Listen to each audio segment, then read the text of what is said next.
Chapter 1. In the golden desert, a whirlwind blew, and golden sand filled the air.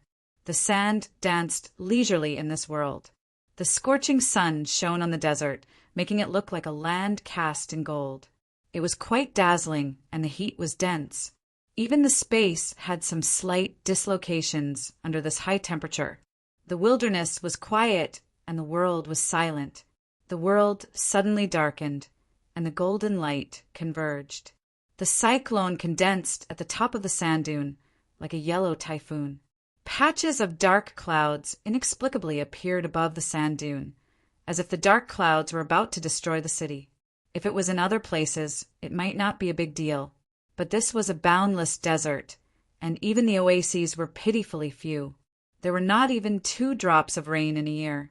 Why was there suddenly a bolt from the blue?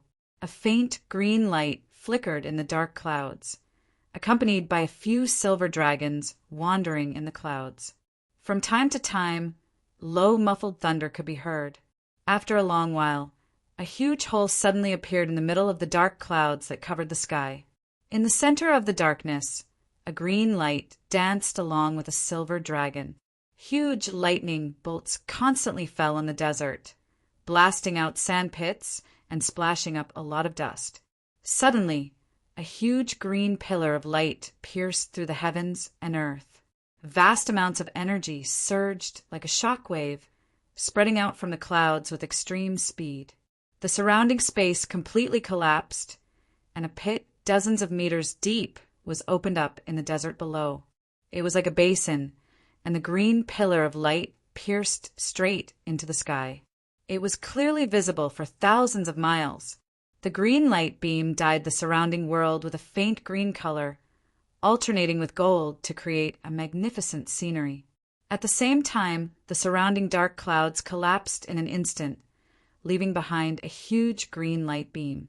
A moment later, the light beam flickered and slowly dimmed. And at the moment when the green light beam dimmed, a black figure slowly floated down from the light beam. When it landed properly on the sand dune, the green light beam flickered and disappeared. After the light beam disappeared, the sky was full of sunlight again. It was still a golden desert. The wind and sand blown by the hot wind covered everything that had just happened. It seemed that no one had noticed what had just happened, except for a small sandbag on the sand dune below. The sky was slowly dyed dark, and the icy blue moon slowly climbed up from the horizon. At this moment, the slightly bulging sandbag on the sand dune trembled. A slender and fair arm slowly stretched out from the sandbag, followed by a second arm. With both hands on the sand, a black shadow sat up. Fine golden sand slid down from his soft long hair, and his black windbreaker was stained with sand. The cold moonlight shone on a fair and handsome face, even a little feminine. It was a boy of 14 or 15 years old. If one didn't look carefully, one would think that he was a girl. He was the kind of existence that would attract attention no matter where he went. Where is this place? Why am I here? The boy muttered to himself, his face full of confusion. Who am I? Why can't I remember anything? Looking at the sand dunes in the distance, a towering ancient tree suddenly flashed in his mind. A vague voice lightly reverberated in his mind. Brother! Home! Come back, home? The boy was puzzled. Yes, I have to go back. I want to go home. Someone is waiting for me. Standing up from the sand pile with difficulty, the purplish-black, great sword silently slid down the windbreaker and sank deep into the sand. The boy squatted down and looked at the great sword in confusion. After a long while, he picked it up and hugged it in his arms. He lifted his feet and walked forward unsteadily. Standing on the top of the sand dune, the boy looked at the desert world in a daze. The icy blue moonlight shone on his eyes that were getting more and more unfocused. He lifted his feet in a daze, but he missed a step and slid down the sand slope to the bottom of the sand dune, kicking up a cloud of dust.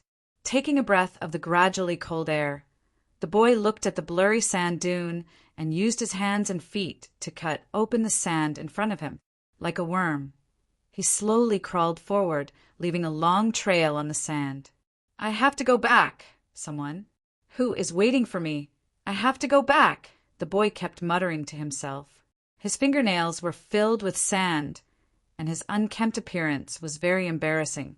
After crawling for dozens of meters with difficulty, he finally dropped his outstretched hand and his eyelids closed uncontrollably. Before his consciousness dissipated, there seemed to be a call from afar. When he woke up again, it was due to a violent jolt. The bones in his body made sounds that were on the verge of falling apart, and there was a tearing pain in his head. The boy struggled to open his eyes. What entered his eyes was a large ceiling. His vision was a little dim, and a faint light shone in from outside the window. He could vaguely see some creatures that looked like cows and elephants pulling carts loaded with goods outside. In that case, was he picked up from the desert by a convoy? The boy struggled to sit up. His fingers brushed against the cold wall of the car, and he sighed softly. He looked at himself carefully.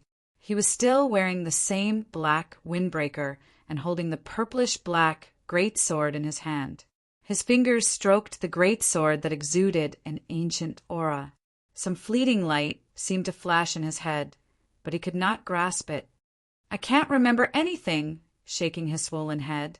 The boy stared out of the car sullenly, not knowing what to do. When the boy was in a daze, the curtain of the car was gently lifted and the dazzling sunlight shone in. A sturdy middle-aged man slowly appeared in the boy's line of sight. When the man saw the boy looking at him in a daze, he smiled and said, "You're awake, little girl."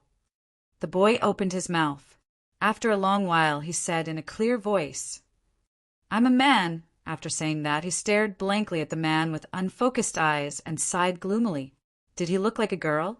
The middle-aged man was a little embarrassed to meet the boy's soulless gaze. He scratched his head in embarrassment and said, "Our convoy found you in the desert. You have been unconscious for 4 days, and we thought it would take some time for you to wake up. We are a convoy from Xingling City's Qin family. This time, we happened to pass by here on a mission. Speaking of which, you are quite lucky. There are always large wild beasts wandering in this desert at night. If you were not careful and bumped into them, there would not even be bones left. Thank you for saving me." The boy nodded. His stiff face twitched slightly. Then he used 2 slender fingers to pull the corners of his mouth into an arc, as if he wanted to smile. "Little fellow, how should I address you?" Seeing this, the middle-aged man chuckled and asked. The boy tilted his head and tapped it with his fingers. He shook his head gently, indicating that he could not remember anything. "Have you lost your memory?" The middle-aged man sighed and patted the boy's shoulder with his large hand, comforting him. "It's all right. You will remember sooner or later. We still have about 5 days before we reach Xingling City. When that time comes, we will see if we can find someone to help you clear your memory. For now, you should have a good sleep."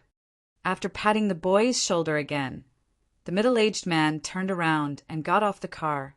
The boy turned his head and stared blankly out the window. In his head, a lump of paste was stirring vigorously. Who am I? Why did I appear here? Where am I going back? The intense headache caused the boy to furrow his brows. A row of cold sweat flowed down his forehead. His 2 hands clutched his head tightly as his consciousness gradually blurred. I can't remember anything. 5 days passed in the blink of an eye. During this time, the boy stayed in the car and did not get off.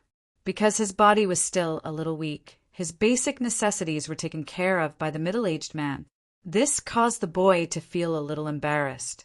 However, since he could not move, he could only resign himself to his fate and stay in the car. Xingling City was located in the northwest of the mainland. It was close to the edge of Taiyuan region and was the only city within a radius of 1,000,000 miles. The degree of its prosperity could not be compared to the average large city. The forces within the city were tangled and complicated. As one of the members, although the Qin family could not be considered the local landlords, they were still considered to be relatively famous. When the Qin family's convoy entered a relatively large manor, the middle-aged man could not wake the boy up no matter how much he called out to him. Therefore, he could only personally send the boy into the Qin family and place him in a room. At the same time, he also brought a person who looked like a doctor over. It was somewhat inconceivable that he could do this for a stranger. After the doctor finished taking the boy's pulse and treating him, he sighed and respectfully said, "It's nothing. He just fainted from exhaustion. He will be fine after some rest. However, I have tried to remember his memories, but there was no effect. It should not be unblocked. Perhaps the family head will have to find an alchemist." The middle-aged man smiled bitterly. Alchemists were rare creatures, and there were not many in Xingling City. It was not easy to find one just because one wanted to. When the boy opened his eyes again, he found himself lying on a wooden bed. The soft bedding made him feel the urge to fall asleep. There was a faint fragrance in the room, and he was still holding the incomparably large, purple-black great sword in his hand. The sky was still bright, and a slight breeze came in through the window. At this moment, the feeling was incomparably comfortable. The door was gently pushed open, and the middle-aged man walked in with a kind face. He smiled at the boy and said, "Little guy, you really can sleep. You slept for 5 days straight. How are you? Are you feeling better?" Seeing him come in, the boy supported himself against the wall and sat up. Something suddenly flashed through his mind. He held his head with one hand, and his slender eyebrows were tightly knitted. It was as if he was trying hard to recall something. "What's wrong?" The middle-aged man saw his pained expression and quickly asked, "Yin, Nuo, Xing." After a moment, the boy squeezed out these 3 words through gritted teeth. "What name? Your memory has recovered?" The middle-aged man was stunned for a moment. Then he was slightly delighted. When he returned home, he found a doctor to treat him. Although the doctor said that the effect was not great, he did not expect that he would remember the name. "I think it is? I don't know." The boy, Yun Nuashing, knocked on his head and nodded. Then he shook his head. He was not too sure. "Anyway, this should be the name. Otherwise, how could I remember it?" The middle-aged man touched his chin and said, "As for the other things, don't worry. You will remember it one day. Don't force yourself for now." He patted the boy's head with a serious face. The middle-aged man reminded him a few more times before he got up and left. Yun Nuashing nodded and watched him leave. Then he lay down and wanted to continue sleeping. However, he could not fall asleep no matter what with his eyes open. In his mind, the 3 words Yun Nuashing kept echoing as if they were about to be engraved. "Father, father, is that my brother?" Just as the middle-aged man stepped out, a 4 or 5-year-old girl ran over and quickly jumped onto him. Her delicate little face was very cute, and her pair of big eyes kept blinking. The middle-aged man hugged the little girl. His face was full of doting. He reached out and rubbed her little head. He smiled and said, "No, your brother has gone to a very, very far place." When he said this, the man's face was a little sad. When he thought of his son who had passed away, his heart was filled with sorrow. However, the boy's arrival made him feel a little relieved. Furthermore, the boy had lost his memory. Then when will he come back? "When you grow up, you will be able to see him." In the room, the huge sword beside the bed emitted a faint light. Wisps of purple energy were channeled into Yun Nuashing's head. Chapter 2. Half a month had passed. Yun Nuashing, who had recovered, had been taken care of by others, so it was not appropriate for him to leave immediately. He decided to stay for a period of time. Although he wanted to help, there was nothing much for him to do. The Qin family still had some status here, which could be seen from the number of servants. The daily chores were basically done by the servants. It was not his turn to manage the market, so he had nothing to do. When he was free, he could only accompany the family head's youngest daughter, Qinyu. Perhaps it was because he looked kind, the little girl was not estranged from him at all. She followed him in and out like a little tail. Perhaps it was because of the loss of his son, the family head of the Qin family, who was the middle-aged man. Yun Nuoxing's memory loss evoked his love for his son. Although Yun Nuoxing wanted to leave, he was persuaded to stay in every possible way. Usually, he took care of Yun Nuoxing no less than his own son. This made Yun Nuoxing suppress the idea of running away. Although it was a little awkward in the first 1 or 2 months, after all, no matter what the family head of the Qin family thought, Yun Nuoxing was still living under someone else's roof and was a little uncomfortable. However, after getting familiar with him, he got used to everything. Although Yun Nuoxing wanted to recover his memory, he remembered that day when the family head of the Qin family found a doctor for him and said that the possibility of recovery was not high. Although Yun Nuoxing was a little doubtful, he did not say anything. He had also found a doctor in the city, but most of them said that there was no cure, which made him a little depressed. However, at this time, having a place to stay was also a good choice for a person of unknown identity and origin like him. After losing his memory, there were only 2 things left with him: the nameless ancient sword in his hand and a sparkling and translucent purple-red pendant hanging in front of his chest. Looking at the energy contained in it, other than knowing that it was not an ordinary item, he did not gain anything else. Usually he would wander around this big city. From time to time he would walk into some jade shops and weapon shops and take out these 2 things, hoping that someone would recognize what they were. However, no one had seen the sword before, and no one knew who it was. Instead, they met someone who wanted to buy the sword. Crystal pendants like this can be found all over the streets. You can buy them in any jewelry store. Although your pendant's craftsmanship is very exquisite, who are you going to ask? Maybe it's custom-made. This sword is very old. It should be an antique. Little brother, do you want to sell it? I'll buy it. The news he heard was all irrelevant, which made him speechless. He decisively turned around and left.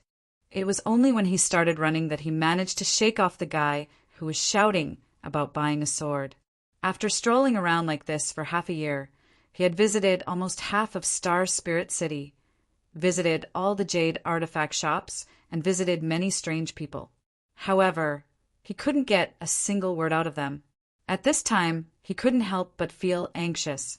Other than the academy in the city, he had basically visited all the other places. Along the way, he even followed the head of the Qin clan, Qin Hui, to the place where he was first picked up. However, half a year had passed. Even if something was really left behind, it would have been picked up if it was dropped in an ordinary place. Moreover, it was in this place that was covered in yellow sand all year round. It might have been buried under the sand. When they followed the original path and made a trip back, they found that everything had changed. Naturally, they couldn't find any valuable clues. Under this kind of clueless wandering, time passed quickly. In the blink of an eye, a year had passed. His memory didn't recover at all. The only thing he remembered was that he caught a glimpse of a towering tree and an illusory voice at that moment. If it's such a big tree that towered into clouds, it must be an ancient species that has been left behind for thousands or tens of thousands of years. Those things aren't easy to find now. Hearing Yun Nuoxing's description, Qin Hui scratched his head in distress. He could only squeeze out this sentence after racking his brain. Big brother, why are you looking for that big tree? On the other hand, the 6-year-old Qin Yu often wandered around him. Her delicate face and big watery eyes moved strangely. Her innocent and cute appearance made Yun Nuoxing want to pinch her cheeks every time. Oh! Yun Nuoxing tilted his head and hugged the little girl, who was scratching his long hair in front of him. He rubbed her head lovingly and said with a smile, "Perhaps that place is my home? I heard that only demons live in forests with big trees. Could it be that Big Brother is a big demon?" Ah! Qin Yu smiled faintly and scratched Yun Nuoxing, then ran away happily. Yun Nuoxing. Was there such a handsome demon? Rubbing his fair face, Yun Nuoxing raised his eyebrows and reached out to grab her from a distance. He hugged her in his arms and scratched her. Hee, big brother, stop scratching me. You or won't laugh at you any more. Chin Yu giggled in his arms and shook her little head to avoid him. Ancient area. Okay, I'll remember it.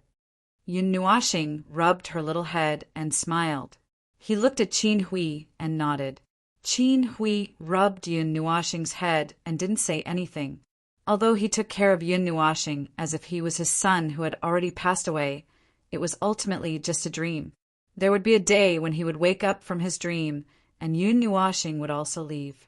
Perhaps the only thing that wouldn't change was the time they spent together? Yun Nuashing tilted his head and looked at the family head.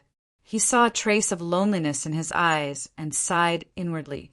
He naturally understood what he understood, so he didn't expose anything. In the past year or so, he also understood the family head situation and felt some sympathy in his heart. During this period of time, he also tried his best to play the role of a son, so Qin Hui would be more or less comforted. Ever since he received this information from Yun Nuashing, Qin Hui ordered the Qin family to search for information about ancient areas in the desolate border. Of course, this excluded the forbidden areas that all living beings in the world avoided. The realm of the gods was extremely vast to the extent that it was immeasurable. It was generally divided into 5 regions. In a counterclockwise direction, there were the Source Peak region, the Extreme Plain region, the Ganyuan region, the Kuin Origin region, and the Divine Land in the center. Star Spirit City was located in the extreme northwest of the Source Peak region. Although it was called a city, it spanned hundreds of thousands of kilometers.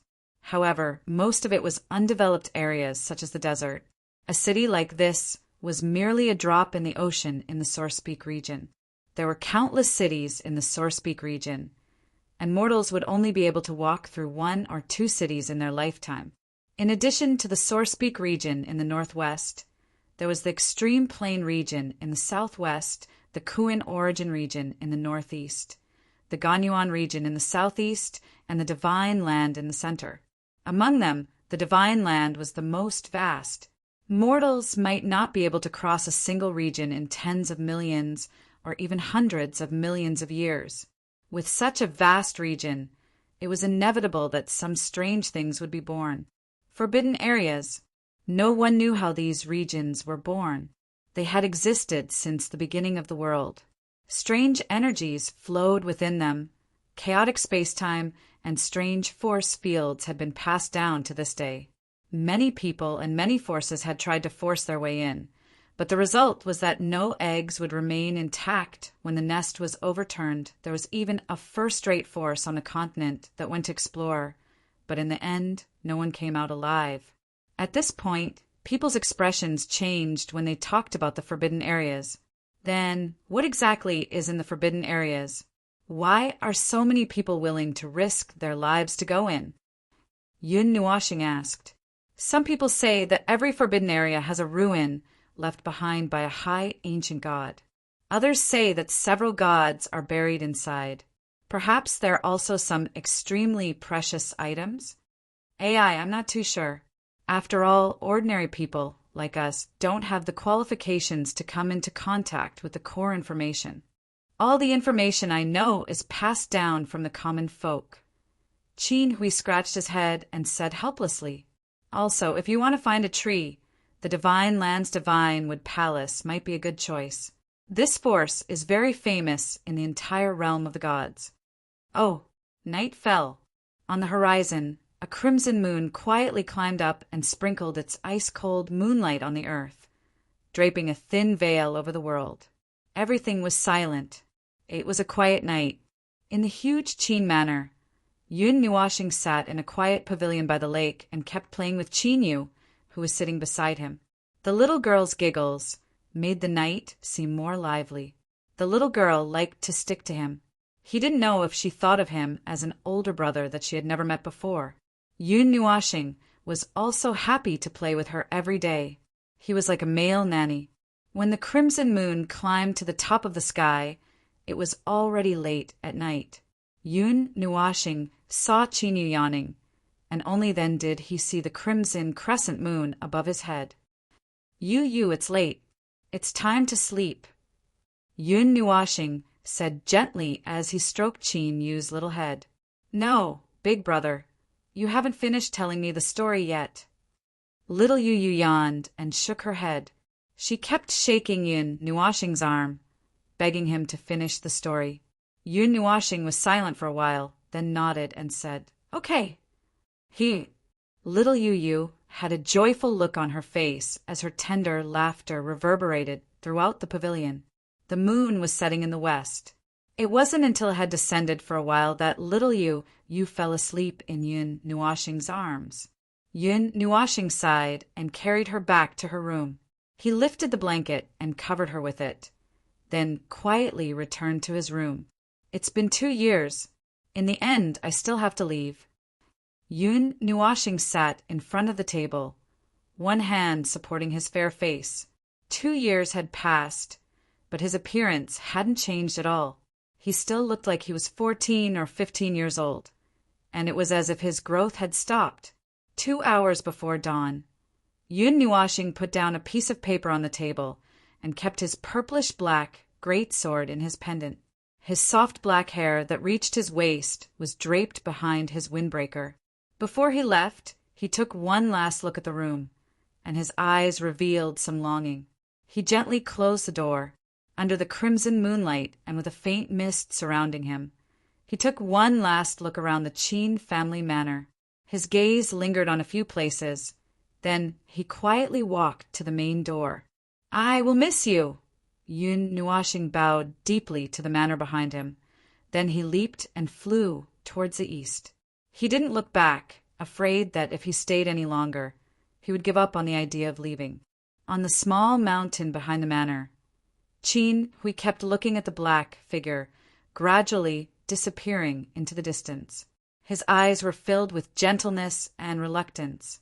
Child, have a safe journey. If you're tired, come back. This will also be your home.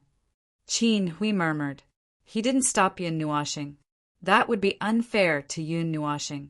After all, he also had things that he wanted to find and things that he couldn't let go of. Yun Nuashing, who was far away, naturally didn't hear the murmurs on the mountain. His figure nimbly leaped between the eaves without making any sound. He left as soon as he said he would. In fact, he didn't have a specific destination. Most of the ancient areas were guarded by powerful wild beasts, so he couldn't go to those places. As for the forbidden areas, that was even more impossible. Moreover, he didn't think that he would settle down in those places. Perhaps it was just as the family had said, and he had to make a trip to the divine continent first. However, the distance between the Taiyuan region and the divine continent hiss. When he thought of that astronomical figure, Yun Nuashing immediately sucked in a breath of cold air and felt a little dizzy. Now I can only take one step at a time. Yun Nuashing patted his forehead, not knowing whether to laugh or cry. He suddenly regretted walking out.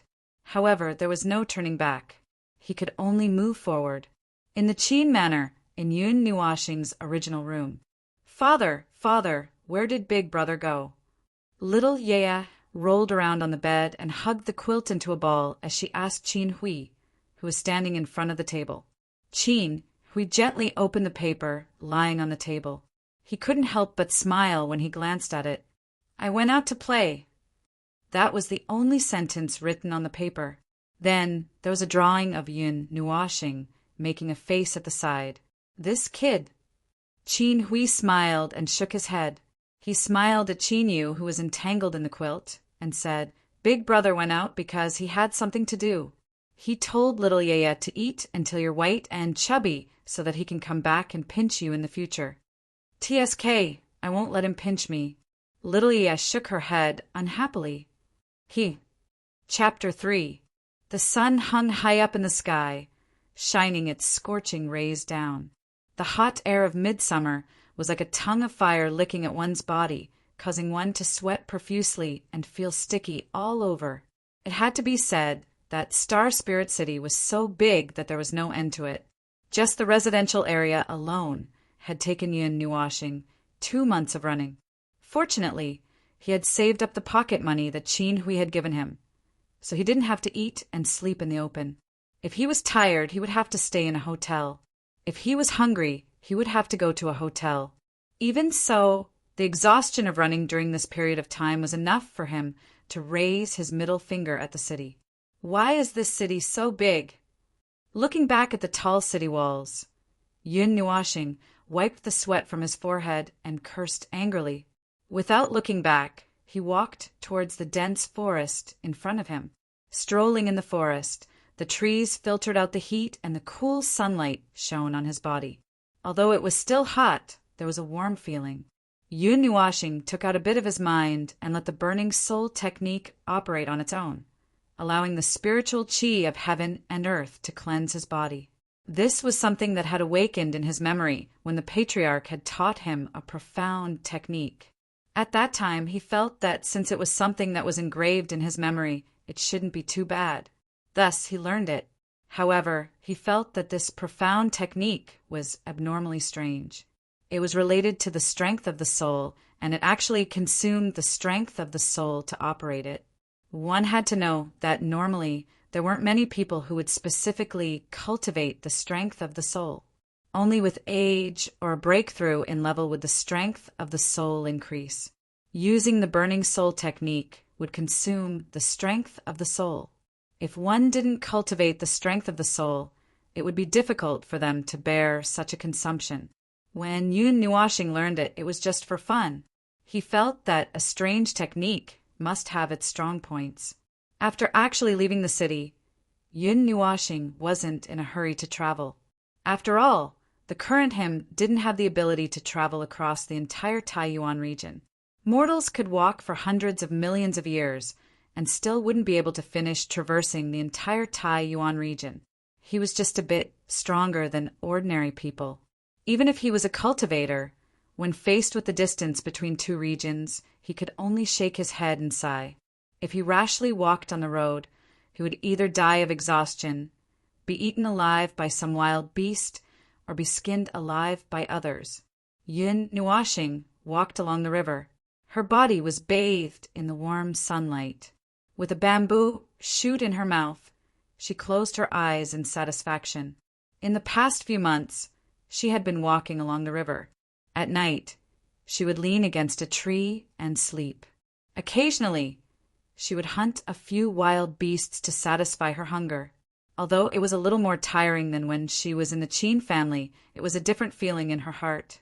So, suddenly, the sound of wind breaking came from the forest. A black arrow shot straight towards Yun Nuashing, who was by the river.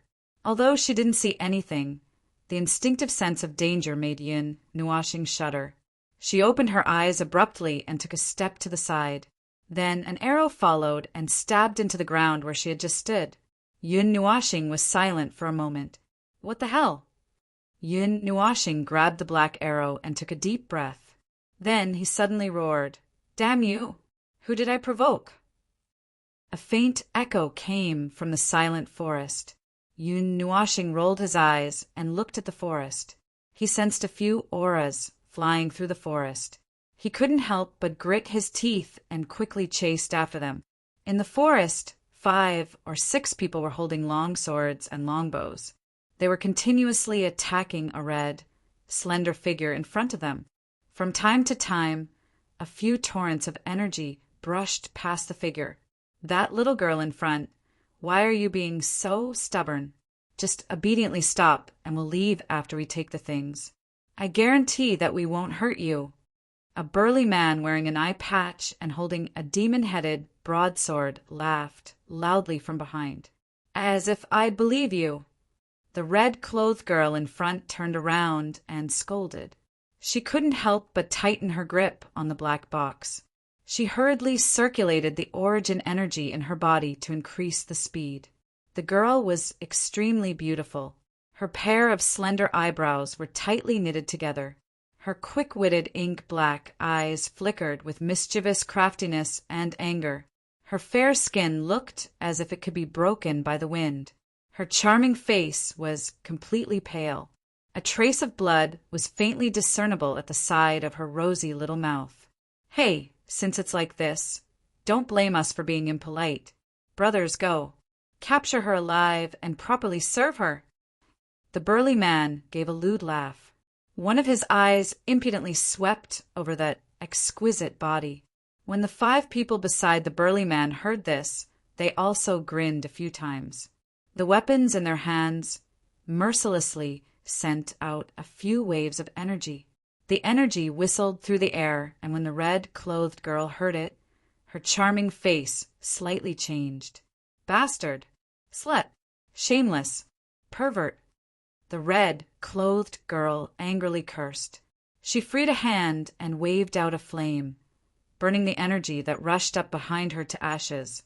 However, after making this counterattack, the girl's already pale face became even paler. Her body was a little shaky, and even her speed slowed down. It seemed that she was about to reach her limit. "Hey!" Seeing this, the burly man with the eye patch laughed. He took this opportunity to rush to the girl's side. A fist the size of a head directly smashed towards her shoulder. A strong gust of wind came from the side. The girl intended to dodge this attack, but her body suddenly became sluggish. She couldn't dodge and could only watch as the fist smashed towards her. Pum! The muffled sound of flesh colliding rang out. After taking this fist head-on, the girl gave a muffled groan and spat out a large mouthful of blood. Her body flew a few meters away and smashed into the ground. She struggled a few times but couldn't stand up. "Yo, why aren't you running?" Seeing this, the burly man led the others down and slowly walked towards the girl. He laughed sinisterly, and the ghost head broadsword in his hand reflected a faint cold light under the sunlight. The girl sat on the ground and fiercely ground her silver teeth. She refused to let go of the black box in her arms. She stared at the burly man and his group who were walking towards her. There seemed to be a ball of fire burning in her eyes, but the powerlessness in her body made her feel very helpless. Cha! On the side, Yun Nuashing suddenly rushed out of the forest.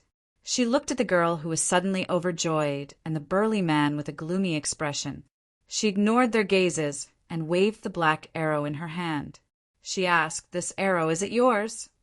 "What, little girl? Are you trying to play with us?" The burly man and his group threw their heads back and laughed.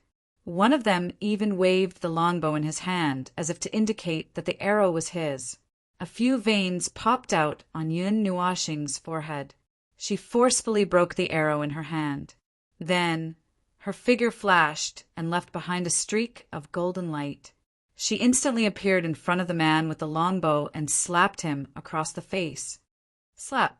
The crisp sound of a slap suddenly rang out. The man was still laughing a second ago, but in the next second his body was suddenly sent flying. He spun a few rounds and spat out a mouthful of white teeth. He fell straight to the ground with white foam coming out of his mouth. It was unknown whether he was dead or alive. "Damn it, get your weapons!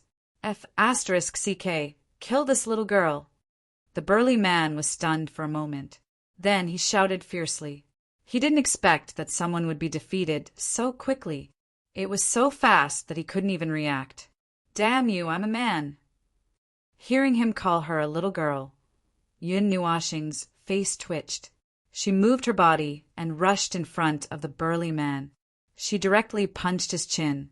When the burly man saw a fist appear directly in front of him, he was stunned for a moment. Then a vicious look flashed across his eyes. He raised his fist, which was the size of a praying mat, and smashed it towards Yun Nuashing's little fist.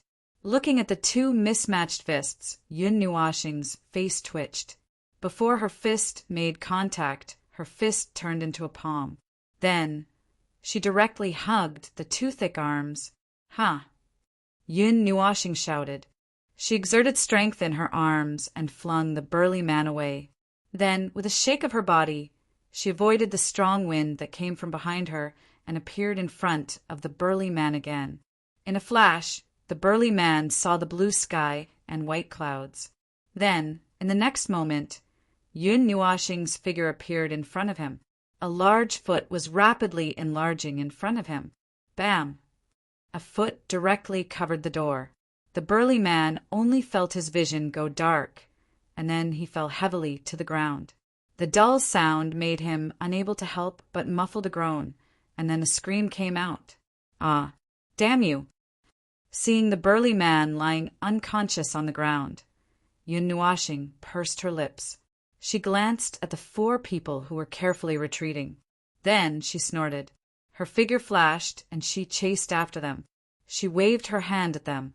"Damn you, second uncle! Damn you, third uncle! Damn you, fourth uncle! Damn you, fifth uncle!" After taking care of the burly man quickly, the remaining 4 people also shouted, "Damn you, third uncle!" They were sent flying, leaving behind a ground full of teeth and hideous blood. Each of them lay by the side, holding their chins and wailing. Professional, painless tooth extraction business. I'm honest. I won't take any money this time. Yun Nuashing clapped her hands, looked around, and picked up a passable long sword. Ow. We agreed that I won't take any money. Ow. The owner of the sword covered his mouth and said with difficulty, "Damn you. This is called spoils of war. You guys are so thick-skinned. Do you know that my hand hurts from hitting you?" Yun Nuashing gave him a kick. Then she took out a rope and tied the 6 of them to a big tree. Then she knocked them out one by one. Then she glanced at the woman in red who was in a daze in the distance.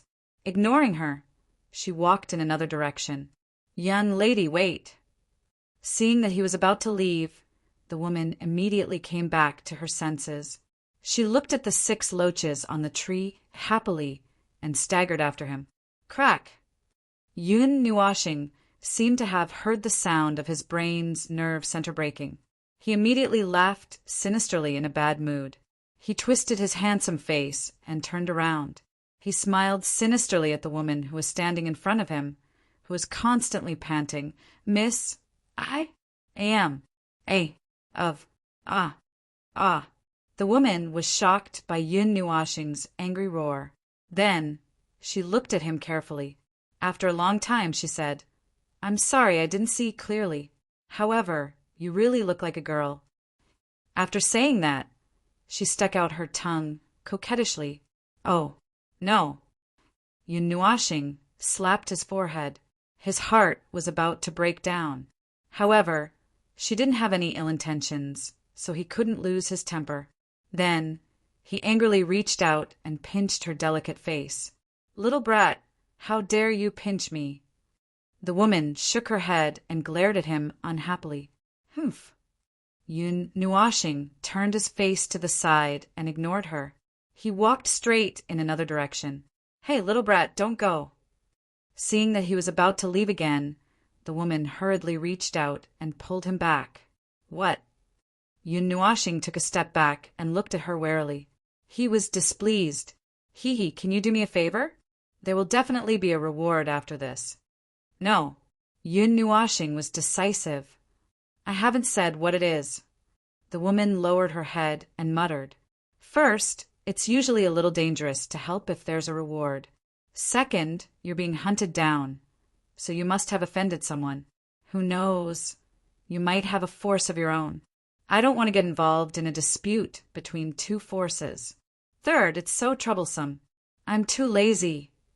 After saying that, Yun Nuashing shrugged and turned around to continue walking. Hey, don't, young lady. Help me." The woman pulled him back with a pitiful look. Her limpid eyes were shining, and she looked like she was about to fall in love with someone. "Just because you called me a young lady, I definitely won't help you." Yun Nuashing flew into a rage. "Little brat, I see that you're handsome and mighty. Your martial arts are unparalleled. You have delicate features and a peerless charm. You must be a martial arts genius. What about the truth? You look like a girl. Get lost." Yun Nuashing flew into a rage.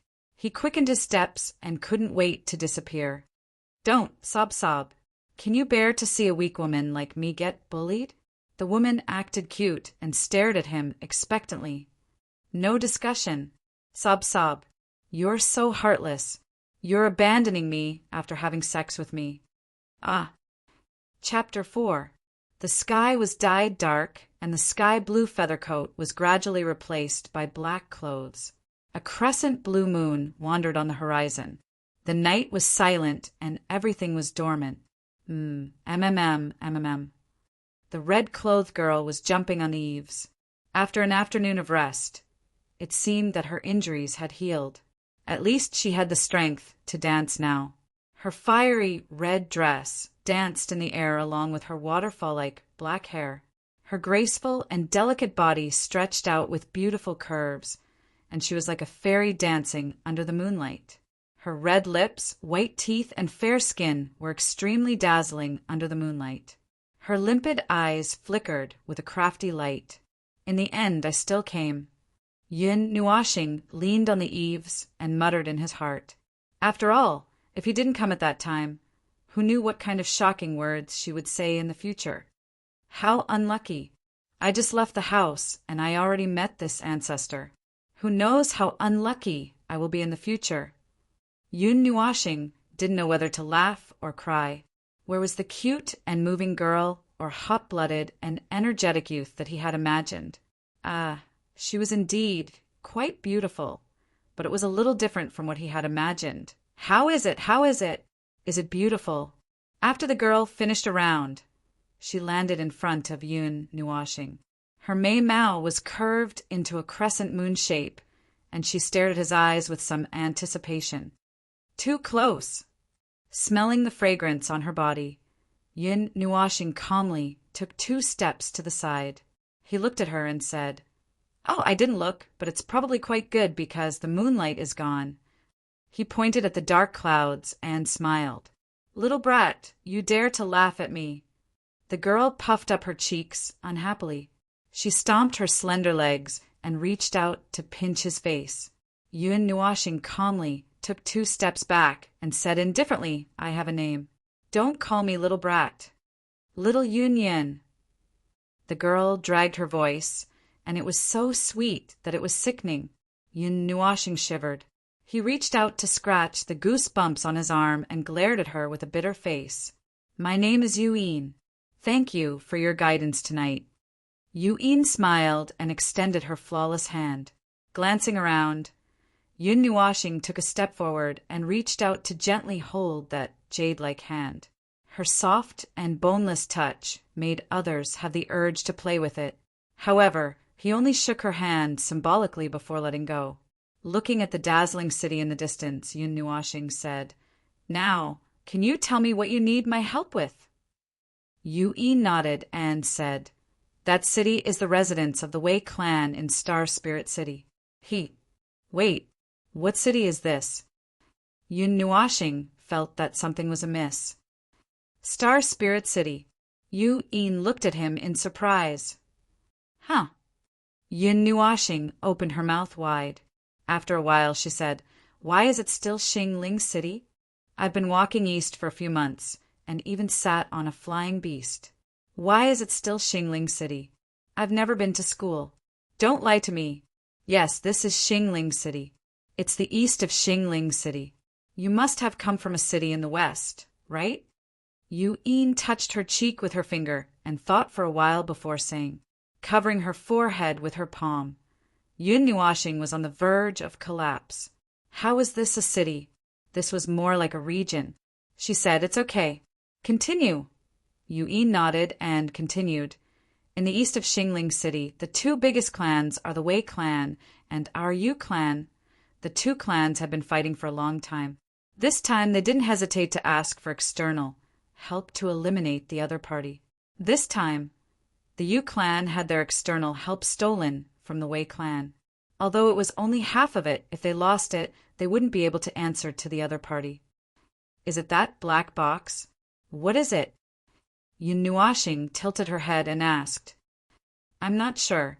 This time, I was just being playful. I suddenly felt that I should do something for my clan. That's why I took the initiative to ask for a gift. Originally, there were 2 boxes.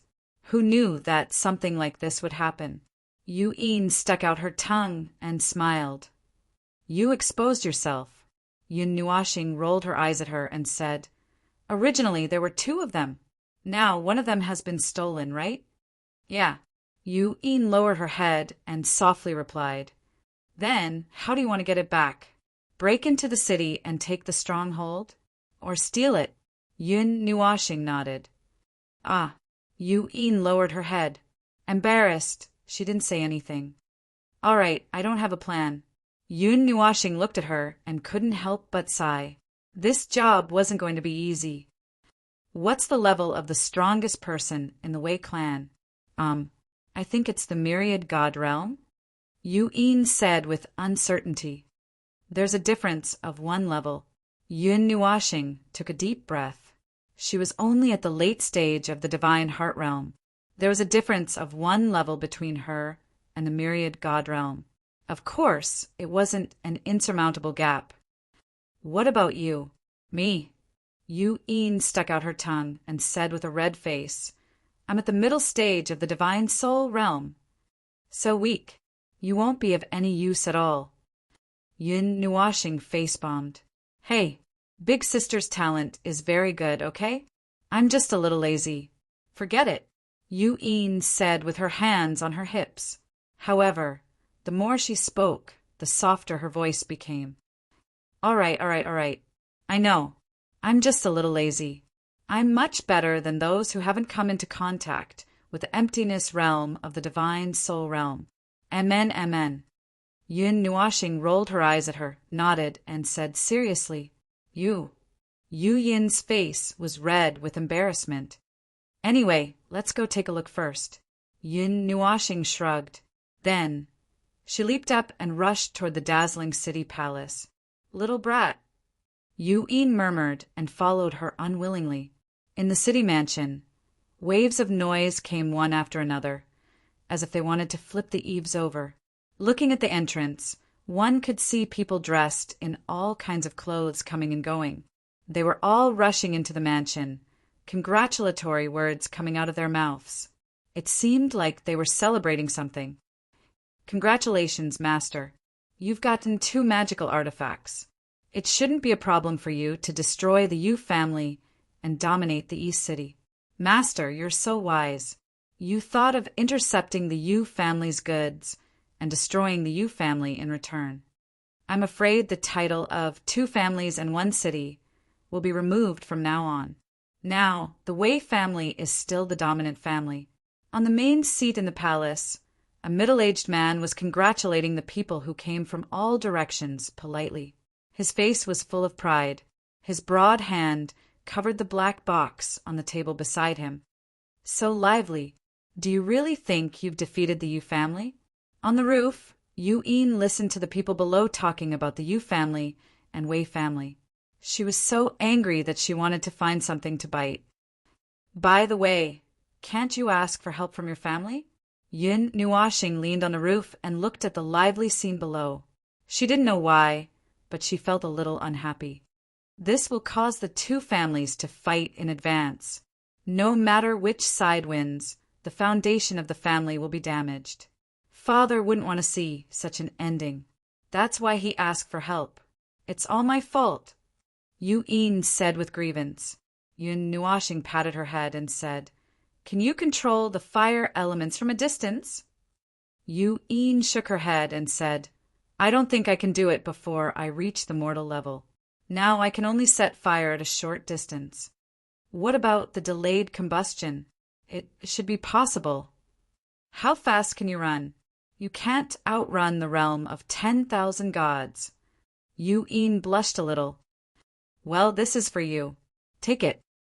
Yun Nuashing threw her a golden bead. "What's this?"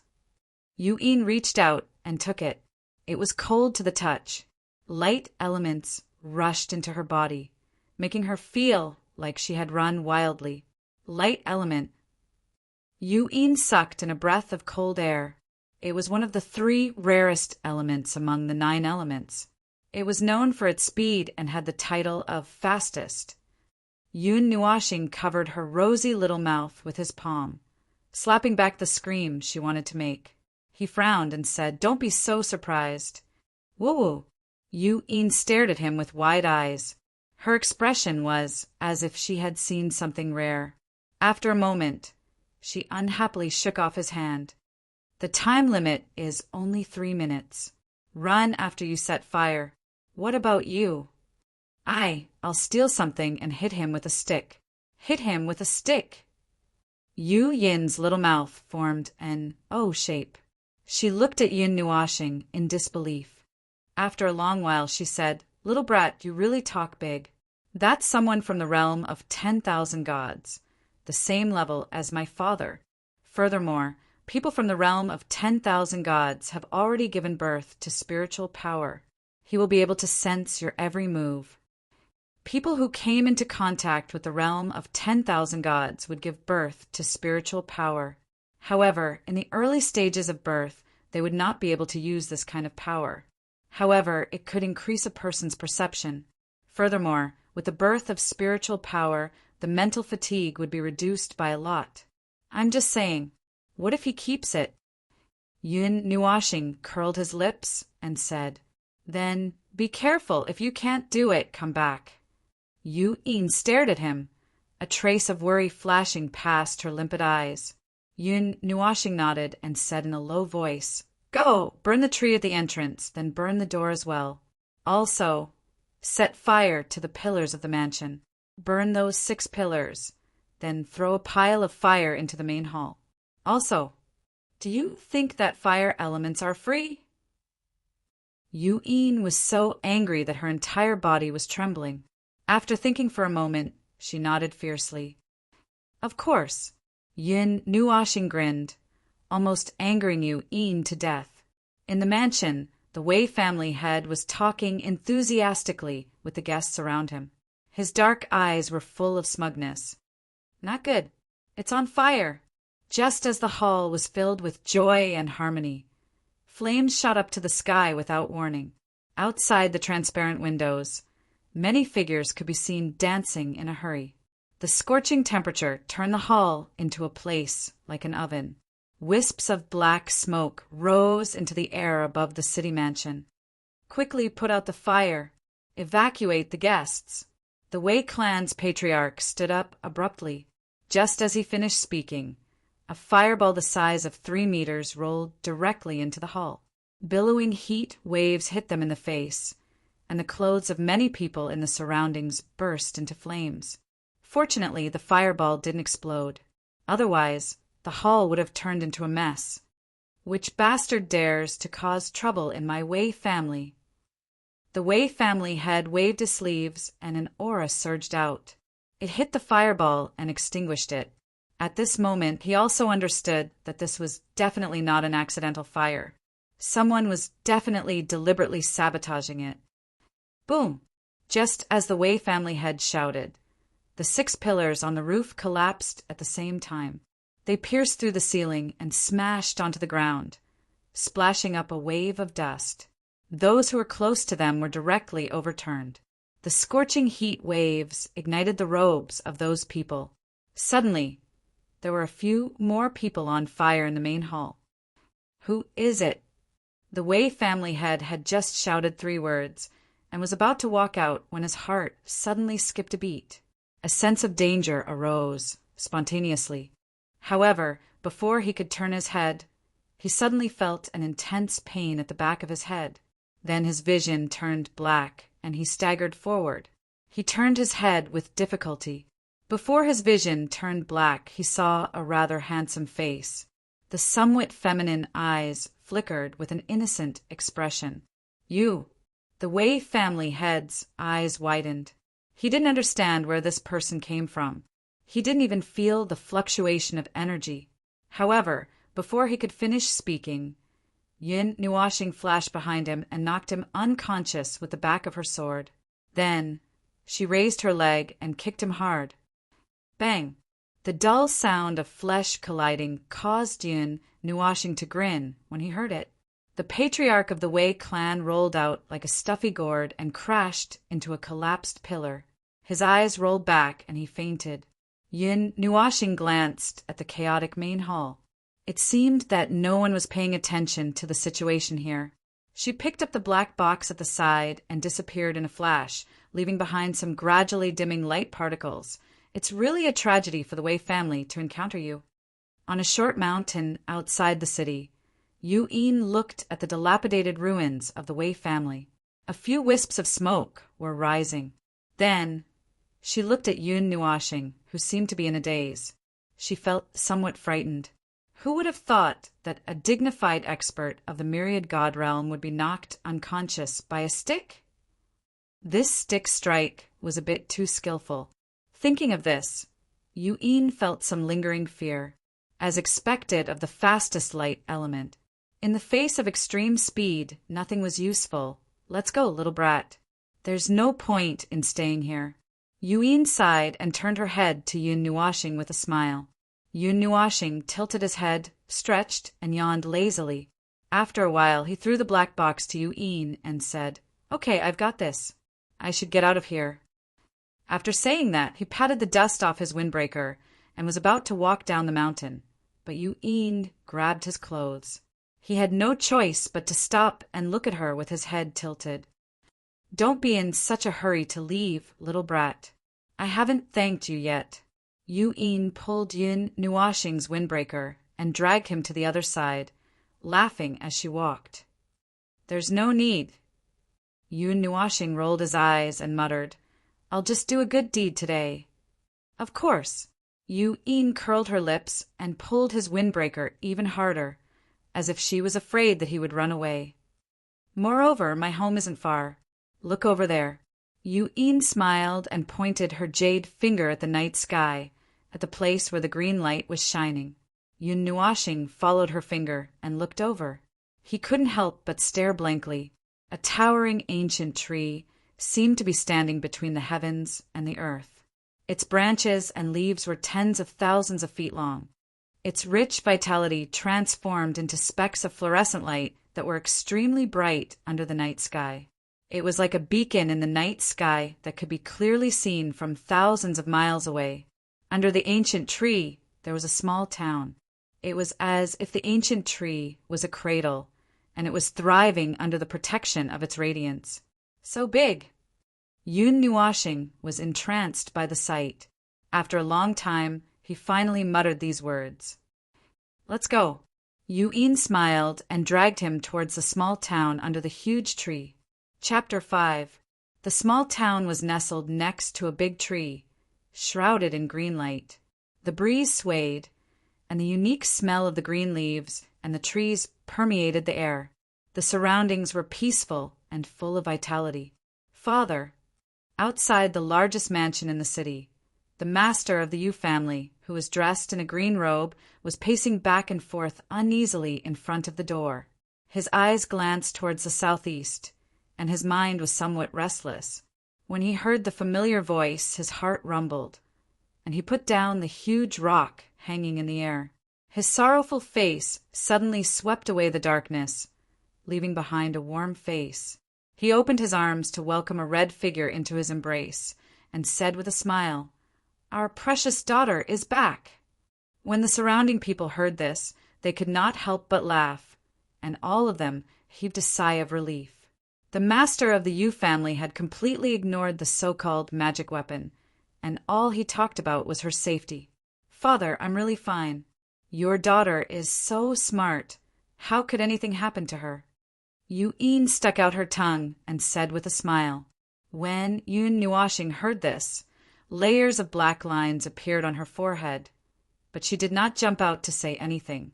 The Wei family very good. After listening to Yu-Yin's story, the master of the Yu family nodded, and some coldness surged in his dark eyes. "Father, the Wei family was accidentally demolished." Yu-Yin said this sentence shyly. "Ah." The surrounding people, including the master of the Yu family, were very shocked. Demolished? Accidentally? What did this girl do when she went out for a walk? How could she demolish the Wei family? Yu-Yin hesitated for a moment, and then told the whole story. However, before anyone could say anything, Yun Nuashing spoke first. "Don't look at me, you set the fire. You burned the house, I didn't do anything."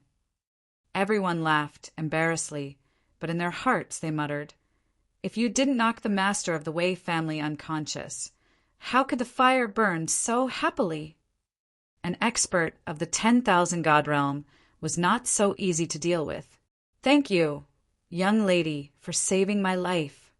The Yu family patriarch bowed with a smile. Yu Yin cursed in her heart. She tugged at her father with all her might. To Yun Nuashing, this form of address was like a sharp thorn in her heart. Now that he mentioned it, Yun Nuashing gritted her teeth so hard that they were about to shatter. She scratched her head with both hands. After a while, she didn't know whether to laugh or cry as she said to the confused Yu family head, "Uncle, I am a man." Everyone looked at each other, then carefully looked at him. They were all stunned.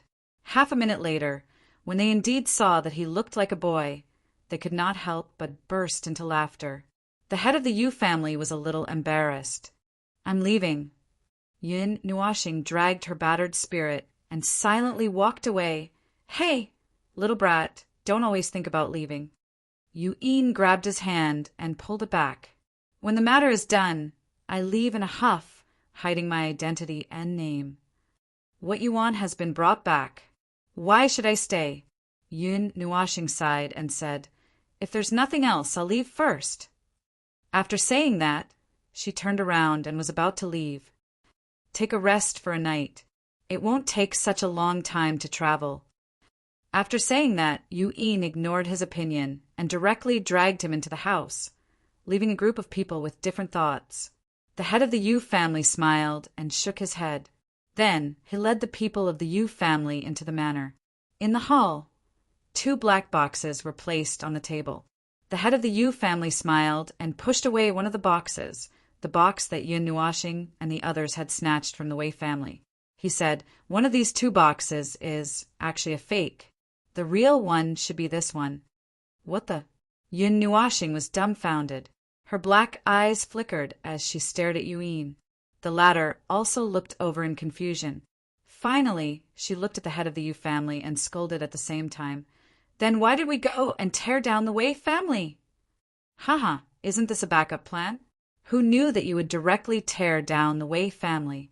The head of the Yu family laughed and shook his head. He looked at Yun Nuashing with a strange gaze. The Yu family and the Wei family had been fighting for God knows how many years. However, the situation was broken by such a young man. Now that the Wei family was in chaos for a period of time, the Yu family could directly deal with them. Yun Nuashing lowered her head and rubbed her palm on the fake box. After a while, she gently opened it. A piece of jade-like, white fragment lay quietly in the middle. It was only the size of a palm and did not have the slightest energy fluctuation. It looked like a broken piece of jade. Yun Nuashing stretched out her hand and picked up the jade piece. She could not help but be startled. She used almost all her strength to pick up the piece of jade that was neither big nor small. "Why do you have to put something in a fake box?" Yun Nuashing frowned. She lifted the jade piece and looked at it over and over again. This jade piece weighed at least 50 kilograms. Its surface was pure white and there were no patterns on it. She did not understand why this broken piece of jade would have a weight that was completely inconsistent with its appearance. Add weight? The head of the Yu family did not know either. When he borrowed a magic tool from someone, this jade piece was not mentioned. He was only told that there would be 2 boxes, one real and one fake. Yu Yin rolled her eyes at him and did not say anything. After looking at it carefully for a while, Yun Nuashing gently placed it back into the box. The moment he closed the lid, he suddenly felt an ethereal tremor in his soul, which made him slightly stunned. His hand trembled slightly. Under the strange gazes of Yu Yin and Yun Nuashing, he picked up the broken jade piece again. However, this time he did not have that feeling.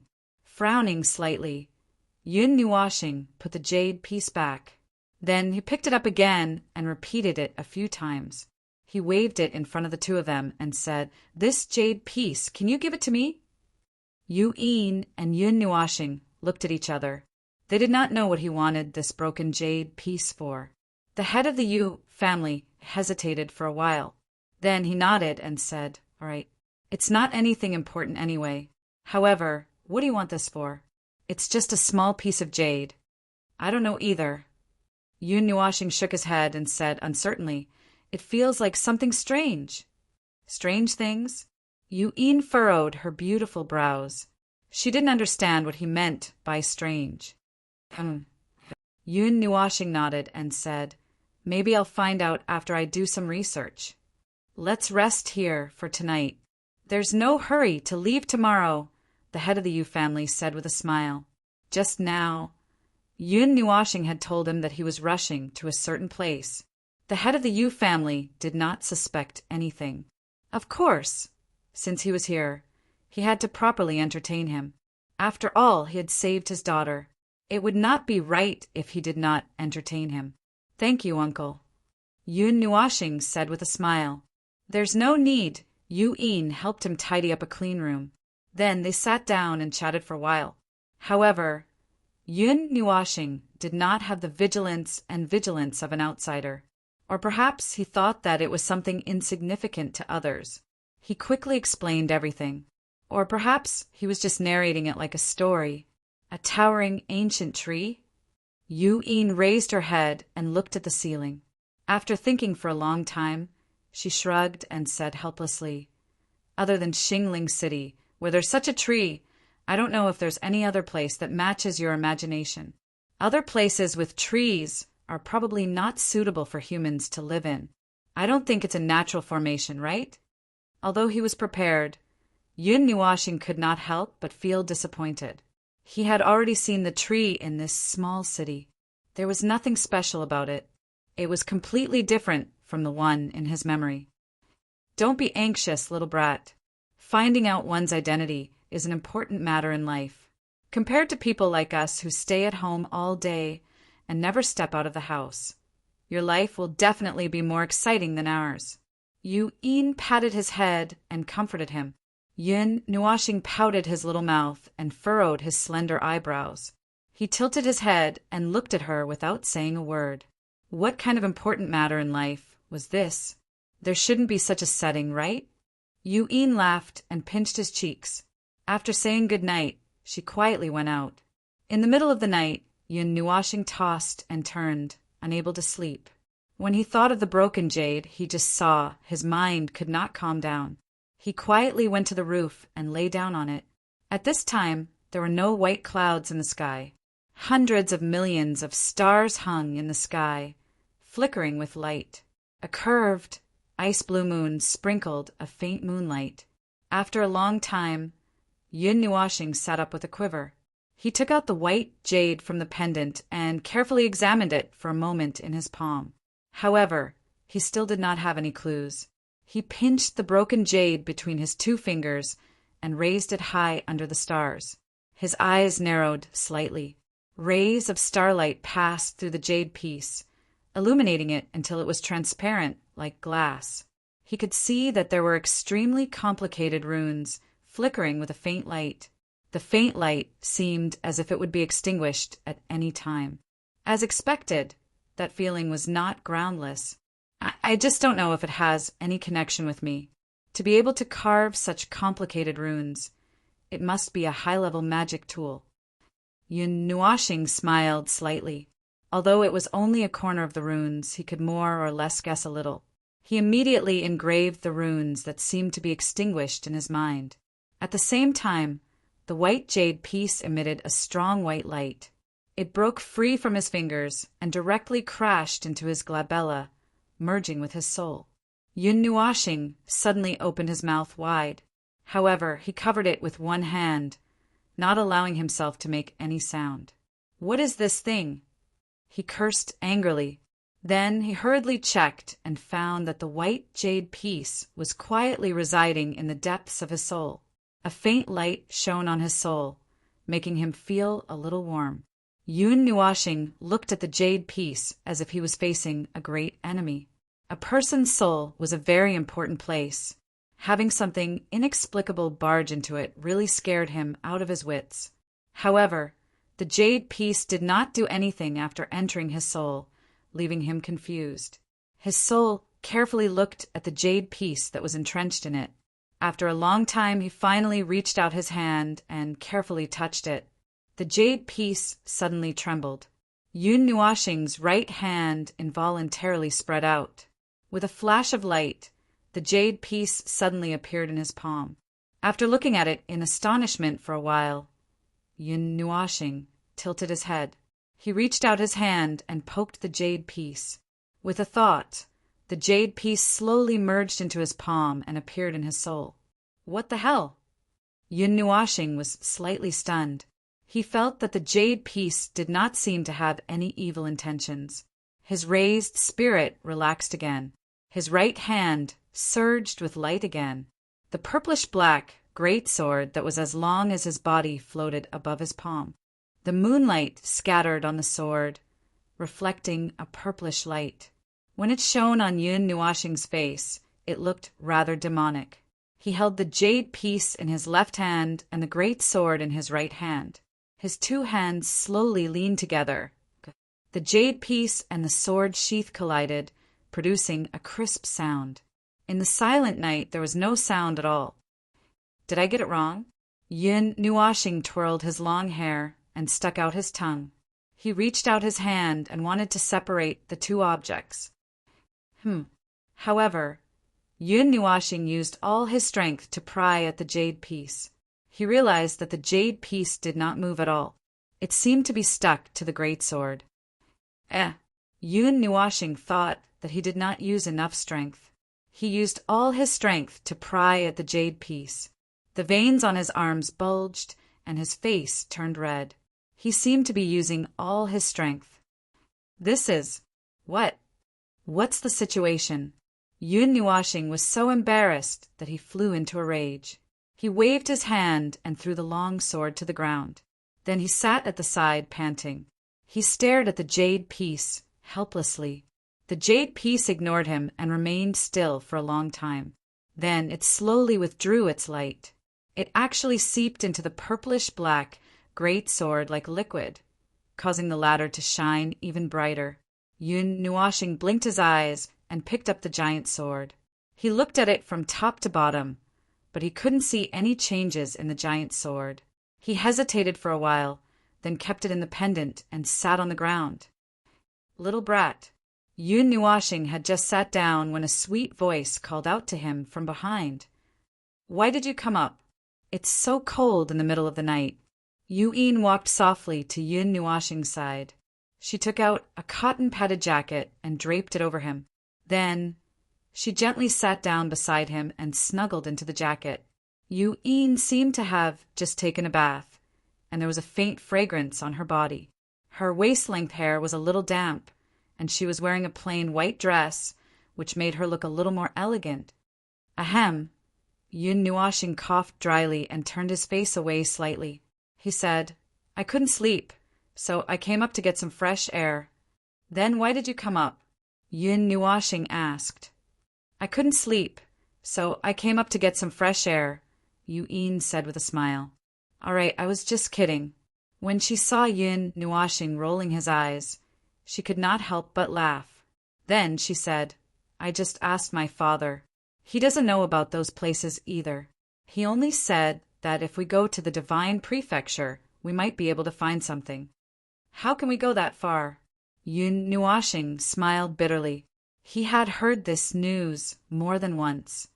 Well, although it's impossible for mortals to cross a region, that's not necessarily the case. There are specific portals between the 6 regions of the Divine Realm. We should be able to reach the Divine Prefecture after passing through those portals. Really? Yun Nuoxing was slightly delighted. Probably. Where can we find these portals? Hearing his question, Yu-Yin immediately revealed a cunning expression and smiled slyly. What's wrong? Yun Nuoxing was stunned for a moment. He had a bad feeling about this. If you stay with me for a while, it's not impossible for me to tell you. Yun Nuoxing was stunned and rolled his eyes. Chapter 6. Accompany you? Yun Nuoxing suddenly felt that his brain wasn't working properly. He asked doubtfully, Accompany you for what? I haven't thought about it yet. Yu Yin smoothed out the hair in front of her forehead and smiled slyly. Can't I just ask anyone for this kind of information? Yun Nuashing shuddered and mumbled.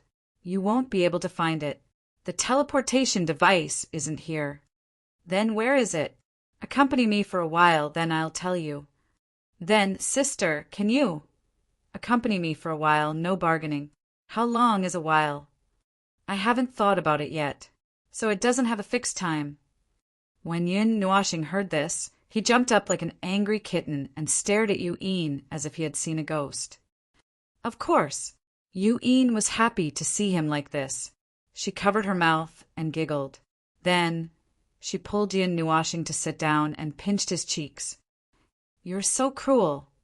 Yun Nuashing gritted his teeth and tried his best to suppress the urge to leave a row of teeth marks on her fair arm. Ha ha ha. Just like that, after leaving for less than a year, Yun Nuashing was once again living under someone else's roof. However, although it was said that they were enduring humiliation and enduring hardships and were willing to sell themselves in order to obtain information, in reality, the two of them didn't go out much. They had always been living in seclusion. Yun Nuashing was too lazy to go out. Even the neighbors didn't know that such a person had come to the Yu family. This made Yun Nuashing a little confused. Logically speaking, a piece of information bought him an unlimited amount of time. No matter what, he should make good use of it, right? What kind of game was this? Xiao Ye's family was missing an older brother.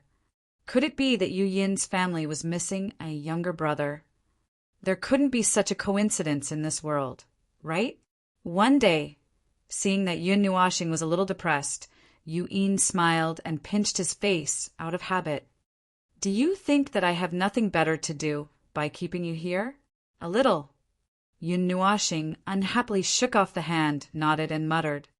Don't worry, I have a use for you. Also, I'm not restricting you from going out. Go out occasionally. It's not good for your health to stay at home all the time. Patting his head, Yu Yin gently walked away, leaving him in a daze in the hall. Yun Nuashing was confused. She scratched her head and didn't know why she suddenly said that. Half a month passed. Borrowing the power of Yun Nuashing and Yu Ye destroying the Wei family last time, the Yu family took advantage of the opportunity to attack the chaotic Wei family. The people in the city also understood the meaning of everyone kicks a man when he's down. The originally deep-rooted Wei family was almost destroyed the moment the people raised the flag of rebellion. The overlord of the city, which had been rooted for hundreds of years, was destroyed in an accident. Some people sighed, and of course, there were also people who gloated. A month passed quietly. Yun Nuashing was also someone who didn't like to go out. Every day he would stay in his room and cultivate. Go out and play. You're going to rot if you stay at home. Don't come back for half a day. Yu Yin, who couldn't stand it anymore, dragged him to the door. Her pretentious and delicate look made Yun Nuashing not know whether to laugh or cry. He had never seen someone who insisted on going out. Let me go. I want to cultivate. I want to be a homebody. I won't go out. Yun Nuashing screamed and hugged the pillar tightly. No matter how hard Yu Yin pulled on his windbreaker and pinched him until his face turned red, he wouldn't go out no matter what. This made her lose her temper. If you don't go out, I won't tell you about the teleportation portal. Seeing Yun Nuashing hugging the pillar like a sloth, Mei Mao sighed.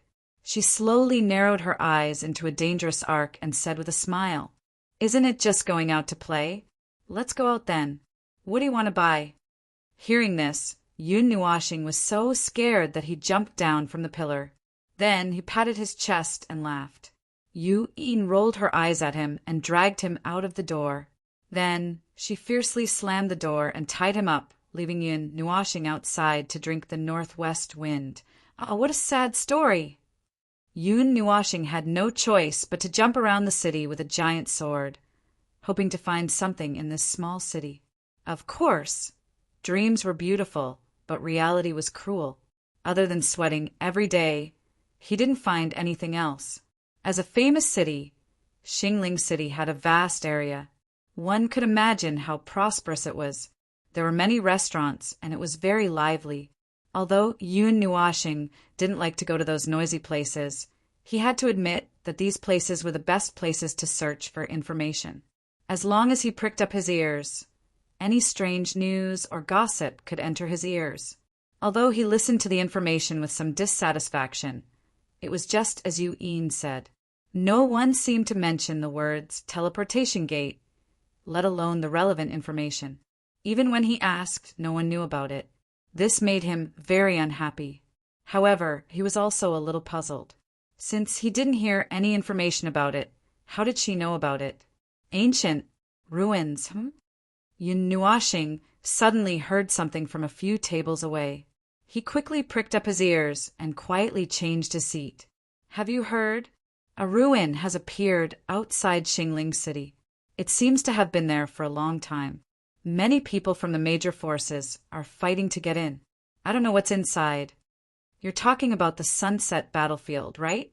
It's said that 2 god-level experts fought there in the past and flattened the entire mountain range. So many years have passed and countless experts have swept that place back and forth, but they didn't find anything. Why did a ruin suddenly appear? It seems that there's a barrier there. So many years have passed and the energy has dissipated. It's been exposed and people have discovered it. Ancient ruins, 2 gods were buried in that battlefield. I don't know who they are. Do you think a divine artifact will appear this time? Divine artifact? Even if we get that kind of thing, it'll be a hot potato. If we don't have the strength to protect ourselves, we won't be able to keep it even if we get it. Moreover, if we want it, will those major forces allow it? I don't know how many forces will come this time. Something left behind by God is enough to make them go to war. I just don't know who will be the final winner. Sigh, those things have nothing to do with us. Right now, we should just obediently cultivate and strive to come into contact with the divine soul realm as soon as possible. After watching the 5 of them leave, Yun Nuashing took a sip of tea and muttered to herself, Ancient ruins. Since we have nothing to do, let's go take a look and see if we can find anything interesting. Yun Nuashing smiled and walked out of the restaurant. You want to go to the ancient ruins? In the courtyard of the Yu family, Yu Yin stared at Yun Nuashing in astonishment. Her expression was as if she was looking at a lunatic. She had also carefully investigated the ruins outside the city that had been in an uproar recently. People with low cultivations basically could not even enter that former battlefield, let alone go in to look for anything. Therefore, when she heard Yun Nuashing say that, her first thought was that his brain had been burned out. I'm just going for a stroll. Just treat it as having fun. It's nothing. Yun Nuashing nodded and smiled. Yu Yin crossed her arms and looked at him blankly. She circled around him and sighed. She stretched out her slender, jade-like hand and flicked his forehead. She didn't know what to say. Are you sure you still have your rationality? Yu Yin sighed. I'm sure, I'm very sure. This is my rational answer. Yun Nuashing's gaze was firm, but he didn't have any confidence. To be honest, he was just curious and wanted to take a look. If he encountered any danger, he had the light element, so running away wouldn't be a problem. After another sigh, Yu Yin grabbed his hand and pulled him to the back of the Yu family. Standing in front of an ancient house, Yu Yin told him to wait outside while she walked in. Yun Nuashing sized up this house that was suffused with an ancient aura. The plaque on the door was written in an uncommon language, Forbidden Hall. It was suffused with a strange aura. However, Yun Nuashing didn't recognize anything unusual about this language. He only knew that he recognized it. Not long after, Yu Yin came out from inside. Her red dress was covered in dust, and her delicate face was also dyed gray in several places. She looked like a little kitten. Yun Nuashing gave her a glance. His face tightened, but he laughed until his back shook. Not noticing Yun Nuashing's abnormality, Yu Yin directly put a green bracelet on his left hand. Then she bit her finger and dripped a drop of blood on it. The bracelet immediately emitted a faint red radiance, which disappeared after a short moment. What is this? Yun Nuashing stopped laughing and used her sleeve to wipe her pretty face that was painted on, and asked, "Yeah, I don't know. It said that the ancestors used it to ward off evil spirits." Yin patted her clothes and reminded him with a serious expression, "Be careful. If something is wrong, come back immediately." Yun Nuashing nodded and felt a little warmth in his heart. He waved at her and jumped out of the manor, leaving behind Yin, who had a disappointed and frustrated look on her face. Endless yellow earth stretched as far as the eye could see. Huge cracks extended as far as the eye could see, and it was unknown how many kilometers it extended. There was no vegetation in this place, and there wasn't even a trace of life. On the lifeless earth, some fragments of unknown materials could be faintly seen standing on top of it, emitting astonishing fluctuations. Sunset Battlefield, the place where the self-titled sun god fought with another god. Yun Nuashing flew on the yellow earth, his gaze constantly sweeping the surroundings. Along the way, he heard many rumors about this battlefield. It was said that dozens of eras ago, a god who had cultivated his divine authority to the extreme and called himself the sun god fought with another god and fell here. It was said that there was a vast amount of energy left in the world, and only gods and powerful cultivators could enter this land. However, when Yun Nuashing stepped on this destroyed land, he didn't feel anything wrong. It was no different from the places he usually went. This made him suspect that the information he received was wrong. After flying for a long time, a huge pit suddenly appeared on the ground. He was stunned and quickly stopped, carefully sizing up this huge pit. The pit was about 10,000 kilometers long and wide, and it seemed to go directly into the depths of the Earth's core. As far as the eye could see, it was pitch black, and there were no other colors. It was so dark that even souls could be sucked in. "It doesn't seem to be here."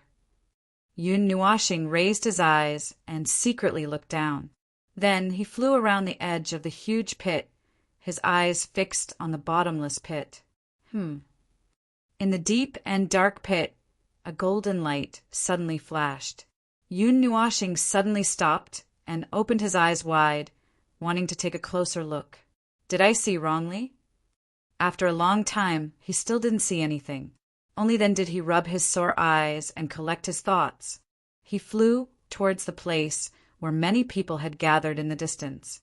2 hours later, Yun Nua Planet stopped near the mountain range. Many experts were either floating in the air or riding on exotic beasts. Their eyes were all fixed on an empty space outside the mountain range, waiting for the right moment. That place, Yun Nuashing hid in the mountain range outside. He saw that the group of experts had spread out over 1,000 kilometers, with empty space as their center. His eyes passed through the tall forest and looked straight at the people in the outermost circle. He carefully walked over. He completely concealed his aura, and even his vital signs were at their lowest. A layer of faint light particles enveloped his body, blocking the detection waves that were scattered around. In this place where there were no relatives or friends, one more person meant one more competitor. He knew what would happen if he was seen by others with his weak strength. Hence, he covered himself up tightly before he even got close. The purplish-black, great sword shot out from the pendant without any warning, releasing a faint purplish light that enveloped Yun Nuashing. It came into contact with the white energy layer that suddenly appeared in front of him, and he crashed into it. Where are they? His line of sight suddenly changed. It was still the same place, still the same position. However, there wasn't a single person in the surrounding sky. It was as if the group of people waiting for him was just an illusion. In the distance, a magnificent palace rose from the ground. Endless ancient buildings stood in the mountain range. The cracks on the walls gave off a feeling of vicissitudes. Ancient ruins. The buildings that suddenly appeared stunned Yun Nuashing for a moment. Then he sucked in a breath of cold air. Chapter 7. That's right. The barrier is still active. No wonder no one is here. After pondering for a while, Yun Nuashing nodded his head. However, he still had some doubts. Then how did I get in? Could it be that the so-called barrier is just a decoration? Is it used to scare people? He muttered to himself and shook his head. While he was here, someone must have tried to break through the barrier. However, no one had entered until now. This was enough to prove how strong the barrier was. Suddenly, he saw the purple glow that enveloped his body and the purplish-black greatsword that was floating on his left side. He immediately felt a little stunned. It seemed that the great sword had broken through the barrier. What is the origin of this great sword? Even the barrier set up by the gods can't stop it. Yun Nuashing grabbed the great sword in his hand. His eyes glanced around before he dashed toward the ancient palace. I don't have much time. I have to take a good look. Thinking of this, his lips involuntarily curled into a slender arc. The palace in the mountain exuded an ancient pressure. However, when it came into contact with a layer of purple glow, it disappeared like snow melting away. Yun Nuashing secretly felt lucky. If it wasn't for this strange greatsword, he wouldn't even be able to enter today. Yun Nuashing sighed as he stood in front of the gate that was as tall as the mountain. He carefully sized up the place. After discovering that there wasn't any danger, he boldly strode to the front of the palace. He reached out his hand and gently pushed open the stone gate that was covered in moss. Behind the gate, a pitch-black tunnel that was 100 feet wide extended forward. There were some holes in the wall that were irregularly arranged. It looked like they were some sort of mechanism. Yun Nuashing was stunned. After the stone gate was completely opened, the great sword in his hand suddenly vibrated. The great sword turned its defense line, and the tip of the sword pointed at the pitch-black tunnel in the distance. It seemed that something was attracting it. There's something inside that is related to it? Thinking up to this point, Yun Nuashing couldn't help but feel a little excited. She looked at the passageway, nodded, and quickly ran in. If these things work together, they can definitely turn a person into a sieve. After running for about 2 hours, passing through 2 tunnels and 3 secret rooms filled with mechanisms, Yun Nuashing finally arrived at a spacious hall. She turned around and glanced at the hall with fear in her heart. She patted her chest and ran towards the tunnel in front of her. Occasionally, when he passed by some stone rooms, he would carefully open the doors and stare at the things inside in a daze. Then he would shake his head and leave without touching anything. Pill Hall. Raising her head to look at the 2 ancient words on the stone plaque, Yun Nuashing was slightly startled. After hesitating for a moment, she still opened the door of the Pill Hall. Boom! A deep rumbling sound came from the ancient stone door. The thick stone door that was covered in moss was slowly pushed to the side. A strange fragrance that had been hidden for countless years suddenly gushed out. She couldn't help but sneeze. Behind the stone door was a stone room filled with rows of cabinets. Wisps of medicinal fragrance leaked out from the cabinets. At the top of the cabinets, there were many white, jade-like scrolls. Presumably, they were some prescriptions. Forget it, I'm not a pharmacist. It has nothing to do with me. After taking a few glances, Yun Nuashing left and closed the door. If the people outside knew about this, they would definitely pull him up by his collar and scold him. Damn it, we finally enter the ruins. Why didn't you take anything? The deeper he went into the ruins, the more Yun Nuashing could feel that there seemed to be a vast energy fluctuation behind the wall. Some of the mechanisms seemed to be waking up. He had to leave enough time for him to make a complete retreat. Secret room.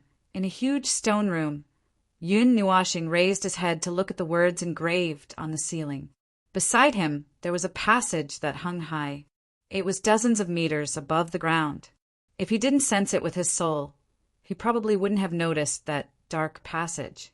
The spacious stone room was dozens of times bigger than the other rooms. Countless holes filled the walls. A few long swords that looked like mechanisms were placed in the corner. They were emitting a piercing light.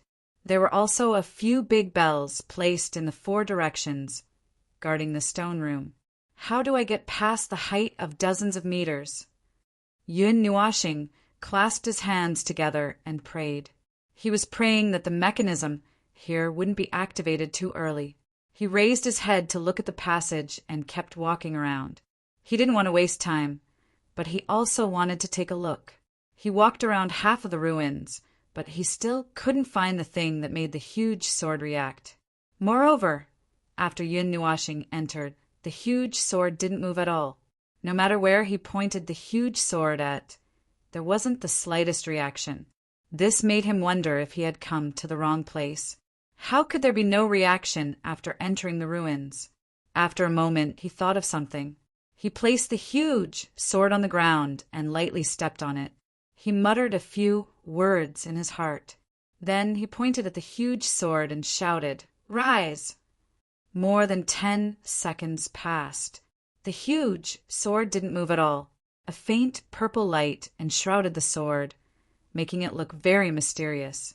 After a minute, it still didn't move. It seems like I was thinking too much.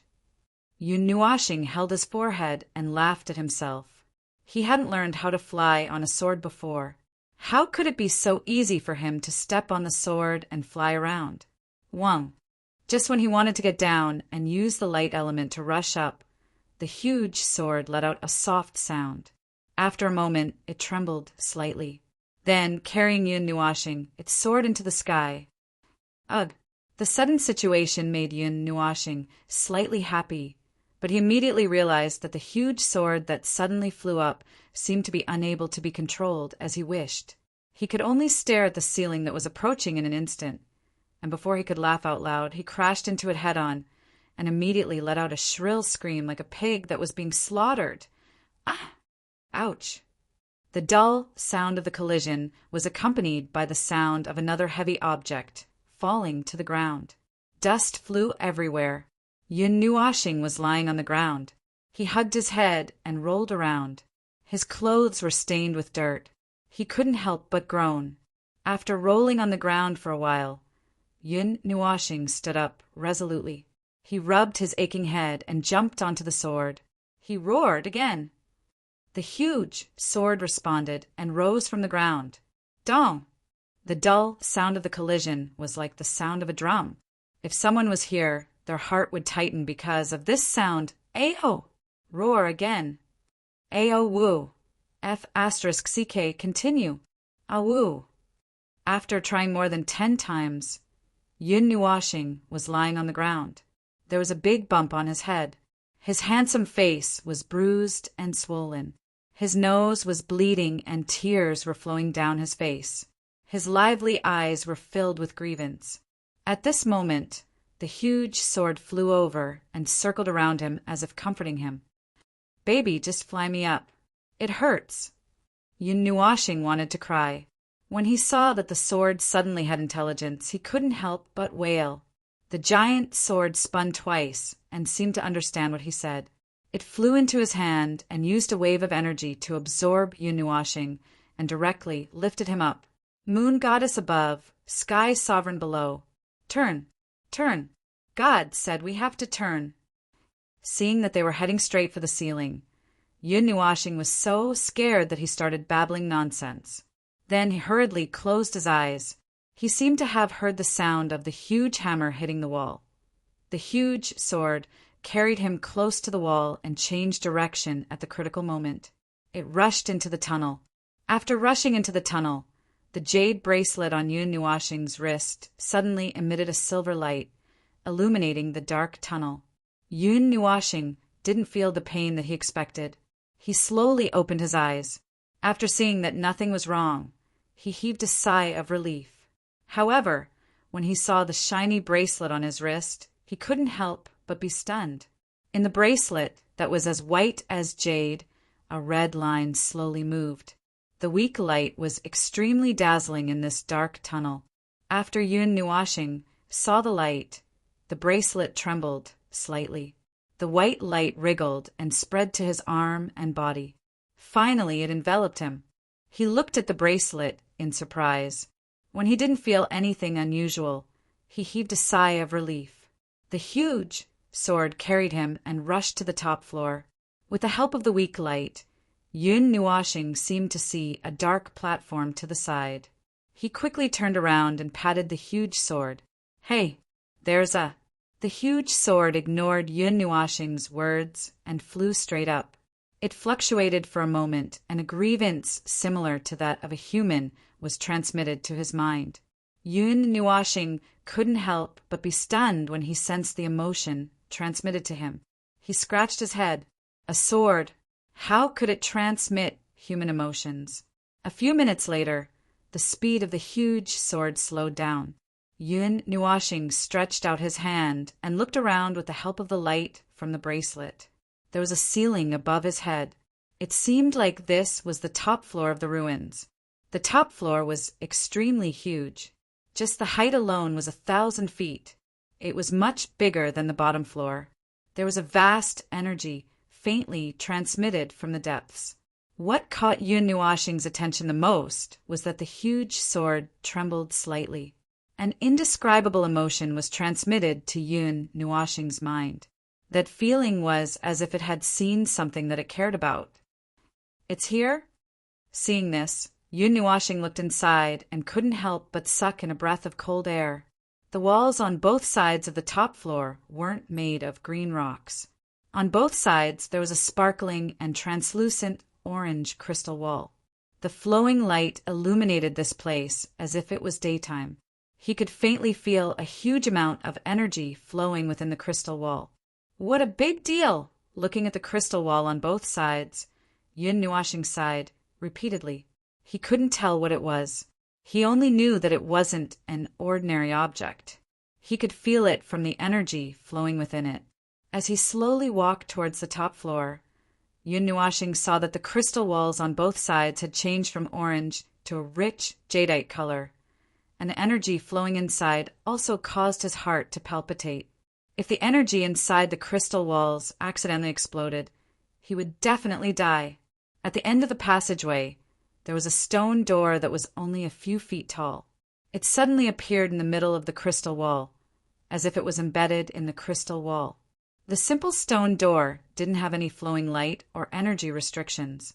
Yun Nuashing gently pushed the stone door to one side. Yun Nuashing couldn't help but be startled when she saw the door being opened so easily. She turned around to look at the passageway that she couldn't see. She swallowed her saliva, grabbed her great sword, and stepped into the stone door. Behind the stone door was a secret chamber that was about 1,000 feet in size. The four walls were shining with a golden light and seemed to be indestructible. Clusters of crystals were placed on the floor like cabbages, and colorful lights were shining on this small world. The spiritual energy had condensed into clouds, and when one reached out his hand to touch it, he would feel that his palm was moist. Yun Nuashing widened her eyes at the Xian crystals all over the floor. She licked her lips, her cheeks twitching a few times, and laughed dryly. Are these all Xian crystals of the immortal grade? According to its purity, it could be divided into 10 grades. Common grade, low grade, middle grade, high grade, excellent grade, fine grade, top grade, immortal grade, sacred grade, and peerless grade. Depending on its purity, the energy it contained was also different. Apart from being used to speed up cultivation, it could also be used to refine medicines, make talismans, set up formations, forge weapons, and so on. It had many uses. Normally, warriors would carry thousands of kilograms of it with them in case of emergency. However, he couldn't use the Yun Nuashing at the moment. After all, his cultivation was still too low. If he were to use it recklessly and absorb it into his body, he might end up exploding. With so many Xian crystals of the immortal grade here, it's hard for me to find anything standing in the golden stone room that suddenly lost its 8 colors. Yun Nuashing could tell from its color that it was a Xian crystal of the 8th grade of the immortal grade, even though he had never seen it before. He estimated that it was no less than 1,000,000 kilograms. The giant sword had been emitting a faint light since it came in, which made him even more sure that what he was looking for was here. After looking around, Yun Nuashing walked in with the giant sword in his hand. He felt that the sword in his hand was a little hot. If there was no accident, There should be something buried in the depths. Maybe it had something to do with this unknown sword or the mysterious jade slip along the way. He saw a dazzling array of drawings and jade bottles on the floor.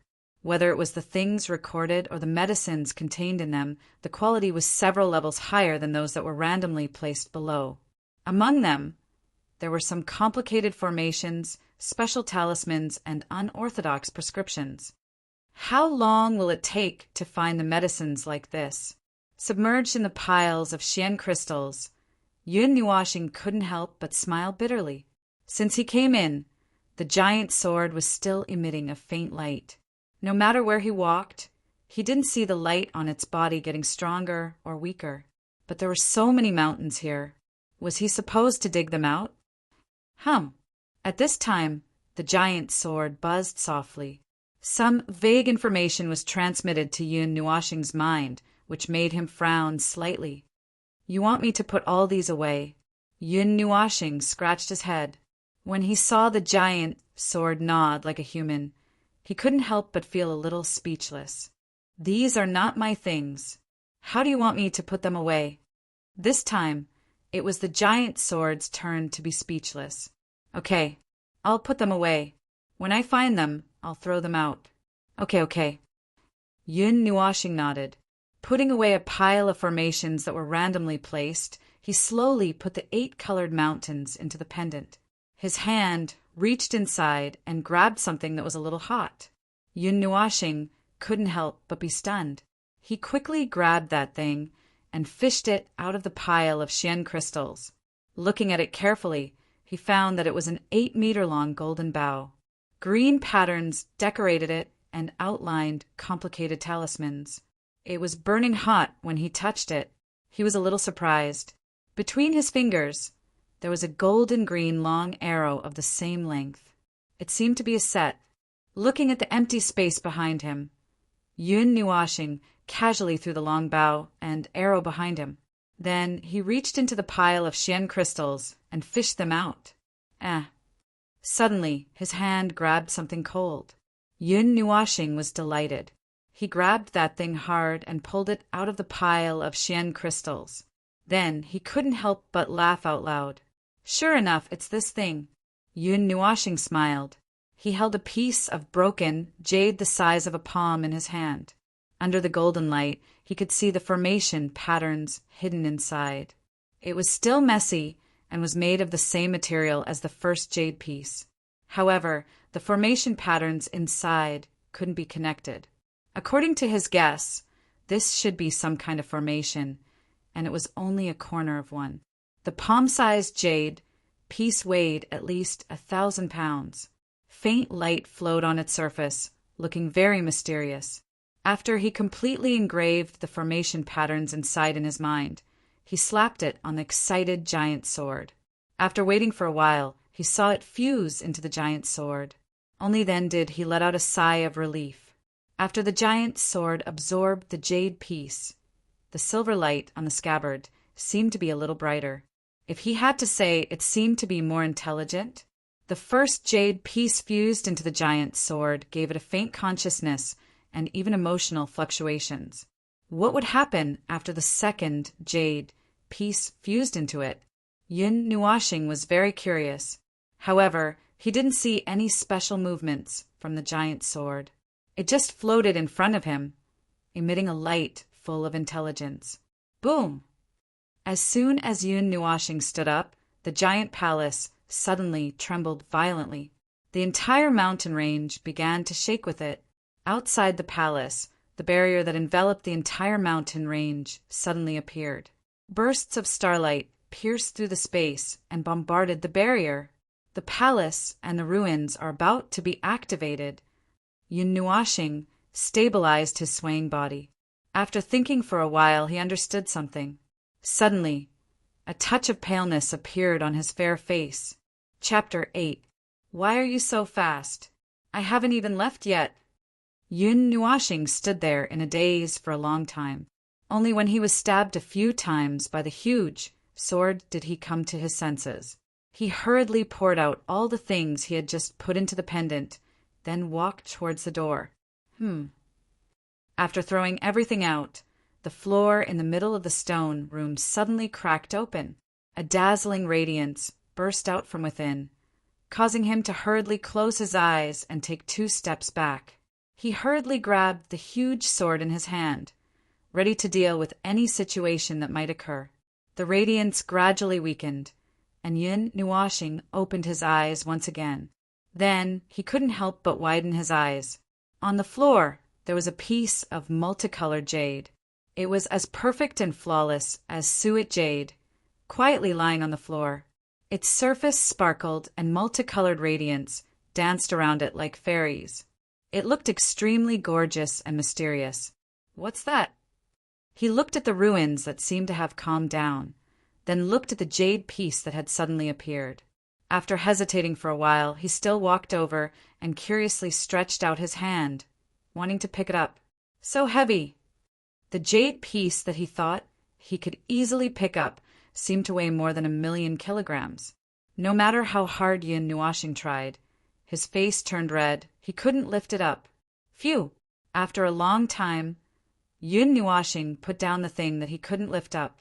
He took a few light breaths and wiped the sweat off his forehead. "Forget it. I don't care anymore. Escaping is more important." Yun Nuashing laughed bitterly. He took another look at the jade piece, then turned around and flew towards the door.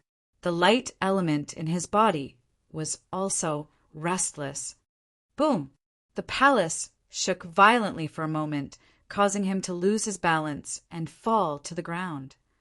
Caw-caw sounds came from the walls. The vast energy woke up from its slumber, and the mechanism was about to be activated. He was so scared that he sucked in a mouthful of cold air. Furthermore, Yun Nuashing saw an astonishing amount of energy flowing in the space outside the secret room.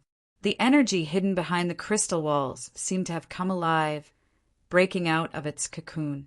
Yun Nuashing's scalp went numb when he saw this scene. Fortunately, the energy didn't enter the secret room. Otherwise, he would have died here today. "I've gone too far!" Seeing that his escape route had been cut off, Yun Nuashing broke out in cold sweat. He could not help but punch the ground. Just as he was thinking of a way to escape, the giant sword in his hand suddenly broke free. Then, under his strange gaze, it flew to the colorful jade piece, circled it twice, and pointed at him. "You want me to put it away?" Yun Nuashing probed when she saw the giant sword's actions. Buzz! The giant sword sank a little as if it was nodding. This made Yun Nuashing a little curious. What was this strange jade piece? Why did this strange giant sword care so much about it? Seeing Yun Nuashing hesitate, the giant sword flew back and pushed him, as if it was urging him. Yun Nuashing smiled bitterly and nodded. She took off the pendant and placed it on the jade slip. With a thought, she put the jade slip away. Clang! Just as Yun Nuashing put the jade slip away, the door of the secret room suddenly closed. A dull sound rang out, startling Yun Nuashing. However, before he could scream, a 3-meter-tall, colorful stone pillar suddenly rose from the ground in the deepest part of the secret room. Yun Nuashing hurriedly took a few steps back, grabbed a fist-sized crystal, and looked at the pillar vigilantly. What surprised him was that nothing happened after the giant pillar rose. He turned his gaze and saw that on top of the giant pillar there was an ancient scroll that was flowing with a brilliant light.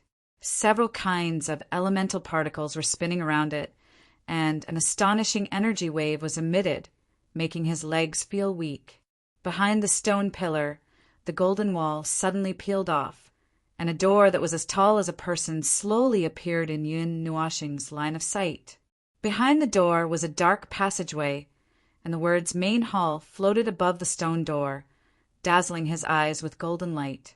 Looking at the closed door behind him, and then at the small door that led to the main hall in front of him, Yun Nuashing gritted his teeth and hurriedly walked towards the door that suddenly opened on the wall. Just as Yun Nuashing ignored the scroll and was about to enter the stone door, the giant sword turned around and dragged Yun Nuashing to the side of the stone pillar, then knocked on his head. Yun Nuashing laughed bitterly.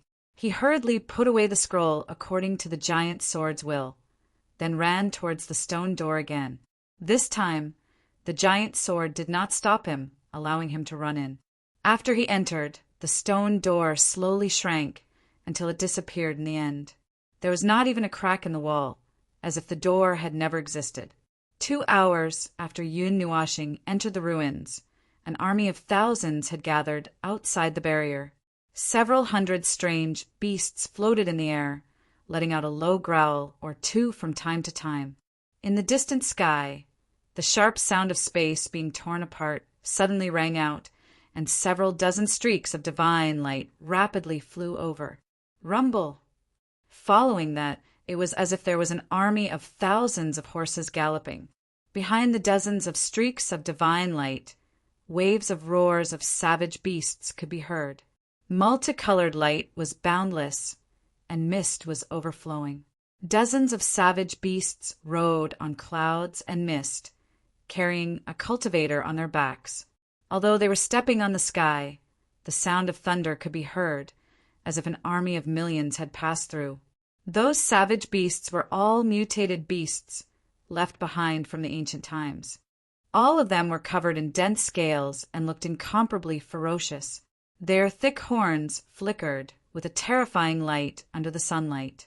The cultivator in the middle was carrying a fluttering flag, and a blazing temperature filled the air. On top of the flag, there were 3 words written with monstrous might: Fire God Shrine. Fire God Shrine is so impressive. At the same time, a cold laugh came from another direction, and a rumbling sound came from the sky. A huge monster swept across the horizon.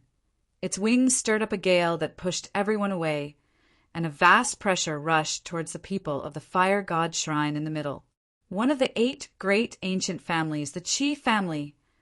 The people of the Fire God Shrine coldly looked at the group of people on the back of the huge dragon.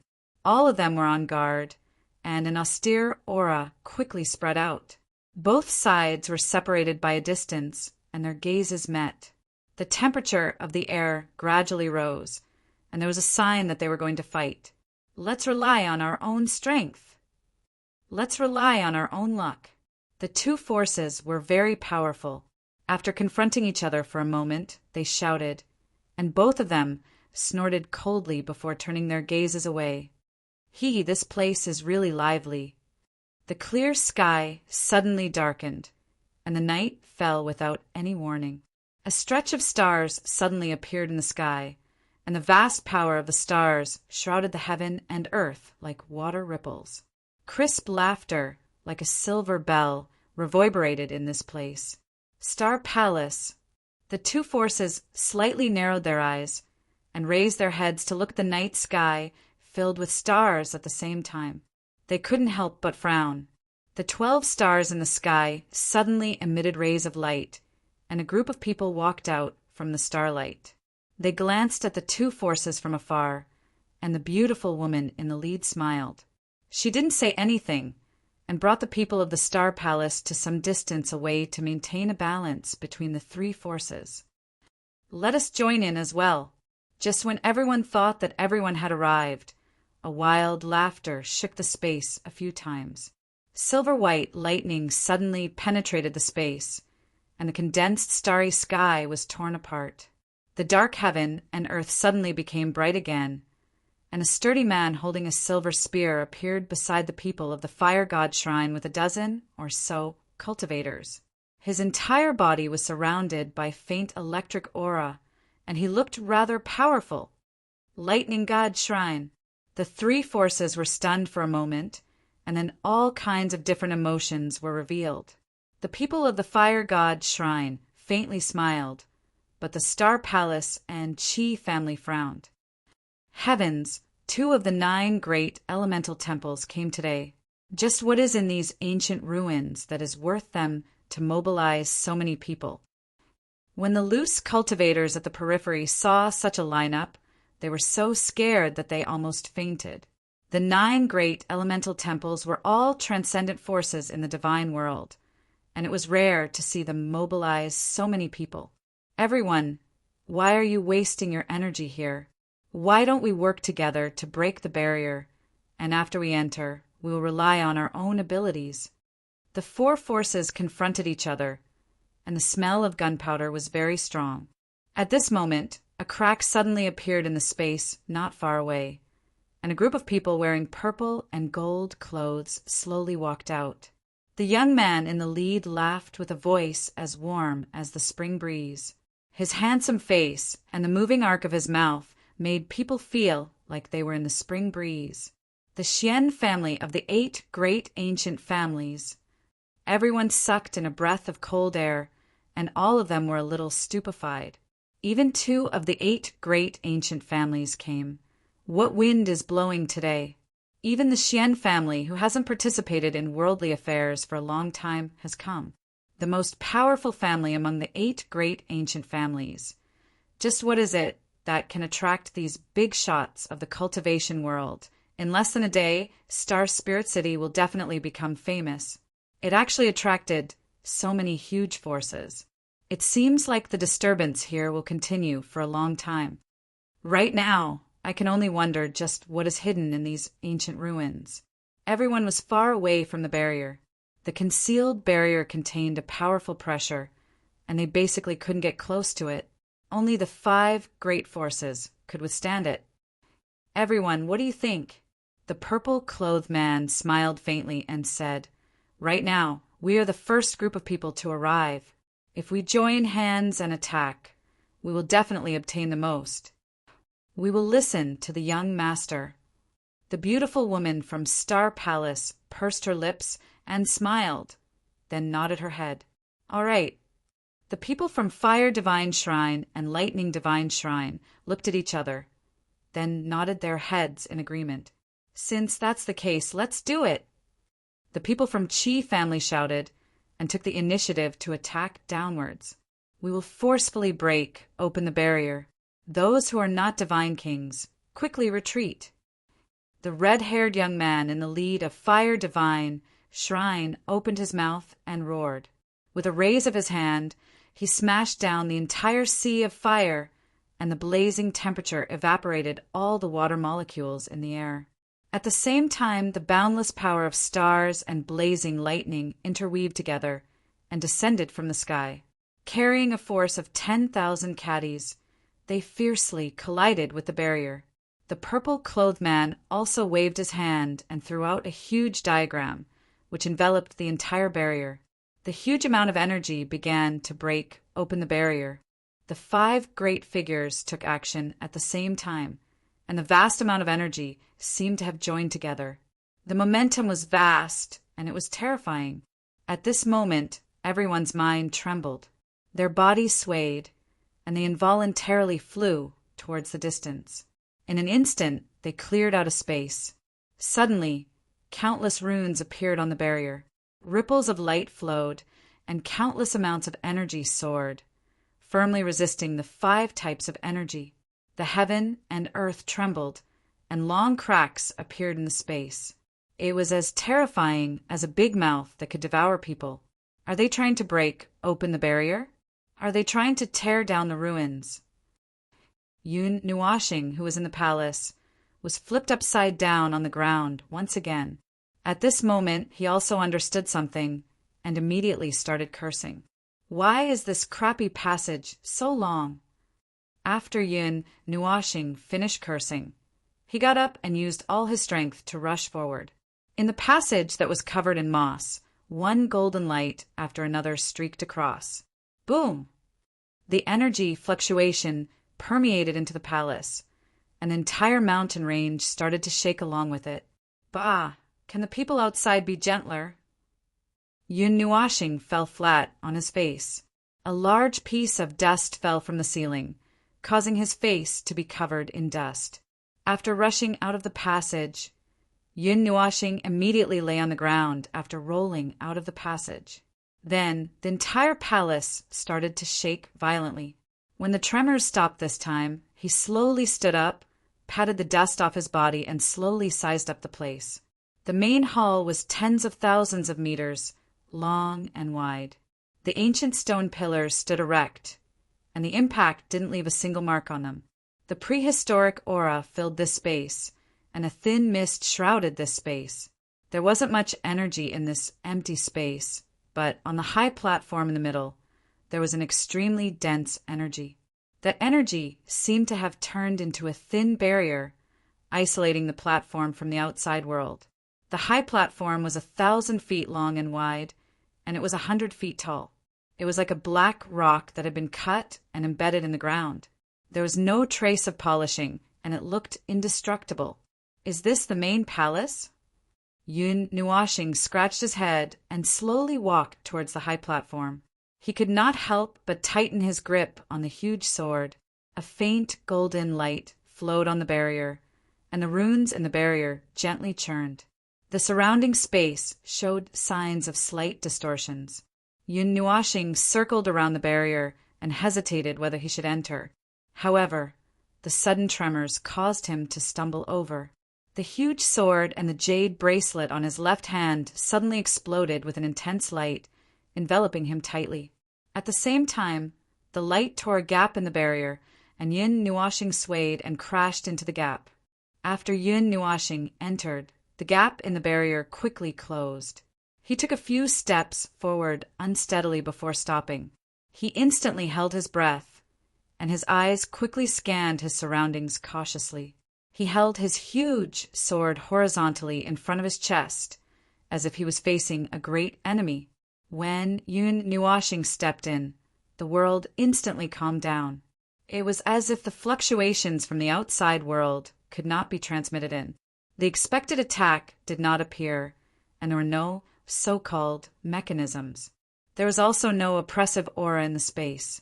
Dozens of golden statues stood on the stone platform. They were at least 20 feet tall, and they formed a circle with their faces facing outwards. They held 18 different types of weapons in their hands, and emitted an intimidating cold light. They were motionless, and they did not move even after he barged in. It was as if they had been there since ancient times. The back of the statues was completely covered by a black fog. Even his soul power could not penetrate it, and he was unable to sense what was under the black fog. However, Yun Nuashing instinctively felt that it was a little dangerous. Yun Nuashing took 2 steps forward, and an invisible wave suddenly spread out from the black fog, freezing his body. However, before he could be shocked, the jade bracelet and the huge sword exploded with an even more intense light and instantly broke the restriction. He also cautiously took a few steps back and stared the black fog without blinking. I didn't expect that the tomb I set up would still be opened by you. After a moment of silence, a faint voice slowly reverberated in this area that was 100 feet in size. Yun Nuashing sucked in a breath of cold air. How many years had it been? How could there still be a living being here? Furthermore, from what it said, it seemed to be the owner of this ancient palace. The 2 golden statues suddenly walked to the side, and the black fog slowly dissipated. A huge green-red lotus appeared, and a skinny person sat cross-legged on it. He was dressed in an immortal green robe, and his pale white hair fell to his shoulders. His face was like a skeleton, and his eyes emitted a faint green light, like will-o'-the-wisps. Upon closer inspection, the 2 pupils were strangely diamond-shaped and not round black pearls. Chapter 9. It's not you. Suddenly, a surprised voice came from the skeleton's mouth. Yun Nuashing was stunned and looked at the skeleton in confusion. The person who looked like a skeleton also looked at him in surprise for a long time. Then he fixed his gaze on the dark purple sword and exclaimed, "This is the Netherworld Ruin sword." The skeleton waved his hand and Yun Nuashing, and the sword flew over. They stopped a few meters in front of the skeleton. "Senior, do you recognize this sword?" When Yun Nuashing heard the skeleton say the name of this unknown sword, he immediately forgot about his situation and asked hurriedly, "Okay." The skeleton habitually stroked his beard that was no longer there. He looked at him strangely and said calmly, "The Netherworld Ruin sword, the first famous sword on the divine weapon ranking, divine sword record. Who in the realm of the gods wouldn't recognize it? What? Yun Nuashing was shocked. But now its spirituality has dissipated. Its spirit root has shattered. The weapon spirit has dispersed. The karma has disappeared. The runes have shattered. And the talismans have collapsed. Its power is less than a billionth of its original power. It can be said that it is now useless. The skeleton looked at it carefully and said with a bit of heartache, "Kid, you're really wasting God's gift. How could such a precious divine sword be reduced to such a state?" Yun Nuashing opened his mouth wide and couldn't say anything for a long time. This had nothing to do with him. The sword was right beside him. Who knew what had happened to it? However, the netherworld ruin sword suddenly emitted a strong light, as if it was refuting. It seems that it is not completely dead. Moreover, it is not something that ordinary weapons can compare to. The skeleton looked at the netherworld ruined sword in surprise and said, "Kid, where did you get this sword?" "I don't know. For as long as I can remember, this sword has always been with me." Yun Nuashing shook his head. "No memory?" The skeleton took a deep look at him. After a long while, he slowly said, "As far as I know, this sword only recognizes one person as its master. There is no news of this sword changing masters. That person seems to be... is... Who?" Yun Nuashing asked anxiously when she saw that he had stopped talking. Maybe this had something to do with his background. She was naturally a little anxious at this moment. "I forgot." The skeleton shrugged and said helplessly, "It's been so many years. I'm just a remnant of my soul. My memories of the past have been worn away by time." Hearing this, Yun Nuashing tilted her head with a dejected look on her face. Although she was mentally prepared, she still couldn't help but sigh when she heard this. She pulled a long face and didn't know what to say. The skeleton smiled faintly and stretched out his hand to summon a green scroll from behind him. He smiled and said, "It's good that someone has come. Before my soul is obliterated, I can still find someone to inherit my lost technique and not let it be lost. I originally planned to wait for the first person to come in to receive my teachings." The skeleton stroked the scroll and said with a hint of gratification, "That pair of eyes?" Yun Nuashing asked. "You even guessed it." The skeleton nodded in surprise and said, "The evil spirit I has the ability to see through all things and decipher all methods. You can understand the rest yourself." After saying that, he flicked his finger, and a ray of light flew into Yun Nuashing's glabella. Yun Nuashing was stunned for a moment. She sat down cross-legged and began to absorb the huge amount of information, engraving it in her mind. In less than 3 minutes, Yun Nuashing stood up abruptly with an anxious look on her face. "You're done so quickly." The skeleton was a little stunned. "No, now is not the time for deep comprehension. I have to leave quickly. Someone will come in soon." Yun Nuashing looked left and right to find a way out. "Don't worry." The skeleton waved his hand and placed her on the ground. He smiled and said, "They won't be able to come in for a while." "All right." Yun Nuashing nodded and began to comprehend the main points of cultivating the evil spirit eye from the information. At the same time, her body blossomed with 4 colors of light. Among them, the golden color was the brightest, followed by the red and metallic luster, and the green color was the weakest. She was unable to observe the changes in her body. Her body and mind were deeply immersed in the state of comprehension. However, the skeleton at the side suddenly jumped up and almost threw the scroll in its hand. For the first time, a trace of seriousness appeared on its withered face. For elements, heavy light, light wood, metal, and fire balance, the skeleton sucked in a breath of cold air. Suddenly it opened its mouth and said, "Abnormal! It's a pity that I don't have that. Maybe this little guy can use the evil spirit eye to the extreme. I'm now very curious about his identity." The skeleton scratched its head. Its green eyes suddenly narrowed and turned into 2 diamond-shaped pupils that rapidly rotated. It wanted to see through Yun Nuashing completely. 10 minutes later, the green light weakened. The skeleton frowned and muttered, "The past has been sealed." Regardless of whether it's the past or present life, it can't be seen through.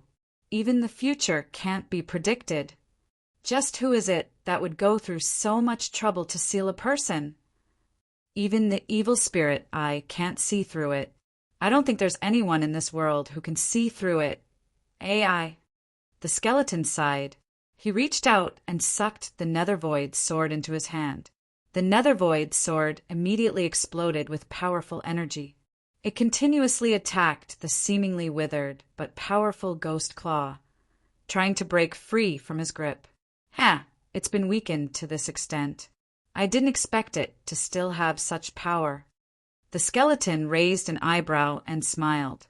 "Don't worry, I won't hurt you. I'm just helping you repair your spirit root." Hearing this, the nether void sword immediately quieted down. Seeing this, the skeleton's withered hand surged with green light. It seeped into the nether void sword and drew in the remaining spirit root fragments, slowly reconnecting them. The nether void sword also emitted a faint glow. It absorbed the surrounding energy and appeared to be even more sentient. As expected of the number 1 divine sword, I can't completely repair it with the remaining energy I have. After a long while, the skeleton raised his head and returned the nether void sword to Yun Nuashing's side. He couldn't help but smile bitterly when he felt that his body had used up almost all of its energy. Boom! His soul peaked outside the palace. The barrier that sealed this mountain range was filled with cracks as thick as an arm. It looked like it wouldn't be long before it was completely destroyed. "Is she coming in?" The skeleton chuckled. A strange look flashed through his eyes. With a thought, the energy in the ruins began to boil. An astonishing murderous intent emanated from this ancient palace. Phew! At this moment, Yun Nuashing, who had been meditating for a long time, slowly opened her eyes. Gorgeous, four-colored energy shot out from her eyes. Then, the color in her eyes fluctuated rapidly. Finally, they were filled with gold. One of her diamond-shaped pupils was red and the other was silver. There was also a faint flicker of green. It looked very demonic. "So gaudy." Yun Nuashing, who had just woken up, said this sentence the moment she opened her mouth. When the skeleton heard this, he almost spat out a mouthful of blood. "Why is Senior's different from mine?" Yun Nuashing tilted her head and looked into his eyes. "It's not that mine is different from yours. It's that yours is too special." The skeleton covered his chest and rolled his eyes. "Ah, you're innate with the 4 elements. Don't you know?" Seeing his baffled expression, it was the skeleton's turn to be stunned. "The evil spirit eye is condensed from the pure elemental energy in my body. I've only devoted my life to the research of the wood element. I didn't take the risk of incorporating other elements into my body. Therefore, my eye has always been green, hindering its development. But you're different. The 4 elements are enough to make it reach the pinnacle, especially the rarest light element. With it, your path of cultivation will be like a tiger that has grown wings. You'll be invincible among the younger generation." After Yun Nuashing heard this, he nodded his head in confusion. The skeleton smiled. Stroking the scroll in his hand, he sighed and casually tossed it to Yun Nuashing, saying, "A complete, divine great array and some talismans. You also have the wood element in your body. You'll be able to bring out its power. After you're familiar with it, you'll be able to combine it with other elements to sublimate it." Yun Nuashing took the scroll and opened it to take a look. He was immediately wild with joy. He knew that an expert of this level wouldn't have any junk on him. The things he casually tossed out might cause a perilous situation in the world of cultivation. Carefully holding the scroll in his hand, his eyes that had already returned to their original pitch-black color glanced at the slightly small platform. Then he looked behind the skeleton. There, a pitch-black mass was still bobbing up and down. Astonishing energy was constantly rolling, causing Yun Nuashing to feel as if he was sitting on pins and needles. Speaking of which, brat, when other people barge into the ruins, they'll plunder everywhere. They can't wait to take the entire ruins for themselves. You, on the other hand, not only did you enter first, you didn't even touch anything. You only took that jade piece. Suddenly the skeleton laughed.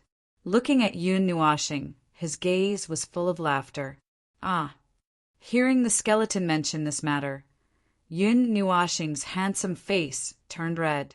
Somewhat unnaturally he turned his head and said awkwardly, after all, those things aren't mine. How can I casually touch them? But you took that jade piece, the skeleton teased. That's what the void underworld wants. That.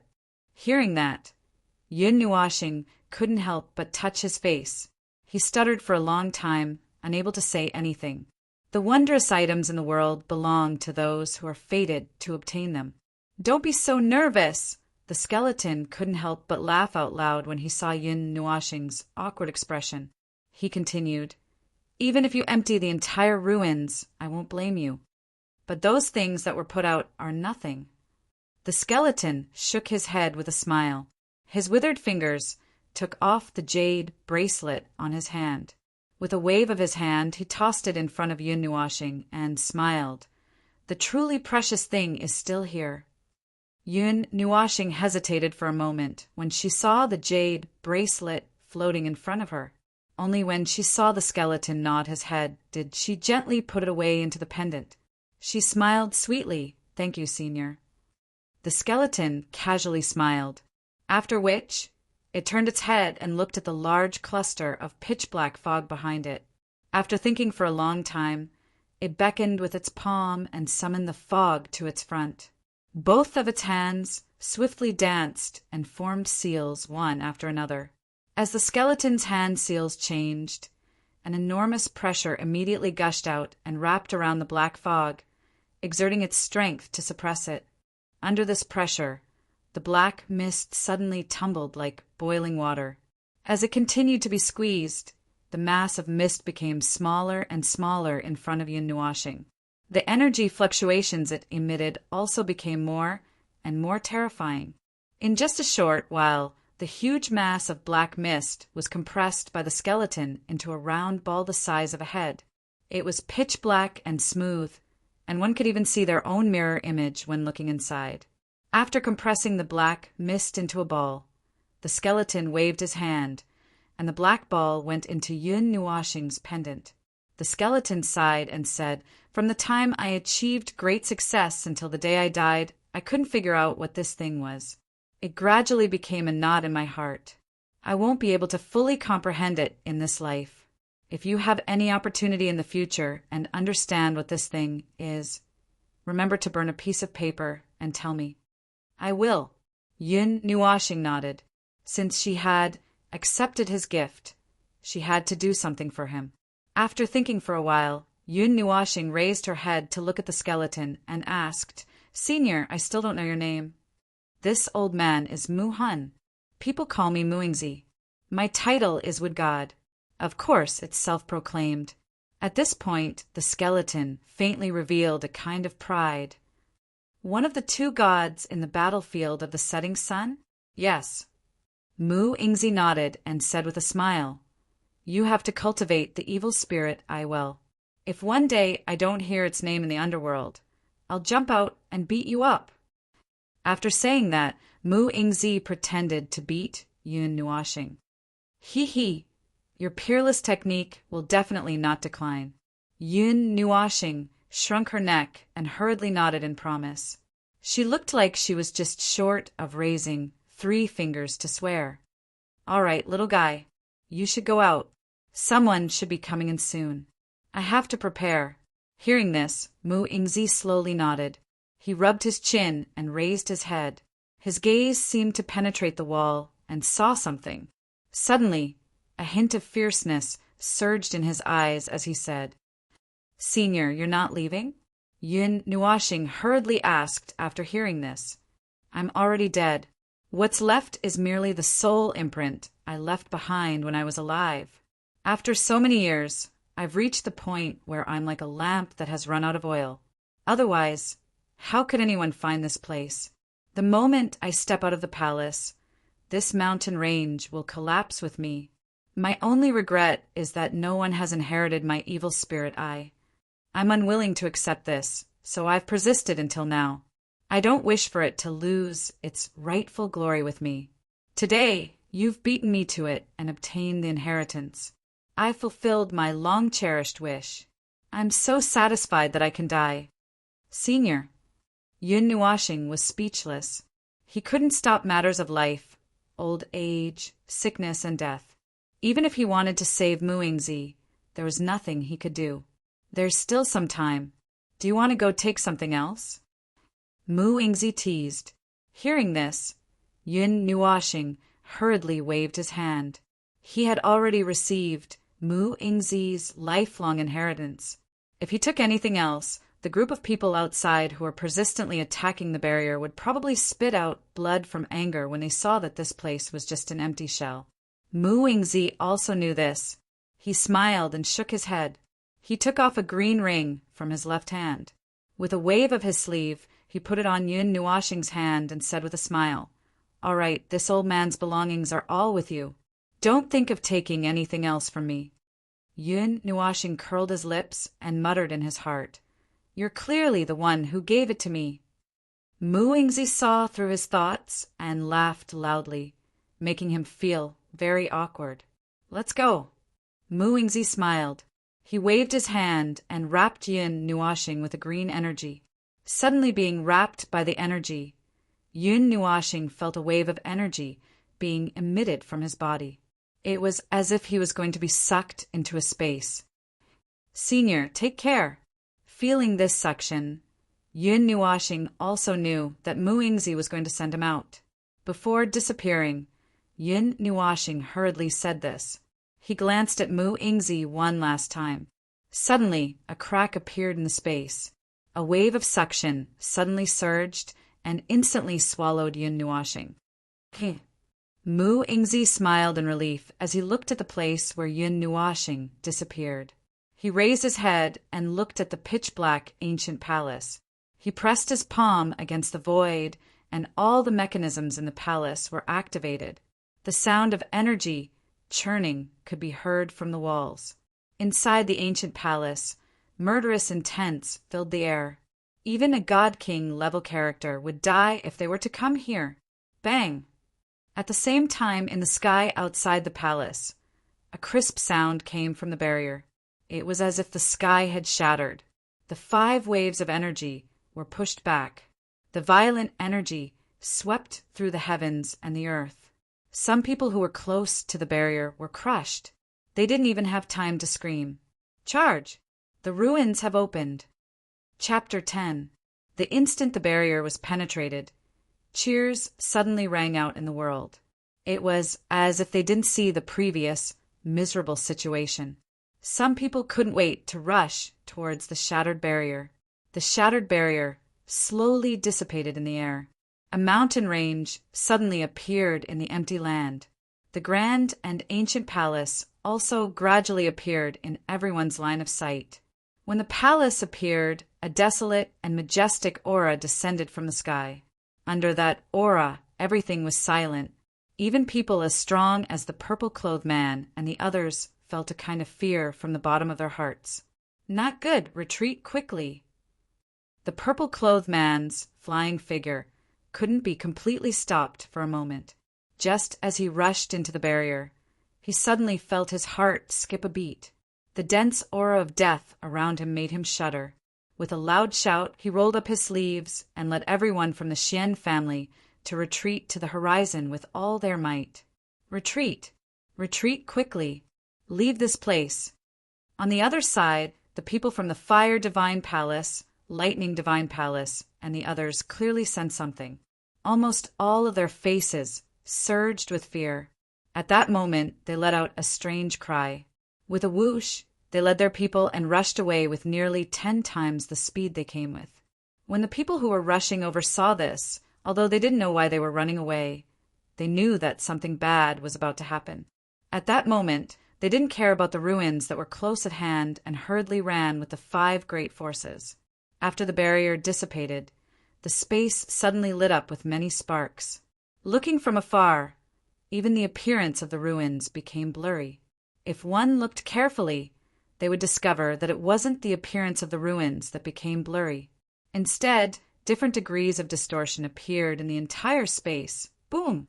An earth-shattering explosion resounded in the sky. It was as if 10 suns had exploded at the same time. Overflowing energy covered the entire world with a rain of fire that could destroy the world. At that moment, the emerald forest that was close to 10,000 miles away from the ruins was also raised into a flat land with no end in sight. Even the ground had sunk down by several tens of meters. The ground was so flat that there wasn't the slightest obstruction.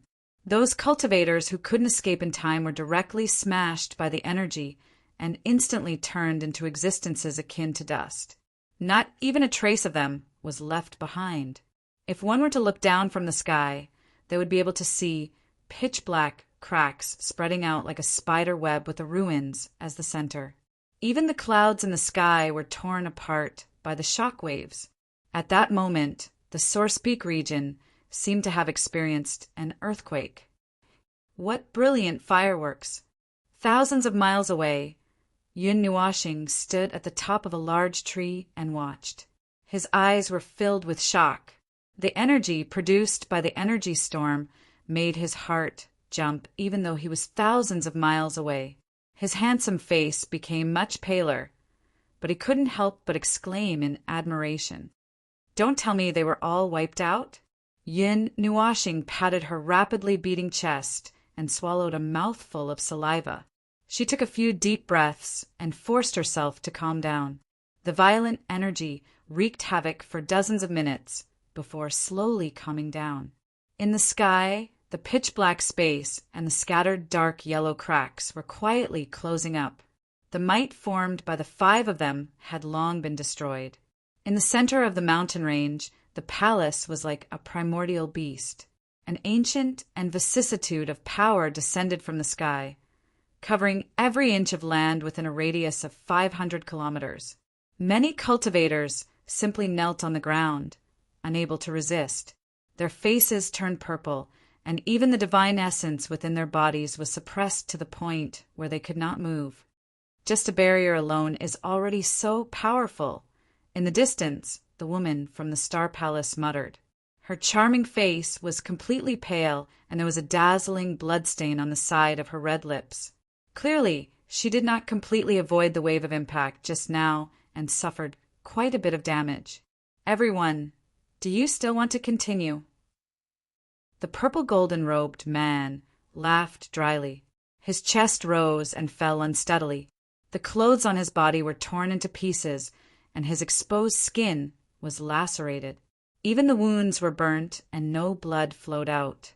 Just now they had taken the lead to charge in and received the strongest impact. However, looking at their calm appearance, they did not seem to have suffered any serious injuries. The master of these ruins must have surpassed Shinming when he was alive. No, he must have even been an expert of the Underworld King level. We were too careless. The sturdy man from the Lightning Divine Hall frowned and said angrily, although the lightning element was not as fast as the light element, it still swept away the people from the Lightning Divine Hall, Fire Divine Hall, and Xian family in an instant. However, the purple-robed man was too close to the ruins. Even if he used speed, he could not escape the fate of being injured. The leader of the Fire God Shrine, the red-haired man, sighed. He turned around and said to the 2 of them, "Quickly return to the shrine and report to them. Ask them to send experts to support us. Something of this level is not something we can touch." The appearance of an underworld king level ancient ruin could not be concealed. It would definitely shock the entire Source Peak region. Soon, more and more sects would dare to come. Among them, there would definitely be many forces comparable to the Divine Hall and the 8 ancient families. The Xian family had no choice but to ask for reinforcements. How about we break into the ancient palace together and take the lead in retrieving the treasure? The people from the Qi family looked at the people from the Xian family, then looked at the Fire Divine Hall and the Lightning Divine Hall. Finally, they asked the people from the Star Palace. "We haven't even entered the ruins, and there are already such heavy casualties. Do you think that there are not enough people who have died?" The red-haired man frowned. Looking at the empty sky, he felt a bit of sorrow in his heart. Aside from their 5 families, there would not be more than 100 people alive. Furthermore, they did not want to give up on this opportunity. However, they clearly knew that with the strength of their own people, they might not be enough to kill in the ruins. If you're afraid, then you should leave as soon as possible. Just stay on the side and watch us collect the treasure. Hearing the red-haired man's words, the people from the Chi family immediately sneered. "I want to see how many of you can come out alive." The red-haired man clenched his teeth and fiercely glared at the people from the Chi family. Then, he led the crowd and retreated far away. The sturdy man from the Lightning Divine Hall looked left and right. He also glared at the people from the Chi family. Then he brought his people and retreated with the people from the Fire Divine Hall. "Brother Chi, let's just forget about today's matter. For something of this level, only the elders of the family can barge in. Otherwise, the consequences would be unimaginable." The purple-clothed man from the Xian family sighed. He took out a pill and casually threw it into his mouth. Then he gave him an apologetic smile. Then he brought his people and retreated in the direction of the 2 divine halls. On the side, the people from the Star Palace also retreated far away. After seeing such a tragic scene, they also did not want to stay here any longer. Only the 20 people from the Chi family remained. Even the loose cultivators chose to leave. They knew that preserving their lives was more important. If they lost their lives, then no matter how precious the things were, they would be meaningless. The people from the Chi family clenched their teeth. They hatefully glared at the 4 forces and unwillingly flew in another direction. Phew! Luckily they all left. When Yun Nuashing saw that the crowd had dispersed, he lightly heaved a sigh of relief. He was someone who had walked around the ruins and knew how frightening the series of energy mechanisms inside were. However, he was a little disappointed in his heart. He thought that he would be able to see everyone enter, but after discovering that there was actually nothing very valuable, he flew into a rage. He looked in the direction of the Star Spirit City. This place was actually quite far from the Star Spirit City. Yun Nuashing flew for half a day with great difficulty before arriving here. The explosion just now did not affect that side, but it definitely attracted the attention of others. "Let's go back. That guy should be worried." Inexplicably, he thought of the scene where Yu Yin put on the jade bracelet for him. Yun Nuashing rolled his eyes, sighed, and prepared to return to the Star Spirit City. The people from the Lightning Divine Palace, Fire Divine Palace, and the Xian family walked together. When they passed by Yun Nuashing, they slowly stopped. The red-haired man looked at Yun Nuashing in astonishment. He frowned, and his red eyes revealed a puzzled expression. This caused the other 2 to frown as well, and they followed his gaze. Seeing that there were suddenly a few more black figures beside him, Yun Nuashing was startled. He slowly raised his head and saw more than 80 pairs of eyes, sizing him up. He was startled for a moment, then cold sweat flowed down his body. He sucked in a breath of cold air. He recognized that these people were 3 of the 5 groups that were leading the 5 groups just now. "Oh, damn."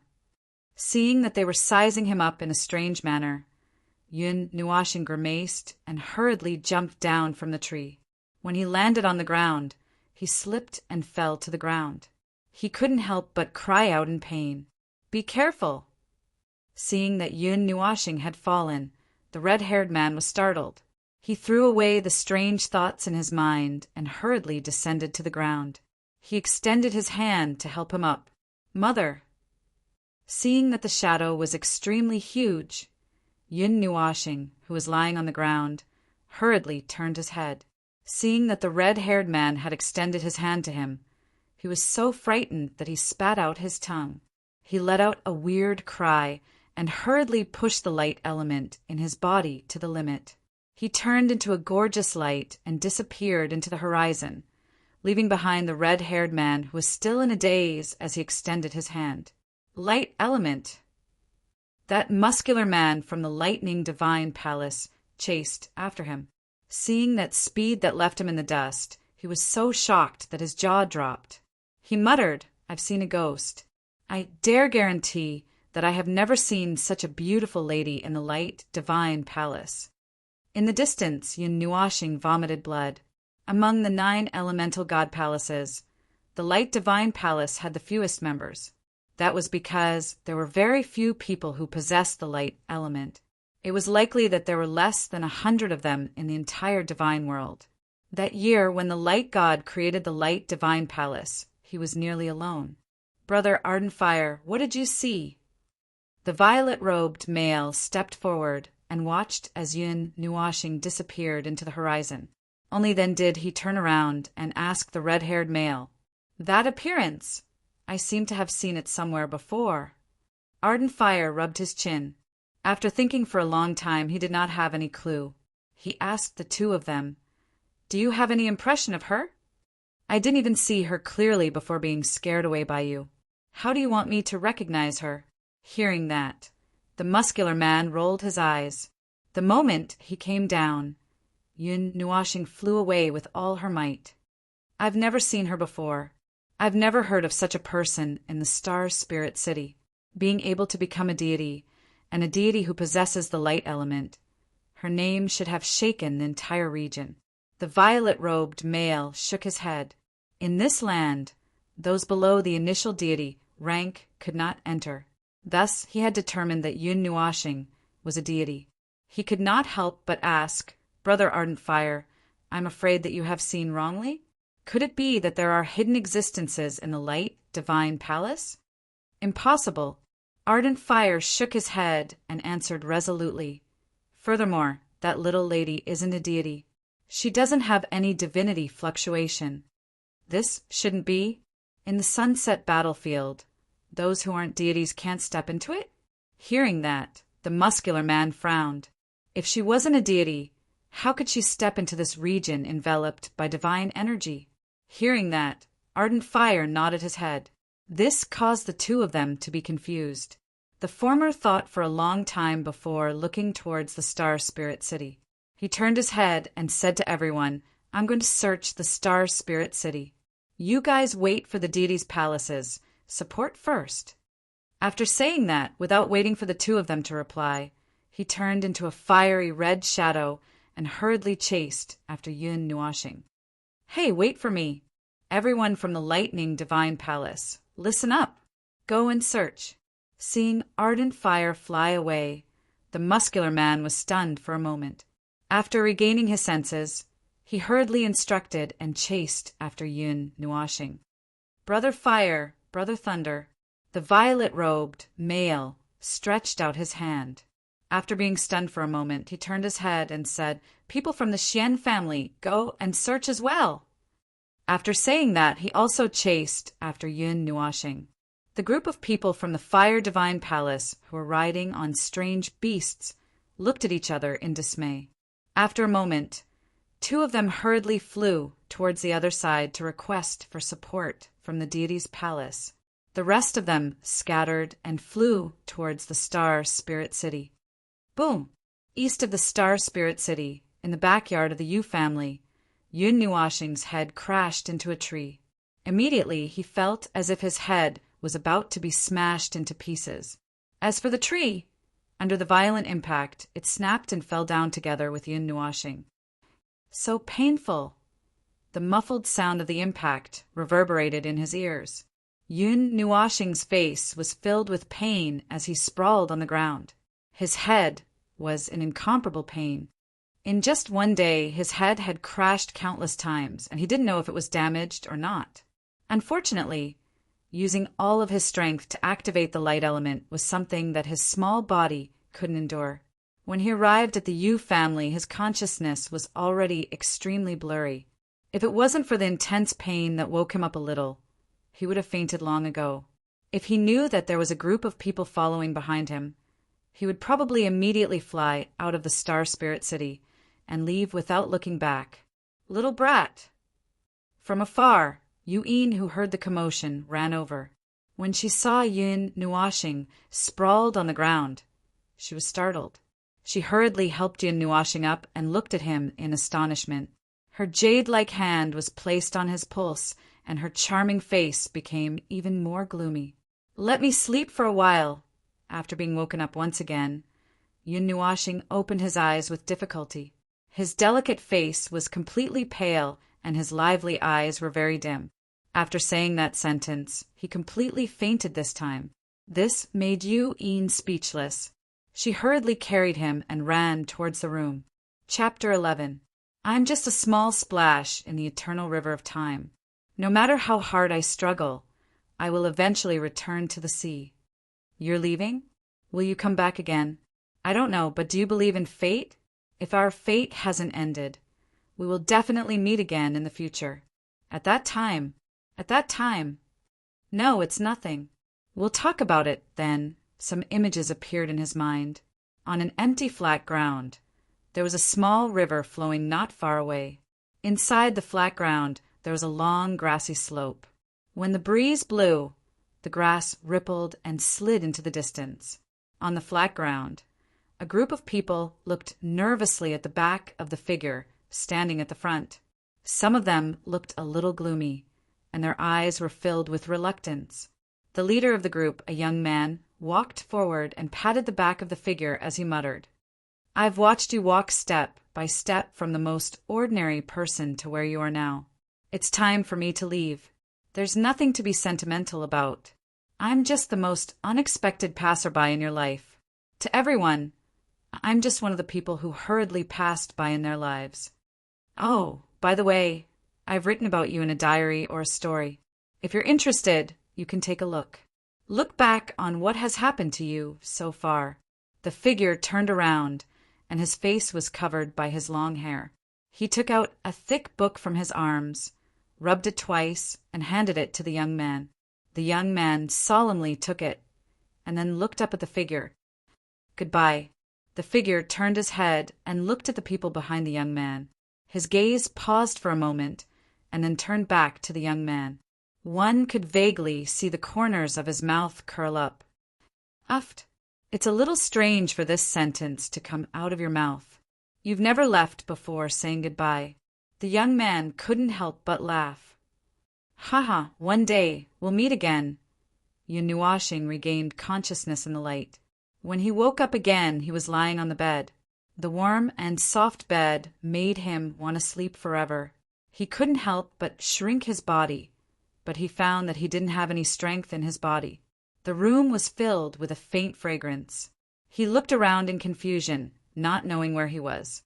At the last moment before he fainted, he seemed to see Yu-in. "Dream." Yun Nuashing murmured weakly. He seemed to have had a strange dream just now.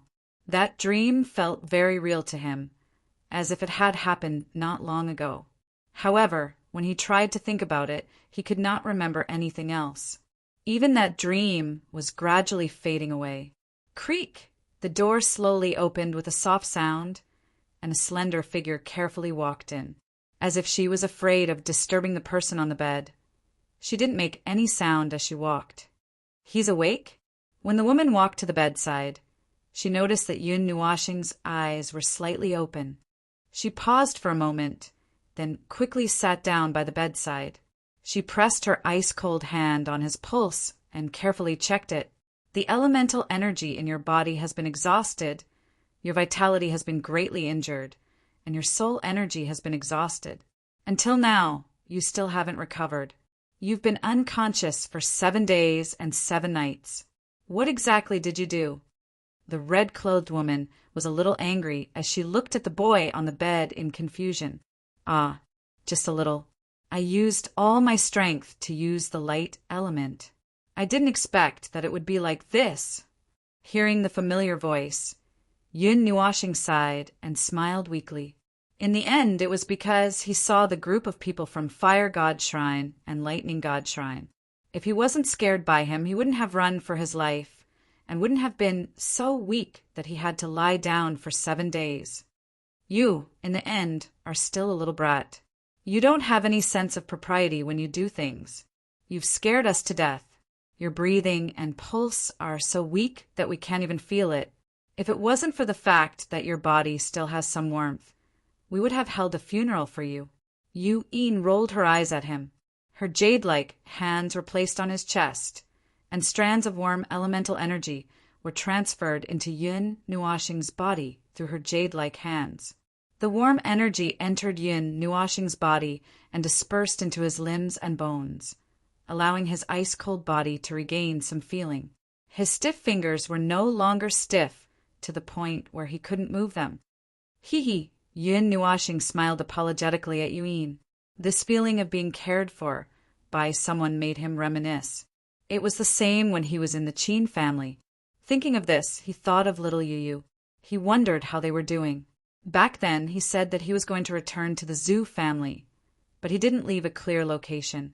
He didn't know where to find them in the future. After a long while, Yu-Yin retracted her hand, pulled the blanket up a little, and said helplessly, "You should just obediently lie down and rest."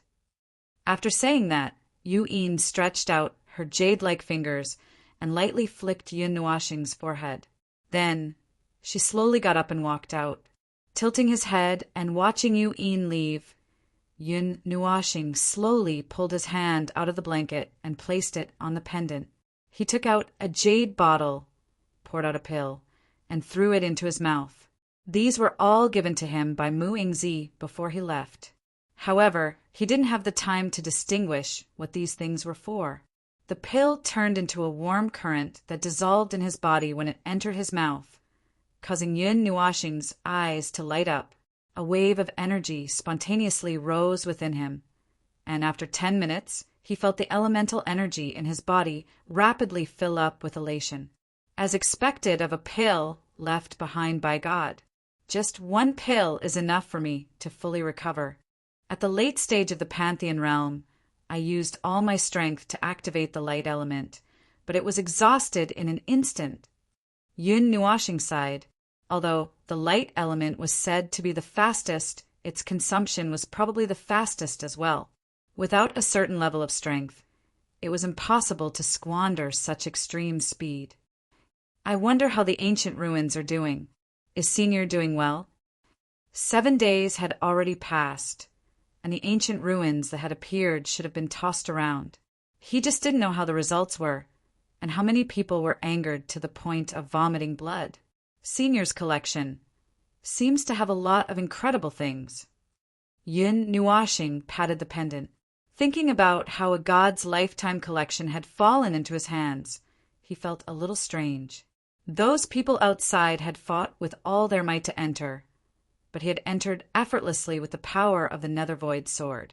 At this moment, he couldn't help but smile. "What are you smiling for? So disgusting." At the door of the room, Yu-Yin walked in with a tray. Seeing Yun Nuoxing smiling foolishly, she stopped in her tracks. Mei Mao looked at him suspiciously, put down the tray on the table, and took his pulse again. Nodding, she said, "You're much better now. Can you get up and eat?" Yun Nuoxing nodded. Just as he was about to sit up, he thought of something and pretended to struggle for a long time without moving. Immediately, he winked at Yu-Yin and said with an embarrassed smile, "You can go out first." Yu-Yin saw that Yun Nuoxing couldn't get up for a long time and laughed. Taking advantage of the fact that he couldn't move, she pinched his cheeks and helped him up. Smiling, she said, "If you can't get up, just say it. Why are you still acting like an outsider? But, come, sister will feed you." Just as Yun Nuoxing was about to say something, Yu-Yin stuffed a bun into his mouth first, making him unable to spit it out or eat it. "Sigh, I'm pretending to be sick. Even if I have to hold back my tears, I have to finish pretending." After thinking for a while, Yun Nuoxing didn't know whether to laugh or cry. With a red face, he let Yu-Yin finish feeding him. After eating, Yu-Yin put Yun Nuoxing back on the bed. Taking out a dark green elixir from her ring, she gently stuffed it into his mouth. Seeing that he swallowed it, she walked out with the tray. "She makes me feel like I'm paralyzed." Seeing that Yu-Yin left and didn't come back for a long time, Yun Nuashing finally jumped up and sat cross-legged on the bed. He took out an immortal grade crystal the size of a fingernail from his pendant and placed it in the air. His hands formed a seal to heal his injuries, and he allowed the 8-colored energy to enter his body and slowly cleanse it. After a long time, the crystal suddenly merged into his glabella. The 8-colored light emitted from his body and dyed the room colorful. The tyrannical energy caused the surrounding space to ripple. The Netherworld Ruins sword was shocked.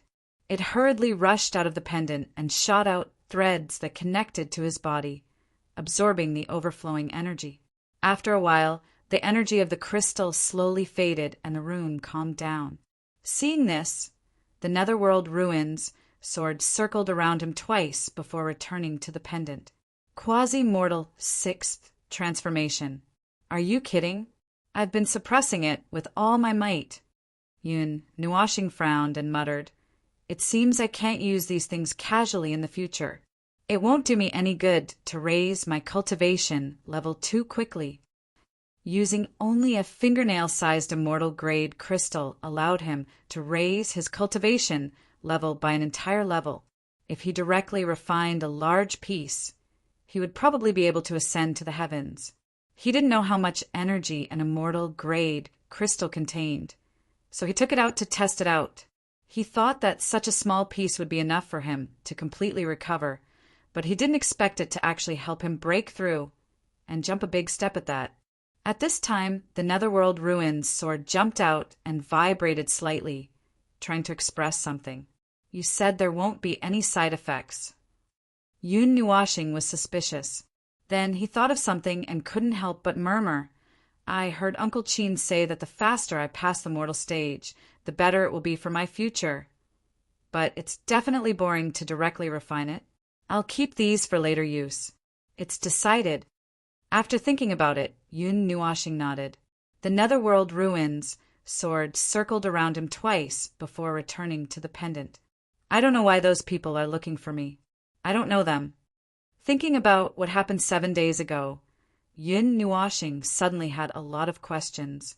He didn't know what kind of power those 3 groups of people were from, nor did he know when he got involved with them.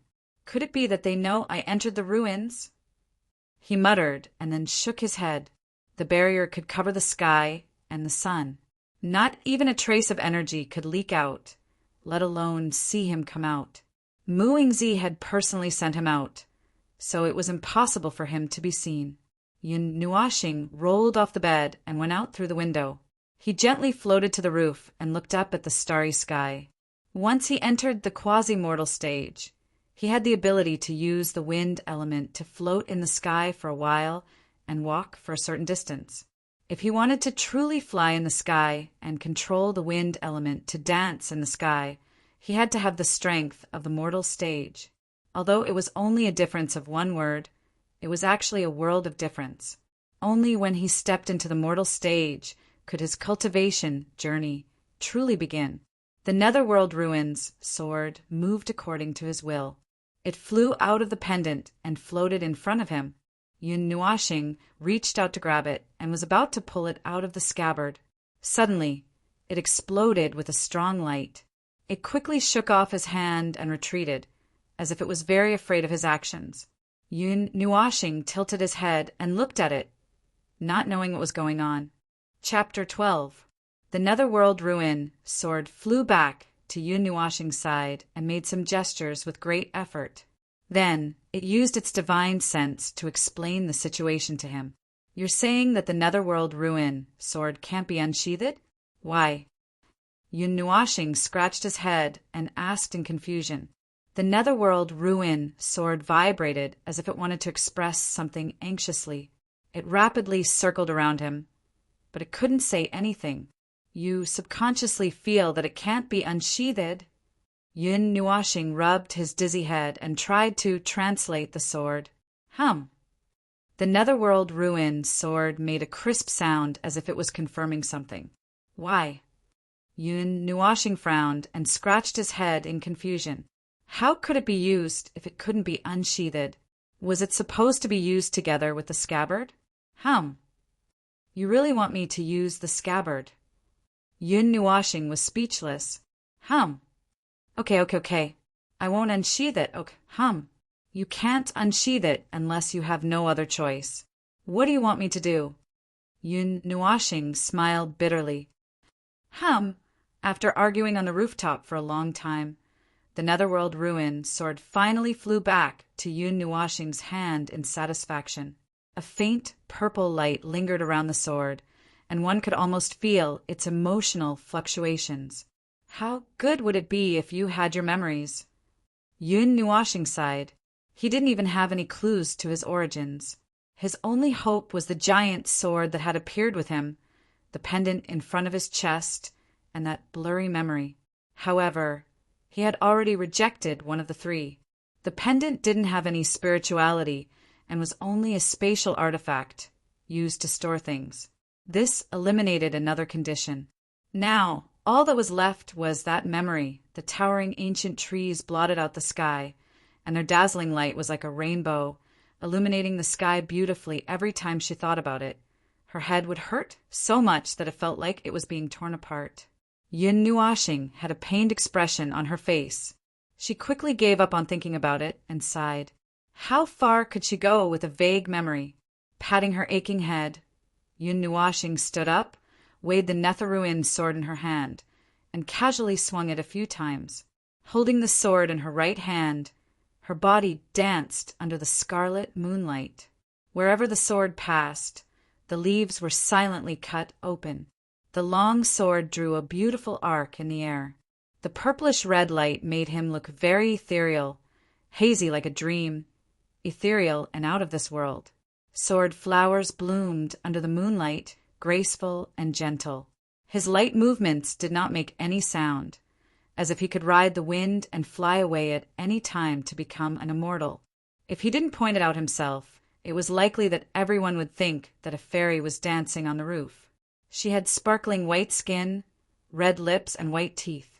Her ink-black hair danced with her windbreaker. Her eyes were slightly narrowed, and her blurred appearance made people's hearts palpitate. Phew! Yun Nuashing gently exhaled. Her narrowed eyes suddenly opened, and a sharp aura rose from the ground.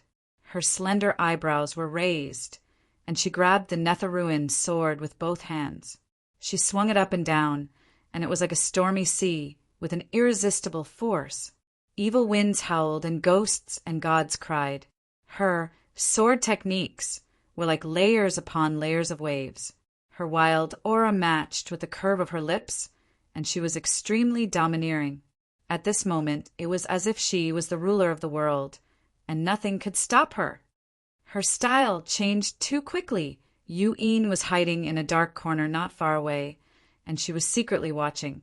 She had seen Yun Nuashing dancing like a fairy when she had just come up, and she was watching with interest. Who would have thought that in the next moment she would become wild and unrestrained? It was so fast that she couldn't react. After a long while, Yun Nuashing suddenly stopped. The Netherruin sword stopped at her will, and the many illusions also disappeared in an instant. Her body remained in the posture of the giant sword, slashing downwards. The light in Yun Nuashing's eyes slowly faded, and in an instant they returned to a pair of clear eyes. She slowly straightened her body, and her chest rose and fell gently as she stretched her body. Little brat! Yu-Yin suddenly jumped out from the side, and her jade-like hand slapped him on the shoulder as she shouted in shock. Ghost! Yun Nuashing's body trembled violently, and goosebumps appeared on every corner of his body. His heart suddenly stopped for a moment, and he was so scared that he jumped off the building and fled. Yu-Yin was stunned for a moment, and her beautiful face was a little strange. She didn't expect such a big reaction from him, and she couldn't help but laugh. Head. A few minutes later, Yun Nuashing jumped up from downstairs with a gloomy face. His appearance of gnashing his teeth made Yu-Yin's smile widen. However, he looked like he was only 14 or 15 years old, and Yu-Yin's real age was only around 20 years old. When he said this, it made him sound like an old man. Ahaha, I'm older than you, so you have to call me big sister. Yuen laughed as she pulled him over, and her jade-like hand scratched his head as she laughed. Yuen Nuashing pushed her away with a red face and asked in embarrassment and annoyance, "What's the matter?" "From today onwards, your time belongs to me." Yuen smoothed out the black hair in front of her forehead and smiled as she stuck out her pink tongue. Yuen Nuashing was taken aback. Fire Cloud Palace was a faction in the east of Star Soul City. All of its disciples possessed the fire element, and it was considered rather famous in the entire Star Soul City. It was a faction of the Fire God Temple that was located in the northwest of the Source Peak region. They were the ones who quickly reported the appearance of the ancient ruins, allowing the latter to be the first to rush over from the Divine Continent. Otherwise, if they were to wait for the news to reach the Divine Continent before coming over, they wouldn't even have a hair left. And after the storm of the ancient ruins, Fire Cloud Palace had calmed down. The outside world had also regained its peace, leaving behind a few behemoth-like factions to constantly explore. Who the F*CK is so wicked as to leave an empty palace to scare people? Why the F*CK did they have to create such a powerful barrier? F*CK, the ruins are empty. There isn't even a dog inside.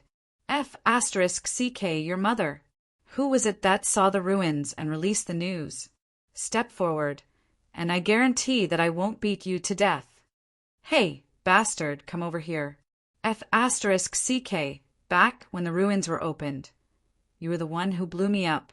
Now I want to settle the score. Of course, although the storm had passed, the effects it left behind were not trivial.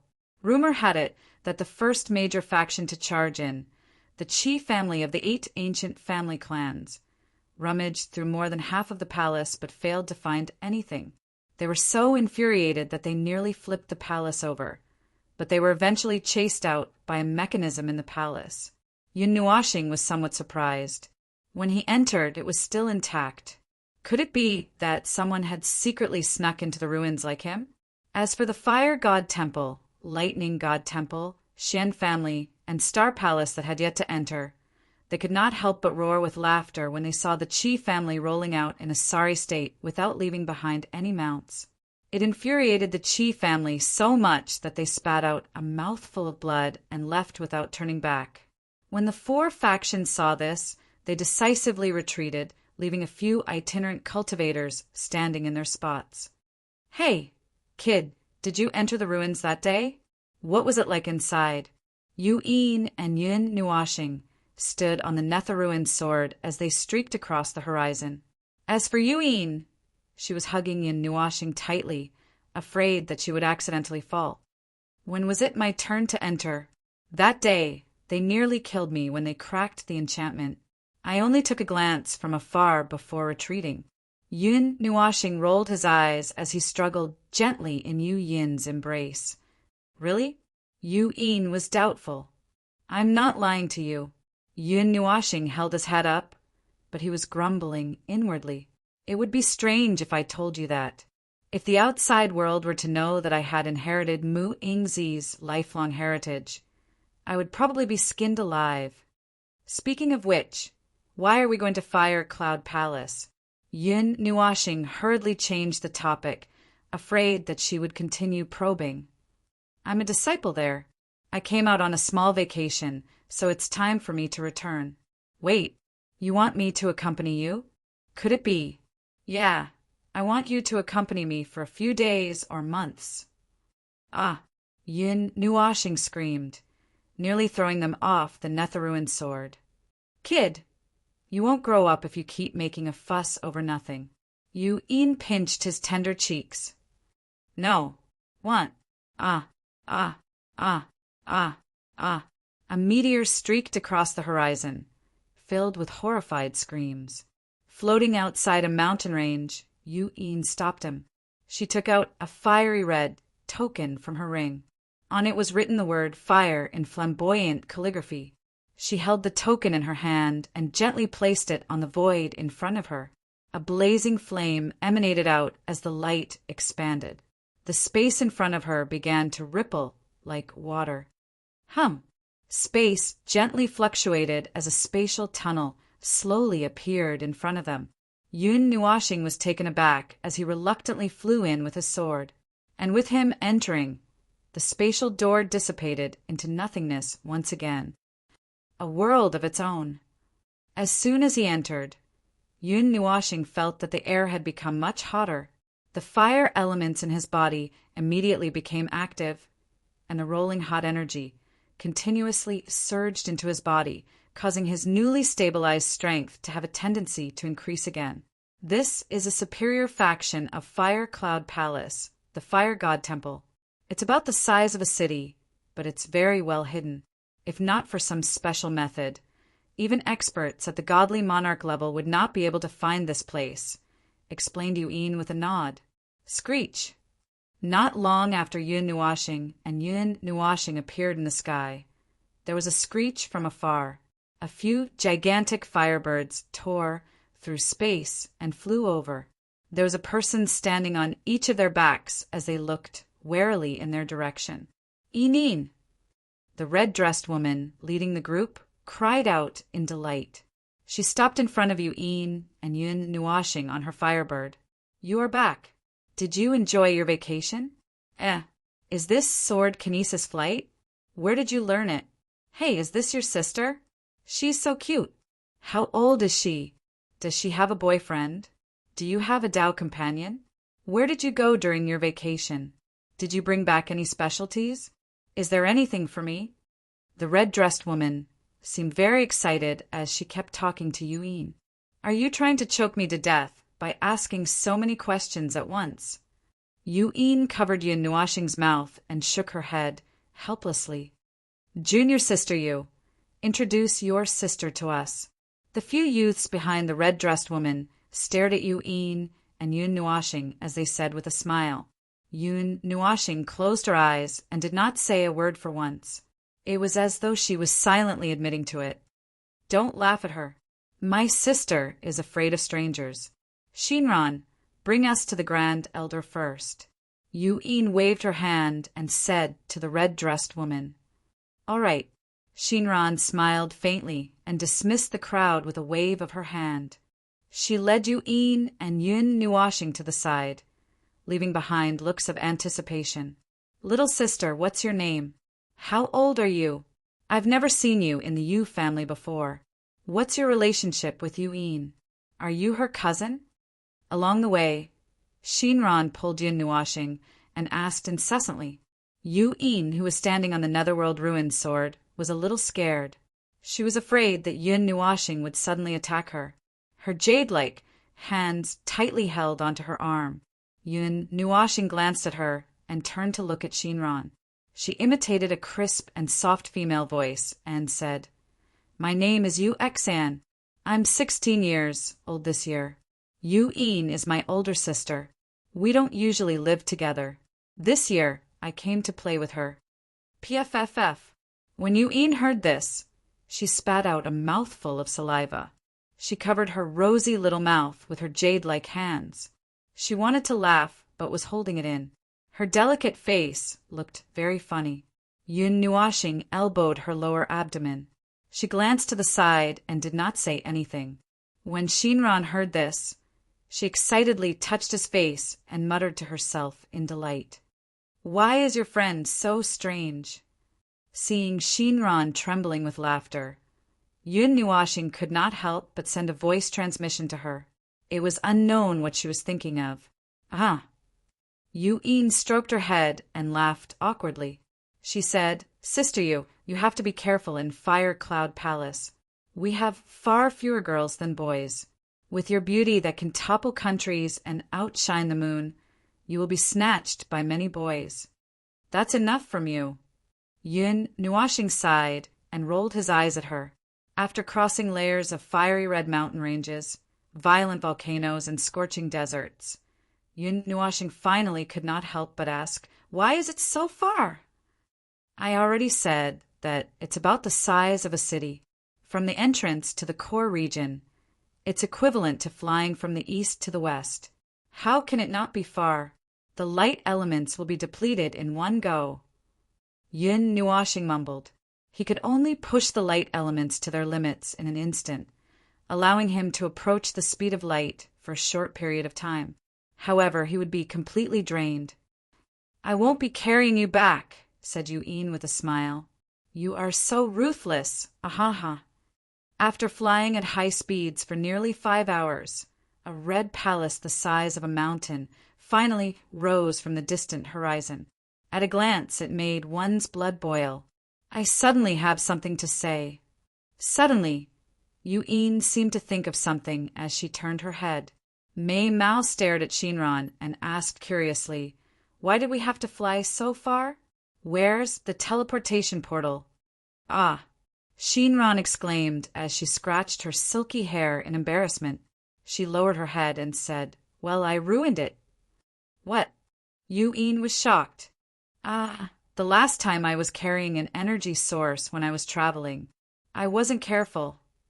Shinran turned her head away with a red face and stuttered. You blew it up, right? Yu-in rubbed her smooth forehead, not knowing what to say. How many times has it been already? She couldn't help but scold. How many times have I told you you can't? I know. MN. I'll be more careful next time. Shinran was afraid that she would continue and quickly nodded. There will be a next time. What exactly do you want me to do? Yun Nuashing transmitted his voice to Yu-in as he looked at the approaching palace. There's something I need your help to activate. You'll know when we get there. Yu-in rubbed his head and smiled. What is it? Yun Nuashing asked. A mysterious magical tool. Yu-in shook her head mysteriously to keep him in suspense. Yun Nuashing knitted his brows and snorted lightly. He stared at the palace and didn't say anything else. In the distant palace, an old man with red hair and a red beard stood at the edge. His fiery red eyes pierced through space and directly saw Yun Nuashing and the others in the distant horizon. His gaze was locked on him for a long time before he slowly nodded and turned around to walk into the main hall. The final requirements have been gathered. It's about time to start. Old Four, quickly go and prepare. The old man's voice reverberated in the main hall. A group of people dressed in fiery red clothes hurriedly retreated when they heard this. They then methodically arranged something.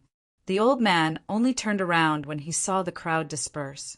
He continued to look at Yun Nuashing with undisguised envy in his eyes. Light element, he's really an enviable kid. Chapter 13. The fire element here has already reached a very high level. Yun Nuashing took a deep breath and was slightly delighted. The hot air entered his body through his nose, and the surging energy made all the cells in his body cheer in joy. Cultivating here will definitely yield twice the results with half the effort. Yun Nuashing muttered to himself as he licked his lips. What, little brat, are you tempted? Yu-in noticed his expression and couldn't help but smile. Let me tell you first. Under normal circumstances, people who aren't elders aren't allowed to enter this place. No matter how talented you are, you can only obediently sit outside and meditate. Yu-yin's tone was somewhat regretful. Isn't the treatment given to those old men too high? Yun Nuashing stuck out his tongue. He thought that anyone could enter this place to cultivate. That way he would be able to sit down and borrow it for a while. You're thinking too much, aren't you? Yu-in knew what he was thinking, so she knocked his head. Yun Nuashing mumbled, We might need your light element in a while, so you should prepare first. I haven't agreed to help you yet. Yun Nuashing muttered unhappily. Information about the teleportation gate. Yu-in smiled slyly. Yun Nuashing was silent for a long time. Then he glared at her and said, You're ruthless. All right, just help your elder sister this one time. Yu-in smiled and licked her red lips with her dark red tongue. Then she moved her little mouth close to his ear and said softly. There was a hint of pleading in her words. This scene was exceptionally alluring. Yun Nuashing shuddered and hurriedly said, I know, I'll help. I'll help, all right? So don't come so close. The three of them landed below the palace. The huge firebird flew to one side, and Yun Nuashing put away the netherworld ruined sword. Little sister Yu Xan, can you teach your elder sister how to fly on a sword? Seeing this scene, Shinran stretched her fair face in front of Yun Nuashing and said fawningly, "Let's talk about it when we have time." Yun Nuashing jumped back and answered vaguely, "Love-struck fool, let's go." Yu Yin dragged Xian ran into the hall with a dark expression. Yun Nuashing shrugged and slowly followed behind them. Inside the ancient palace, huge stone pillars seemed to be supporting the heaven and earth. Lines of runes covered the entire palace, extending from the pillars all the way down to the huge formation on the floor. Blazing energy was spreading out from the formation like waves of water. A head-sized golden magic tool floated above the formation eye. It emitted a faint glow, isolating the surrounding blazing energy. Around the formation were many Fire Cloud Palace elders, sitting cross-legged. Wisps of energy flowed out from their bodies and surged into the massive formation in front of them. On the innermost staircase of the palace, a red-haired elder stood with his hands behind his back. His eyes were fixed intently on the massive formation. Only when Yun Nuashing and company entered did he shift his gaze away from the formation and look at them. Then he nodded at them. Upon seeing the red-haired elder nod, Shinran turned her head and beckoned to Yun Nuashing. Then she walked straight to the staircase and bowed to the red-haired elder. She said reverently, "Grand Elder." "Yeah." The Grand Elder nodded. He turned his gaze and looked at Yun Nuashing. His burning eyes flashed a look of surprise. After a moment, he said, "You are that young girl who possesses the light elements." "Yeah." A dark cloud hung over Yun Nuashing's face. When she saw the Grand Elder hesitate for a moment, she knew that he was doing it on purpose. When Shinran heard the Grand Elder's words, she immediately widened her eyes in astonishment. She hurriedly looked at Yun Nuashing with a look of incredulity. If not for the odd atmosphere, she would have probably lunged forward to question her. She had never seen anyone possess the legendary light elements from the moment she was born. "Time is of the essence. I won't say much." The great elder nodded. He closed his eyes and tapped his temple with his finger. Then he slowly pulled out a silver-white thread. After pulling out the thread, the Grand Elder slowly opened his eyes. He twirled the thread a few times with his finger and rolled it into a ball. Then he pointed his finger that was wrapped with the thread at Yun Nuashing's head. When the aged finger tapped on Yun Nuashing's head, the thread on his finger fused into his mind, leaving him stunned. Just as he was about to say something, a memory that did not belong to him surfaced in his mind. The sudden memory made Yun Nuashing widen her eyes. When she saw the Grand Elder's solemn expression, she ignored everything else and hurriedly calmed herself down to watch. However, her brows furrowed deeper as the memory played back. After a long while, Yun Nuashing said solemnly, "What a dangerous item!" In the memory fragment, a group of people attempted to forcefully open the resplendent artifact. However, due to the lack of the light elements, the forceful attempt resulted in a pure light elemental energy counterattack. It caused quite a bit of damage, flattening a few mountain ranges. The instantaneous energy was in no way inferior to the full-powered strike of a god-dark expert. The Fire Cloud Palace Elder, who was helpless against it, could only choose to seal it and conceal its traces, waiting for someone with the light elements to open it. It was not that they had not thought of using the Fire God Temple to seek out the people from the Light God Temple.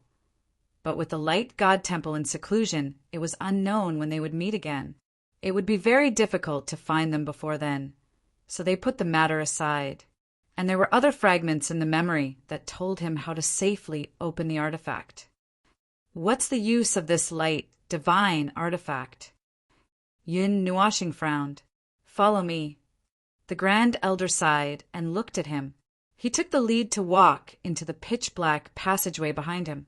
Behind him, Yun Nuashing and company exchanged looks before hurriedly following.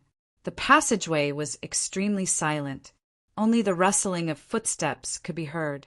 The walls of the passageway were embedded with bright crystals that illuminated the passageway with hazy light. Yun Nuashing's gaze inadvertently swept across the Grand Elder who was leading the way. Then he turned to look at Yu'in, who had a smile hanging on her face. He felt a little nervous. It could be said that he did not know any of the three people in the passageway completely. Mei Mao caught a glimpse of Yun Nuashing's frown. As though sensing his nervousness, Yu'in gently patted him on the head before shaking her head with a smile. She said with a voice transmission, "Kid, relax." Yun Nuashing rolled his eyes. However, he gradually relaxed as his heavy footsteps became a lot lighter. After walking for about 10 minutes in the passageway, a blinding light finally appeared at the end of the passageway. And upon seeing the light, the few people in the passageway quickened their pace. Moments later, they finally arrived at the end of the passageway and took a step forward. The blinding light sprinkled down from the sky, causing Yun Nuashing and company to hurriedly close their eyes. After a long while, they slowly opened their eyes. They were a little shocked when they saw the scene that appeared in front of them. At this moment, there was a vast grassland in front of Yun Nuashing and company. It was surrounded by blue skies and white clouds. Not far in front of them was an extremely large lake. The lake extended all the way until the end of their line of sight. In the middle of the calm lake, there was a gigantic iron pillar that was so huge that it made people speechless. Yun Nuashing's gaze slowly rested on the iron pillar that was suffused with a metallic luster. Although it was called an iron pillar, it was more appropriate to call it an iron tower. They looked from bottom to top until their line of sight was perpendicular to the ground, but they still couldn't see the top of the huge iron tower. Wisps of ancient aura came from the distant horizon, causing Yun Nuashing to involuntarily gulp. This is the pillar of creation. We don't know exactly what it is, but under the orders of our ancestor, we have been guarding this place and waiting for a person to return. Before that person returns, it has to be sealed. After dozens of eras, the seal that our ancestors set up has a flaw. It's missing the most important element of light. We can't just rely on the meager amount of energy of heaven and earth to make up for it. Therefore, we found this divine artifact to reactivate the part of the seal dominated by the element of light. The pillar of creation? Yun Nuashing asked. Yes, but we still don't know what it is after studying it for so many years. We're just following orders to guard it. What will happen if it's not sealed in time? Yu'in asked. It said. The great elder rubbed his forehead. After thinking for a moment, he said, It should cause the entire Source Peak region to collapse. Hiss. After hesitating for a while, Yun Nuashing and the other two sucked in a breath of cold air. It's not that easy to break it. Even if there's no light element, there are still other elemental formations. Losing one formation will only cause the seal to loosen a little faster. After all, it was personally set up by the founder, so it's very sturdy. The great elder glanced at the three of them and calmly comforted them. Yun Nuashing patted her chest. After thinking about it, she also felt that this was the case. The seal had only loosened a little after dozens of eras, so it shouldn't be broken so quickly. It's fine as long as there's light element. Yun Nuashing asked. Yes, but you have too little light element. It's not enough to repair the seal of the pillar of creation, so you need to undo the seal of the light divine tool and use it to strengthen the seal. The great elder nodded. If the people of the Temple of Light were to come, this seal would be easily undone with a wave of their hand. All right, I'll do my best. Yun Nuashing sighed. This was a matter that concerned the entire Source Peak region. She couldn't ignore it even if she wanted to. Although, by the time the seal was automatically undone, they might have already turned into dust. When Yun Nuashing and the other three returned to the fiery hall, several other huge formations had already been set up in the hall. They covered the ceiling and the ground of the hall. Blazing energy reverberated in this space, illuminating it with a fiery red light. Yun Nuashing couldn't help but click her tongue in praise after taking a few glances. Apart from a formation master, no one else could open and maintain these huge formations at the same time. Just as Yun Nuashing was surprised, a young-looking person ran over and reported, "Great Elder, it's ready. Do you want to wake up the leader? If you can wake him up, then wake him up. We'll wait here for a while." The Great Elder nodded. That person also ran over to the other side of the hall. "Little girl, you just have to enter the formation later and use the method I taught you to output light element. The formation will take care of the energy burden for you. No matter how much energy it takes, we can handle it." The Great Elder turned to look at Yun Nuashing and reminded her. "All right." Yun Nuashing nodded in agreement. Then she quietly operated her evil spirit eye and stared unblinkingly at the many formations that covered the entire hall. This formation is sucking in all the energy of the world and forcibly locking it in this formation. Even the spiritual energy of the dragon vein is being drawn in the superposition of 18 formations. If it wasn't for the large consumption of light element, I would definitely be stuffed to death. However, the energy here is all fire elemental. Those arrays can transform the fire elemental energy into non-elemental energy. Yun Nuashing looked up from the bottom. With the help of the evil spirit eye's characteristics, he was able to see the functions of those arrays. Just as his gaze moved to the top, he was suddenly stunned. The evil spirit eye stared blankly at the array at the top. Elemental conversion. In the small formation at the top, the fiery red element quietly turned into a brilliant gold as it passed through the formation. It was only a little bit faint, but it seemed to be able to illuminate the entire hall. What a big move! I wonder if I can use my evil spirit eye to analyze and learn the elemental conversion. Yun Nuashing gently rubbed his 2 fingers. Now was not the time to unseal the light divine tool. His thoughts were focused on the array. He had a total of 4 elements in his body, but the light element was the most abundant. The other 3 elements were much less. If he could inscribe this array, he would be able to use the other 3 elements at will. Chapter 14. Young Lady. Just as Yun Nuashing was immersed in observing the array, a young voice suddenly pulled him back to reality. It gave him such a fright that he immediately closed his evil spirit eye before turning his gaze to the side.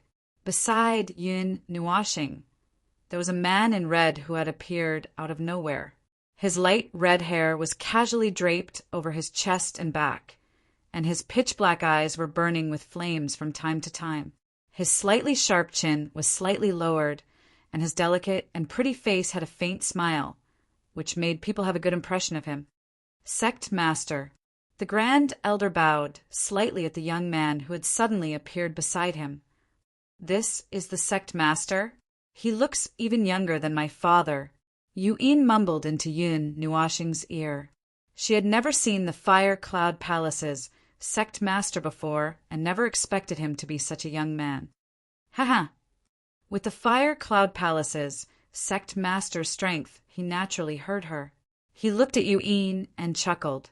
People at their level had lifespans hundreds of times longer than ordinary people. Even old monsters that had lived for a long time might only be a young man. Blinking his eyes, Yun Nuashing looked at the ridiculously young Sect Master. Just like the Grand Elder, he could not tell the duo's strength. Their bodies were flowing with a baffling luster that blocked the prying of the evil spirit eye. However, since he could become the leader of a sect and be famous in a region, he was likely an expert at the god level. Yun Nuashing stared at the Sect Master with widened eyes. He opened his mouth and produced a weak sound from his throat. However, he did not know how to address him. His mind spasmed as he shouted, "Hello, Uncle! Pwah!" The Grand Elder, who was watching the array in the hall, spat out a mouthful of water. Shinran and Yu'in staggered and nearly fell to the ground. They lampooned inwardly. "Uncle, your sister. Who knows how long this fellow has lived? He's more than enough to be your ancestor. Yet you call him uncle."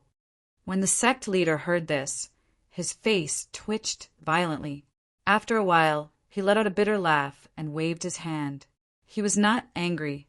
Instead, he smiled and said, "Little girl, if you are ready, then enter the formation. We will do our best to protect you."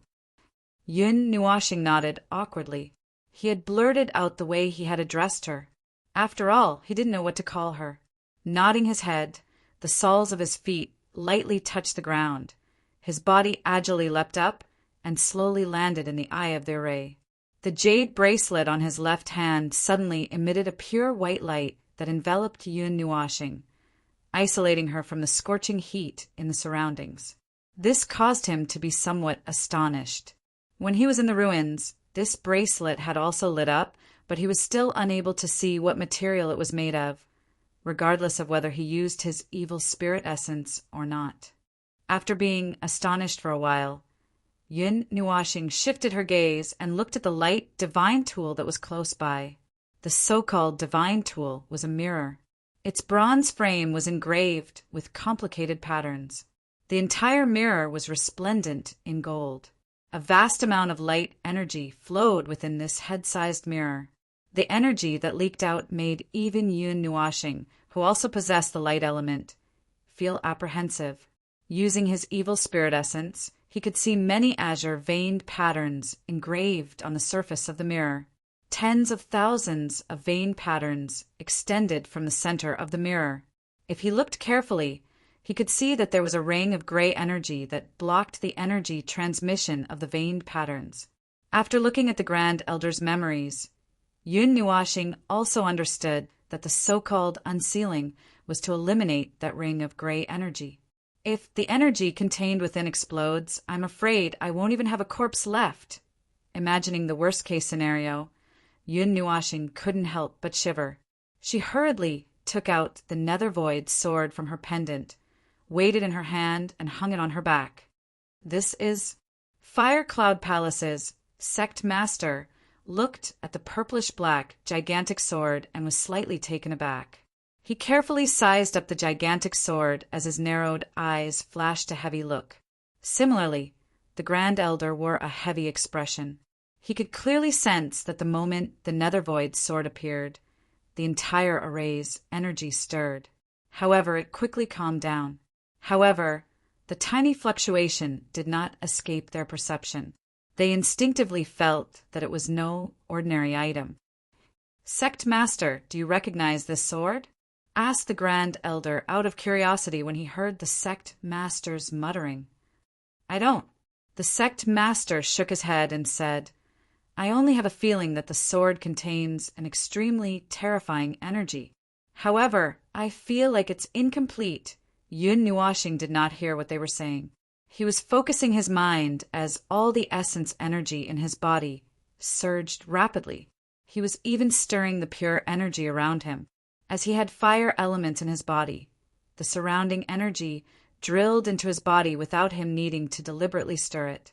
The purified non-elemental energy also surged into his body with the fire elements.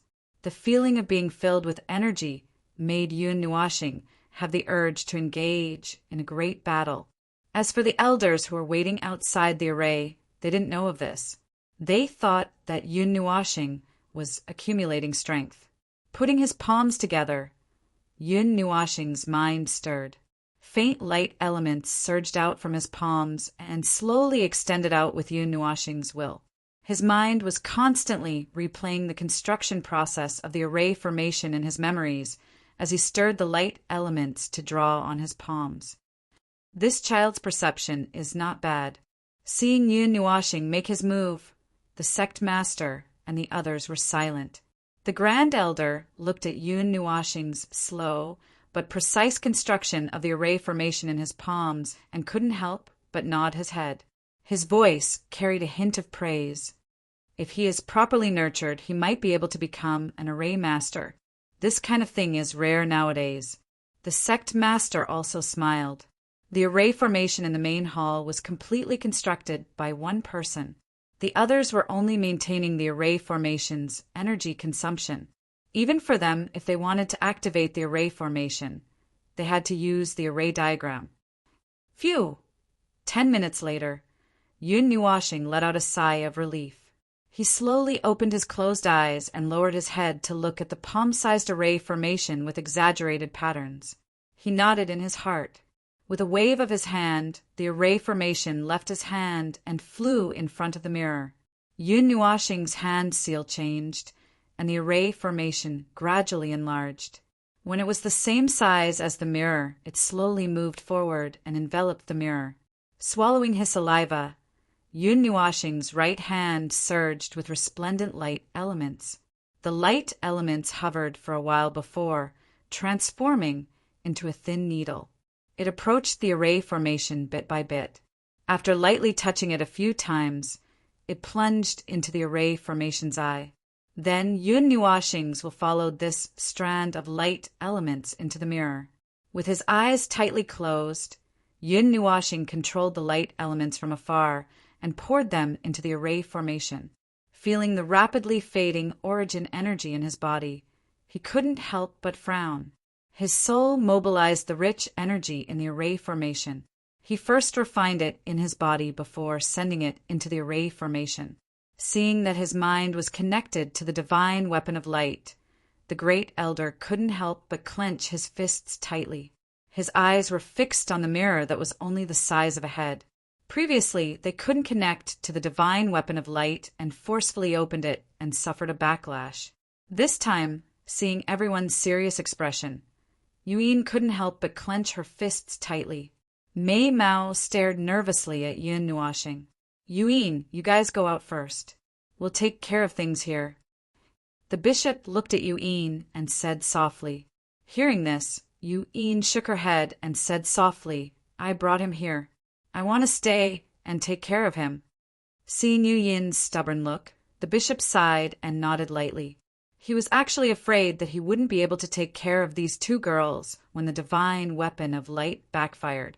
With Yuen and Xian Rant's current strength, they would be turned into ashes if they came into contact with the energy. Looking at the blocked energy patterns in the mirror, Yun Nuashing frowned. He quietly observed for half an hour before taking action. His mind methodically controlled the flow of light elements in the patterns. Seeing that Yun Nuashing was facing a great enemy, the nether void sword emitted a wave of energy that calmed his tense soul. The light elements slowly flowed in the mirror. Seeing that nothing unexpected happened, everyone let out a sigh of relief. However, they still paid close attention to the situation inside the array. If anything went wrong, they would immediately take action. However, after everyone paid close attention to it for a while, nothing out of the ordinary happened, causing the nervousness in everyone's heart to slowly dissipate. The light essence smoothly entered the mirror, and as if a lock had been unlocked, a caw-caw sound could be heard. The great elder couldn't help but take a deep breath. He knew that the divine artifact was slowly being unsealed. It seems that it's only a matter of time before the divine weapon is activated. The bishop nodded, and a gentle smile appeared on his tense face. He said to the great elder and the others, This young girl, I'll leave her in your care. I'll go back and continue my seclusion. Call me when it's time to confer the divine weapon of light. After saying that, he didn't wait for anyone to reply and directly disappeared, leaving behind the great elder with a bitter smile. Yuen was still worried for a long time. After observing for a while and seeing that nothing unexpected happened, she relaxed and sat cross-legged on the spot, waiting for Yun Nuashing to wake up. Seeing that Yuen hadn't left, she could only suppress the thought of running away and sit cross-legged. Why do I feel a sense of familiarity? Yun Nuashing frowned. That mirror seemed to have formed some kind of invisible connection with him. It wasn't the kind of connection that appeared out of nowhere, but the kind that seemed to have just awakened. It was a connection that felt like seeing an acquaintance. Could it be that this mirror has something to do with me? Yun Nuashing smiled bitterly. What exactly did he do in the past?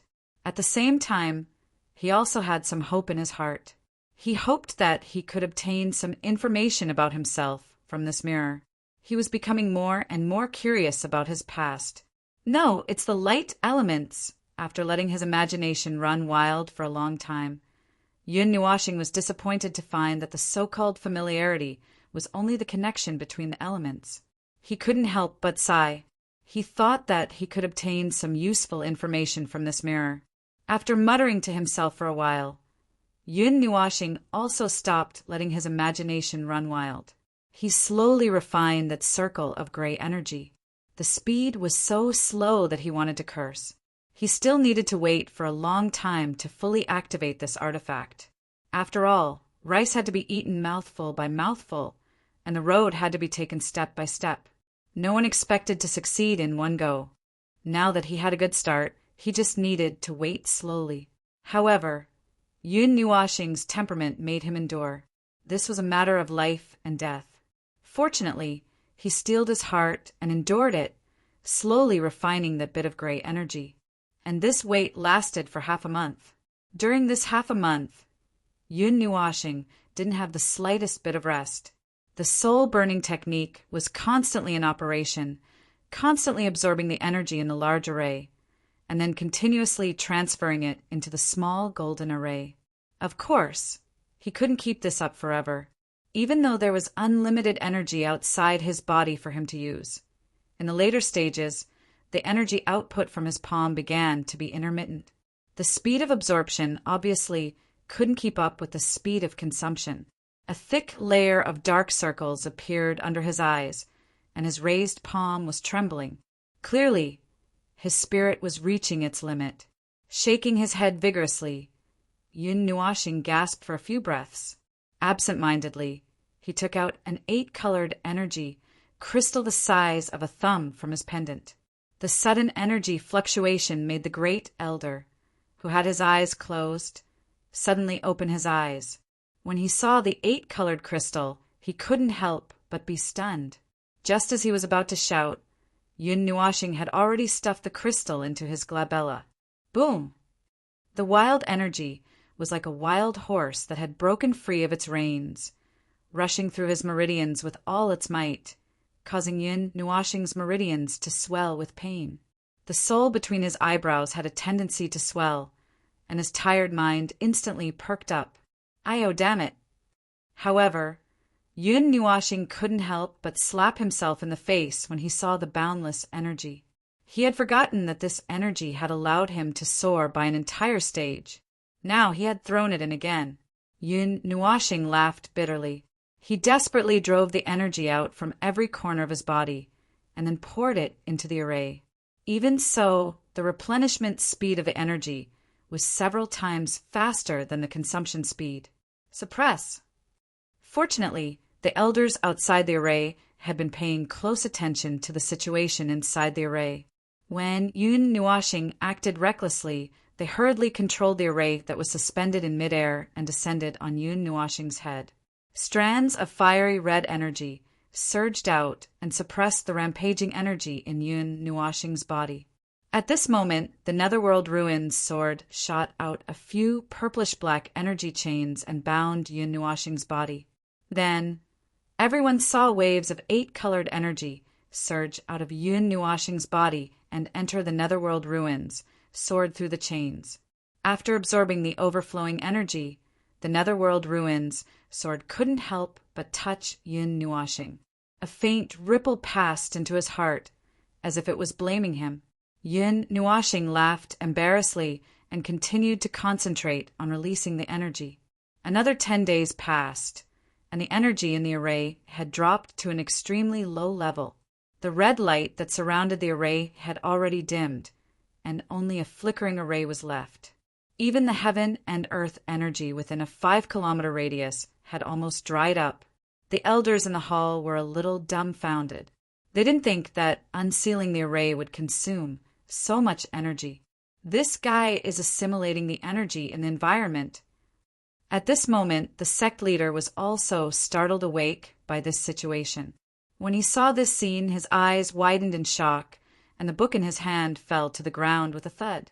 In that instant, all the meridians in Yun Nuashing's body flashed with a golden light. However, it quickly disappeared. It was so fast that no one could see it clearly, and they thought that it was an illusion. The sect leader's eyes widened, and his mouth hung open for a long time. He blinked hard, shook his head, and widened his eyes again to look at Yun Nuashing. However, the golden light had already disappeared. Did I see wrongly? The sect leader picked up the book and muttered to himself. Then he hurriedly disappeared, leaving behind a confused crowd. Chapter 15. Crack! The final sound of a lock being unlocked came from the mirror that was emitting a resplendent golden light. An invisible ripple was emitted from the mirror, and the 18 energy arrays shattered the moment they came into contact with this ripple. Only a mirror that contained a powerful aura was floating quietly not far from the ground. The light it emitted was extremely dazzling, causing everyone to instinctively close their eyes. Success! Yun Nuashing heaved a long sigh of relief when he sensed that the seal on the divine light weapon had been successfully removed. After he let out a long sigh of relief, he fell straight to the ground, giving everyone a fright. Yu Yin hurriedly rushed down the stairs when she saw Yun Nuashing lying weakly on the ground. Her speed was extremely fast, but she was unable to catch him before he fell to the ground. "Little brat, are you all right?" Seeing Yun Nuashing sprawled out on the ground, panting softly, Yu Yin carried him up with heartache and asked anxiously. Her voice was so soft that only the two of them could hear it. Yun Nuashing opened his eyes weakly. He was slightly taken aback when he saw the nervousness on Yu Yin's face. He opened and closed his eyes many times, but in the end he closed them weakly. He nodded and muttered, "I'm fine." "I'll be fine after some rest." He had been continuously refining that wisp of gray energy for more than half a month, and had consumed too much of his energy.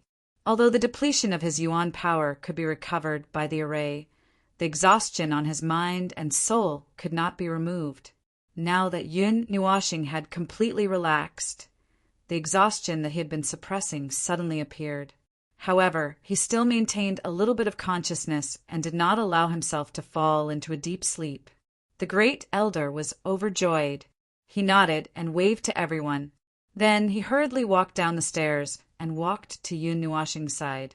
He pressed his old palm on his forehead, and after feeling that there was no major problem, he heaved a sigh of relief and smiled. "Have a good rest. Leave the rest to us." Yun Nuashing's eyes remained closed when he heard that. He gently shook his head. The only reason he did not fall asleep was to see if the pillar of creation had been sealed. Thus he opened his mouth and muttered, "I'll go take a look too." The great elder could not help but be startled when he heard that. He frowned and saw that Yun Nuashing's eyelids were trembling, but he still forced himself to open his eyes. The great elder sighed and said, "All right, I'll let you take a look." After that, the great elder gently held the divine light mirror and nodded at Yu Yin. Then he walked towards the passage that led to the pillar of creation. Yu Yin also understood the great elder's intention. She carried Yun Nuashing and walked towards the passage. As for Shinran, she was not interested in this. She said that she was going back to sleep and left the main hall. When Yu Yin carried Yun Nuashing to the grassland, the hierarch had already come out of seclusion and was flying towards the huge lake with the great elder and the others. The hierarch looked around and found a slightly inclined slope. He put Yun Nuashing down and was about to call out to him when he realized that he had fallen asleep. His even breathing made Yu Yin unable to wake him up. "Little fool!"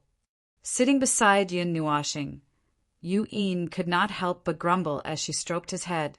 He was clearly exhausted, but he insisted on taking a look at the pillar of creation seal. Yet he fell asleep the moment he arrived. How was she supposed to take a look at it? Above the tranquil lake, everyone stood opposite each other. The hierarch stood right in the middle. The mirror in his hand was overflowing with light elements. The boundless energy caused the surrounding space to vibrate violently. This was actually a world of its own. It was a special space that formed a new world that was completely different from the outside world. And the pillar of creation stood in this new world. Although it was still in Fire Cloud Palace, it was impossible to see the pillar of creation from the outside. The hierarch raised the mirror with both hands, and with a thought, the divine light mirror flew into midair. The boundless light elements produced ripples when they passed through space. He could not help but feel alarmed. The Grand Elder formed seals with both hands at lightning speed as energy matrices of various colors spiraled out from the bottom of the metal tower. They crisscrossed around the tower and headed straight for the invisible top. The hierarch flicked dozens of energy matrices at the gigantic pillar. The scorching fire elements caused the temperature of the lake below to rise rapidly. Faint steam emanated, but the surface of the lake remained extremely calm. There wasn't even a single bubble. The hierarch took a deep breath and focused his mind once again. He focused his mind on the mirror. As the seal had been removed by Yun Nuashing, the divine light mirror could be used by anyone. His soul fluctuations constantly scanned the energy matrices manifested on the metal tower.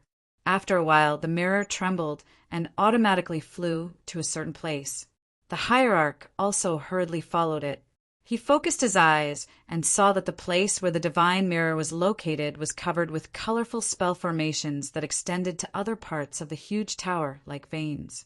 In the middle of the spell formations, there was a huge hole. There were 8 colors, but only the golden light element was missing. With a thought, boundless light elements spread out from the mirror and drilled into that hole. They began to draw a specific array formation inside the gigantic pillar, combining with the other 8 elements to complete the seal. The hierarch let out a sigh of relief and connected the light elements to the array formation of the other 8 elements.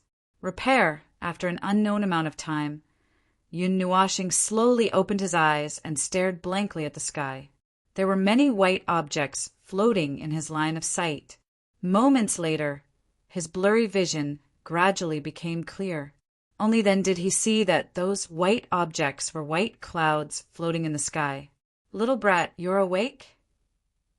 On the side, Yu'in turned her head and saw Yun Nuashing open his eyes. She was slightly startled and said, while covering his forehead with her jade-like hand, "Are you all right?" Feeling a warm little hand on his forehead, Yun Nuashing blinked and turned his head to look at Yu'in. A cool breeze blew from afar. Her silky long hair swayed like a waterfall along with her fiery red robe. Her delicate face was tranquil and beautiful. Yun Nuashing looked at her in a daze for a while. She was a little surprised that something was wrong with this scene. Yun Nuashing looked away. Her black hair fell down and covered her eyes. After a moment, she nodded slightly and then asked casually, "Why did you ask me to come over in the first place?" Before he began to unseal the light divine tool, the Great Elder had told him that if he was afraid of danger, it was fine if he didn't help. It didn't matter if the seal wasn't repaired for tens or hundreds of millions of years. They could wait until the next time the 9 deities' majesties gathered and ask the people of the Light Temple to reseal it. Then Yu'in must have some reason for asking him to come here, right? Gently withdrawing her jade-like hand, Yu'in thought for a while and said with a smile, "Because you're bored? You won't believe me if I say that, right?" "I believe you." Yun Nuashing raised his eyebrows and nodded. Yu'in stared blankly for a moment. After a short moment, she covered her mouth and laughed, stroking a strand of black hair that had fallen in front of her forehead. She looked at him and said, "The Great Elder once said that whoever can bring someone who possesses the light element can become a core disciple. Well, at that time, I was too playful and gave up that chance. Now, I have to think about my own future, right? I thought you sold me." Hearing this result, Yun Nuashing didn't say anything. Every man for himself. This was very normal. Yu'in rolled her eyes at him. "Is there anything else you want to do?" "Ah." Yu'in heard this sudden sentence and was stunned. For a moment, she didn't react. "I said, is there anything else you want to do? Didn't you ask me to accompany you?" Yun Nuashing rolled his eyes in annoyance. Why didn't the seller have any memory? Oh, Yu'in suddenly understood. looking at Yun Nuashing. She slowly said, "In the center of Taiyuan Domain, Xingming City. That's the most central location of Taiyuan Domain. The teleportation gate you want is there." Yun Nuashing was stunned. "Why are you suddenly giving me this information?" The next journey, Yu Yin stretched out her slender finger and pointed at his lips, smiling sweetly. "You have to bring me along." "Huh." Yun Nuashing jumped up and lowered his head to look at Yu Yin with a strange expression. "I know you won't refuse." "It's settled then." Yu Yin said craftily. Her white and flawless teeth were sparkling and translucent under the sunlight, making Yun Nuashing lose all his temper. Yun Nuashing stretched out his hand to touch her smooth forehead, then touched his own forehead. After a long while, he asked suspiciously, "I don't have a fever? Or am I hallucinating after waking up?" "Screw your fever.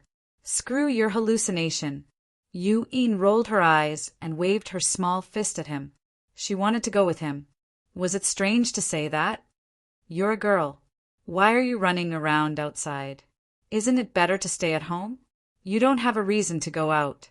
Also, didn't you just say that you caught me because of the core disciple position?" "Why?" Yun Nuashing frowned. He wanted to go to Divine Continent to find his memories. She was a girl. Why was she running around outside? What about the position? "Little girl, aren't you going out too?" Yu Yin teased. "If you mention it again, I'll get angry with you." "Ahaha." Yu Yin pulled Yun Nuashing to sit down, patted his head and said in a gentle voice, "I've been in Xingling City for almost 20 years and have never taken a step out. I once thought that if there's a good opportunity, I also want to go out and see the outside world. Although the position is very important, I still want to go out and see the outside world." Yun Nuashing sat down, patted his head, and said in a gentle voice. Yun Nuashing opened his mouth, but he couldn't say anything. He turned his head and looked at her without blinking. After a long time, he turned his head away and sighed, saying, "I still need you to lead the way. How can you not come?" Yu Yin was stunned and smiled silently. She thought that Yun Nuashing would definitely refuse. "How far is Xingming City from here?" Yun Nuashing calculated in his heart and planned the rest of the journey. Due to a freak combination of factors, there was an extra person, so the journey would more or less change. Yu Yin's hand that was gently caressing Yun Nuashing's eyes paused. After a long time, she said with uncertainty, "It's very, very far. With our current level, it's impossible to go to that place without a teleportation gate." Yu Yin knitted her brows. Not to mention the realm of the gods. Just the Taiyuan region alone was vast and boundless. Even Star Spirit City was only located in a small area in the northwest. Although it was said to span several 100,000 li, this number was only a drop in the ocean for the Taiyuan region. Mortals could only travel between 1 or 2 neighboring cities in their entire lives. Wanting to cross to another Taiyuan region was a fantasy. Even a primary god expert would need hundreds or even thousands of years to travel across the entire Taiyuan region. Yun Nuashing, on the other hand, was only a quasi-mortal rank 6 cultivator. He was still a few levels away from primary god. Roads are meant to be walked. No matter how far it is, this land is continuous. Sooner or later, we'll be able to walk across it. Yun Nuashing wasn't worried and said lazily, You make it sound so easy." Yu Yin rolled her eyes at him. Chapter 16. Buzz. While the two of them were chatting, the pillar of creation in the distance suddenly emitted a soft sound, and colorful runes appeared on its surface. Thousands of bright golden threads intertwined with the other 8 energy threads and extended toward the top. Did it succeed? Looking at the dazzling iron tower from afar, Yun Nuashing sized it up curiously for a while. He couldn't help but smile when he thought about how he had contributed to the conferring of this title. "If there's nothing else, let's leave too. I want to go back and take a nap." Yun Nuashing stretched with all his might, and the bones in his body crackled nonstop. just as he opened his mouth to yawn, he suddenly discovered something. He hurriedly opened his eyes wide, and a trace of shock surged in his eyes, causing him to be so shocked that he couldn't finish his yawn. Bang! A sound that sounded like a heartbeat suddenly reached his ears, and the organs in his body resonated with that sound. Under the ground, a net-like, blood-red light suddenly flickered. The net-like threads were arranged very chaotically, like the roots of a big tree, but also like the blood vessels in the human body. There was no pattern to it at all. The blood-red veins had the bottom of the pillar of creation as the center point, but they extended all the way to the end of the line of sight. Yun Nuashing could vaguely feel that something seemed to have awakened, and it was slowly emanating from the ground and rising to the ground. Little brat! Seeing Yun Nuashing's pale, handsome face, Yuin frowned, thinking that he hadn't recovered yet. She hurriedly reached out to hold his shoulder and said nervously, "Are you really okay? Your face is as pale as paper." After being called back by Yuin, a chill ran from the bottom of his feet to the top of his head. Yun Nuashing shuddered violently and hurriedly pulled Yuin, pointed to the ground, and said hurriedly, Did you see anything just now?" Yuin was shocked by Yun Nuashing's anxious look. Although she was a little confused, she did not ask anything. She looked at the ground seriously, but in her line of sight, other than green grass, there was still green grass. She said directly, "Other than grass, what else can there be?" "You didn't see it?" Hearing this, Yun Nuashing frowned.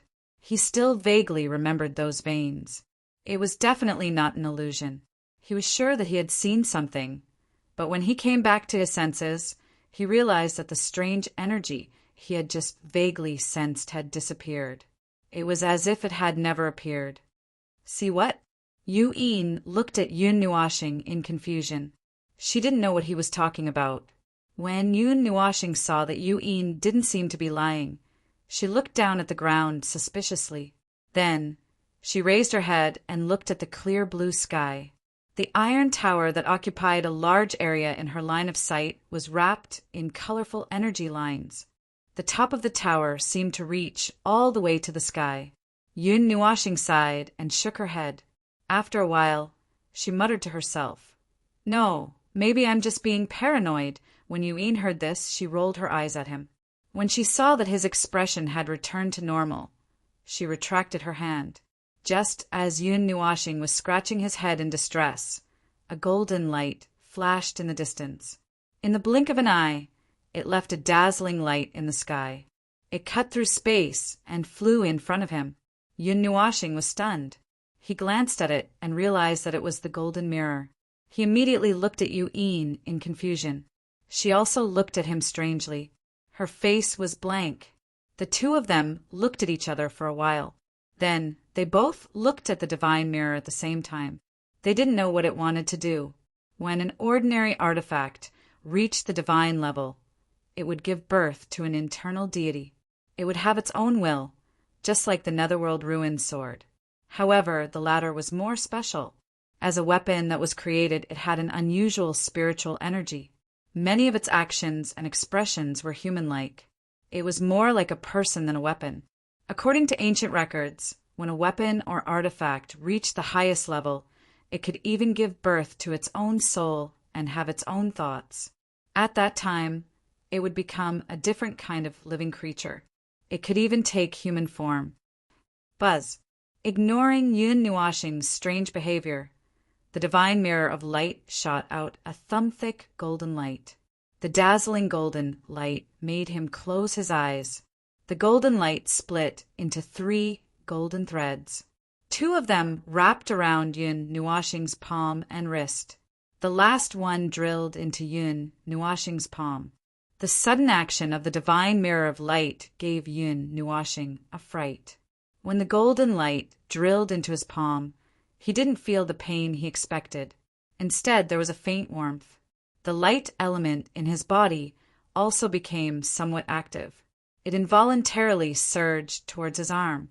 Yun Nuashing shook his hand. The 3 golden threads seemed to be stuck to his palm. There was no sign of them loosening. "Damn," Seeing that he couldn't shake off those threads of light, Yun Nuashing became anxious. Cold sweat slid down his forehead. His left hand exerted all his strength to pull out those light patterns. However, those thin threads seemed to have an unshakable weight. No matter how much strength he exerted, he couldn't move them in the slightest. The threads of light spread up his arm, drawing a complicated and dazzling golden pattern on his forearm. It looked very mysterious. After a short moment, Yun Nuashing, whose struggles were useless, sat down on the ground. He could only stare at the golden pattern carving gorgeous runes all over his forearm. After a long time, the golden pattern that spread to the end of his forearm retreated like a receding tide. A thumb-sized mirror appeared in his palm where the golden light was connected to his palm. If one looked carefully, the pattern was exactly the same as the divine mirror of light. After doing all this, the divine mirror of light seemed to be very satisfied. It circled around Yun Nuashing twice before landing on his palm. The dazzling rays of light also slowly receded. Yun Nuashing blinked and stared blankly at the mirror in his palm. At this moment, the divine mirror of light looked no different from an ordinary mirror. There wasn't the slightest bit of energy fluctuation. Yun Nuashing was baffled. He didn't know what had just happened. He just suddenly felt that this mirror didn't resist him at all. It was as if he could command it as he wished. Furthermore, there was a familiar aura flowing on the mirror. That faint aura seemed to belong to him. "You're lucky, little fellow." The sect leader suddenly appeared from the space at the side. He stared at the mirror in Yun Nuashing's palm for a moment, then looked at him and said with a hint of envy, "What do you mean?" Yun Nuashing raised his head and looked at the sect leader. He asked curiously, "This is a master recognition ritual. It's proof that the divine artifact has found a home for itself. It's the divine artifact's choice." The Grand Elder walked out from the side and sighed. He said, "From now on, unless you die, no one can snatch this divine artifact of light. It's equivalent to being bound to your life." "Then what if it collapses?" Yun Nuashing was enlightened as he asked again. "The divine artifact's essence will return to your body until you recover," said the sect leader. He stared at the divine mirror of light without blinking. It would be a lie to say that he wasn't tempted. Few people in the world had the good fortune to possess such a divine artifact. That's not right. This belongs to Fire Cloud Palace. How can I?" Yun Nuashing nodded in a daze. Then he suddenly thought of something and jumped up. Ignoring everything else, the important thing was that the divine mirror of light wasn't his. It was used by Fire Cloud Palace to seal the pillar of creation. Upon hearing that, the sect leader paused before giving a wry smile. The Grand Elder also had an odd look. It left Yun Nuashing at a loss as to whether he should laugh or say anything. All he could do was stand there in a daze. The trio exchanged looks, unsure of what was on each other's minds.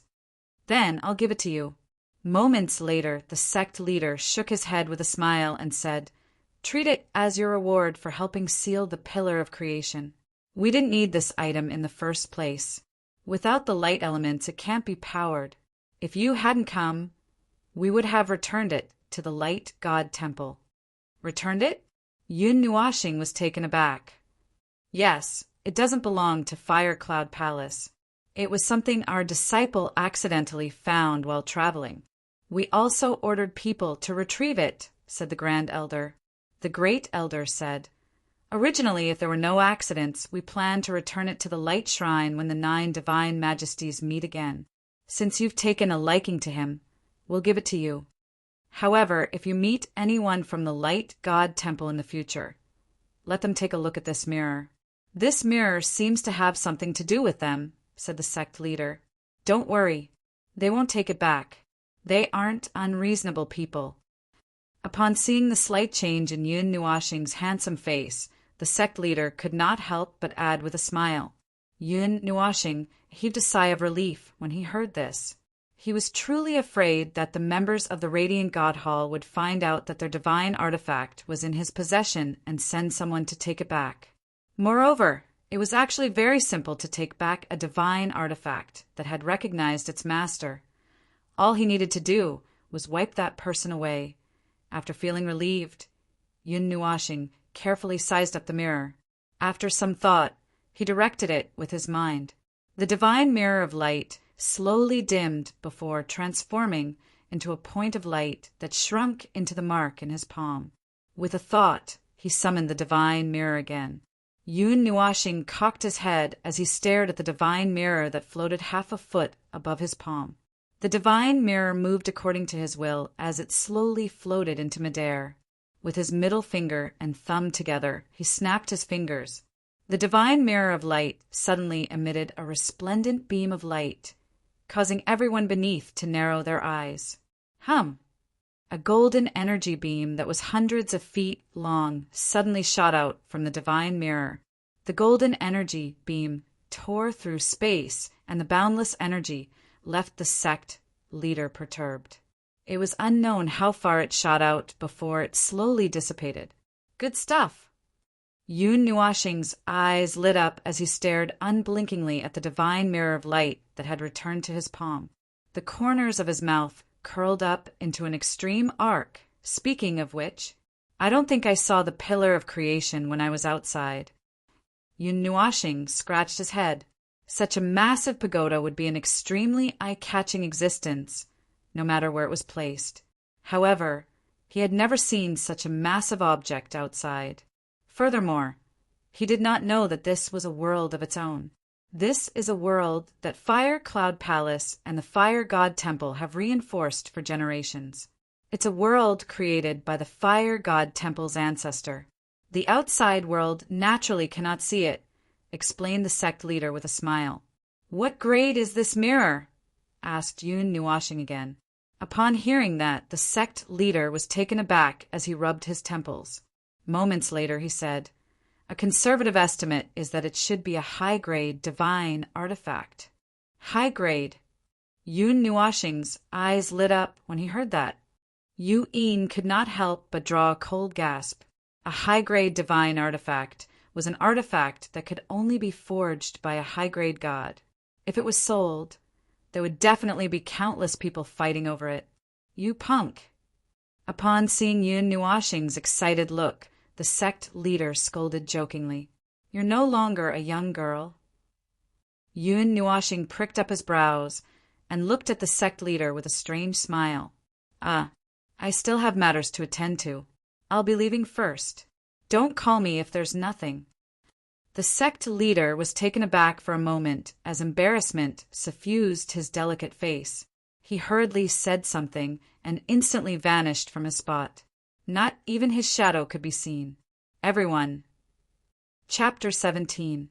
Thank you, my young friend. Take it that our Fire Cloud Palace owes you a favor. With the sect master escaping, the Grand Elder helplessly took over the conversation and said with a wry smile. Yun Nuashing scratched his head and smiled. He did not say a word. He had already accepted the divine artifact, so it was hard to say who owed whom a favor. He could not tell which was more valuable, a divine artifact or a seal.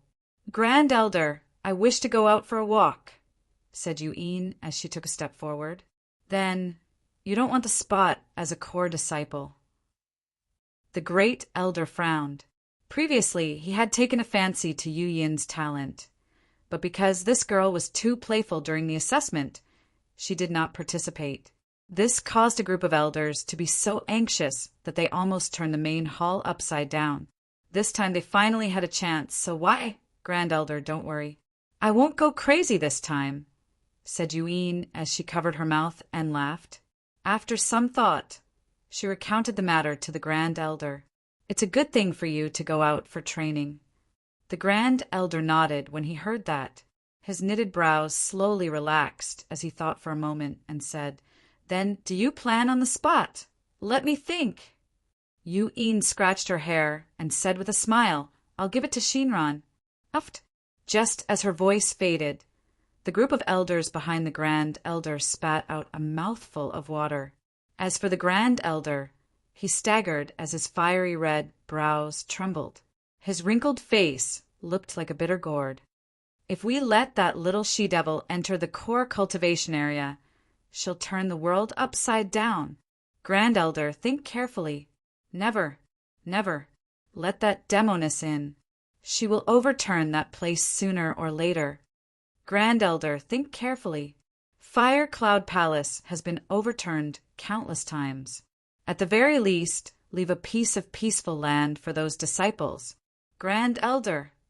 The group of elders tried their best to send voice transmissions to the Grand Elder, who was standing right in front. They stared with dead fish eyes as cold sweat streamed down their faces. Their lips were constantly trembling. Little girl, will you say, can we choose someone else? The first elder wiped the cold sweat on his forehead and couldn't help but smile bitterly. Don't. Yu-Een stuck out her tongue cutely and pulled Yin Nuashing towards the passageway, leaving behind a string of bell-like laughter. We'll leave Shinran to you, great elder. We'll be leaving now. We'll come back to visit when we have time. No, no. The group of elders pounded the ground in pain as they lamented. They even pulled out a handful of their hair. They could already see the outcome of Fire Cloud Palace's core cultivation grounds. Actually, Shinran's talent is also very good. She will be under the care of our elders in the future. This old man is leaving. The great elder let out a hollow laugh for a while. Then he suddenly roared at the top of his lungs. His body trembled, and he instantly disappeared from where he was, just like the sect master. No, great elder, no. It's over, it's over. My herbal field, my laboratory. I would like to apply for a transfer. Retired, retire and return home. What exactly did she do? Upon hearing the tragic wails and howls behind her, Yin Nuashing finally couldn't help but ask Yu-Een. Yes, she tore down a teleportation portal, blew up a laboratory, buried a volcano, flattened a canyon in the cultivation grounds, accidentally blew up a palace, sucked dry a precious fire grove, burned the first elder's golden crow pet to death, refined the second elder's herbal field, broke the third elder's weapon, etc. Yu-Een counted with her slender fingers. Yin Nuashing shuddered. It was no wonder the elders feared her. How was she a demoness? She was practically a little devil that had committed countless sins. It was already a miracle that she wasn't banished from the sect. Actually, Shinran's talent for cultivation is very good. Otherwise, the sect master wouldn't have tried so hard to keep her. Even so, the sect master moved his palace away in the middle of the night. Yu-Een shook her head and smiled. Even the sect master was scared away. Yin Nuashing stuck out her tongue and said, Is there anything you need to tell us? We're leaving soon. Let's make some preparations first. Yu-Een nodded and said, There's nothing to prepare. I just need to say goodbye to everyone and go home to tell my father that I'm leaving. He's willing? Thinking that Yu-Een had only been away for a day, the Yu family head was already as anxious as an ant on a hot pan. He couldn't help but ask. He's not willing. Yu-Een stuck out her tongue and said with a smile, But he'll still let me go. There's no other reason other than that he's my father. I know that, because we're family. Yin Nuashing's pitch-black eyes were a little dim. Every time he heard someone say something like that, his imagination would run wild. Right now, he wasn't even sure of his own identity. The only memories he had of his home were that tree and that blurry voice. He couldn't even tell the gender of that voice. Little brat, how about you call me big sister? Sensing his disappointment, Yu-Een rubbed his head and said with a smile, No. Yin Nuashing frowned and shook off Yu-Yin's hand unhappily. Come, open your mouth. Call me big sister. Yu-Een used her jade-like finger to lift up his chin.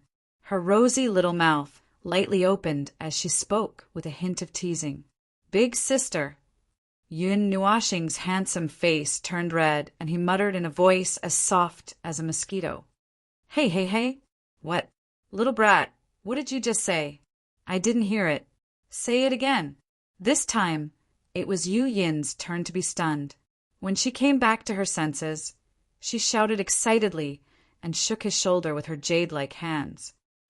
No. What? Yu Nuoshing turned his head away angrily. Say it again. No. The two of them laughed and chatted as they rushed into a teleportation door that was flashing with silver light. In the blink of an eye, they arrived at a palace. Although it wasn't as grand as the elder's residence, it was still considered impressive. Inin, just as the two of them landed on the ground, a fiery red shadow rushed over and crashed into Yu Yin's arms. Two slender arms wrapped around Yu Yin's slender waist and hugged her as she spun around fiercely. Yu Yin was stunned when something suddenly crashed into her arms. Before she could react, she saw that the scene in front of her had been pulled into several thin lines and was spinning rapidly. Mournful screams could be heard intermittently. Ah! Little brat, save me! Ah! Seeing the two of them spinning at high speed like a top, Yun Nuoshing hurriedly walked to the side and maintained a distance, acting as if he didn't see anything.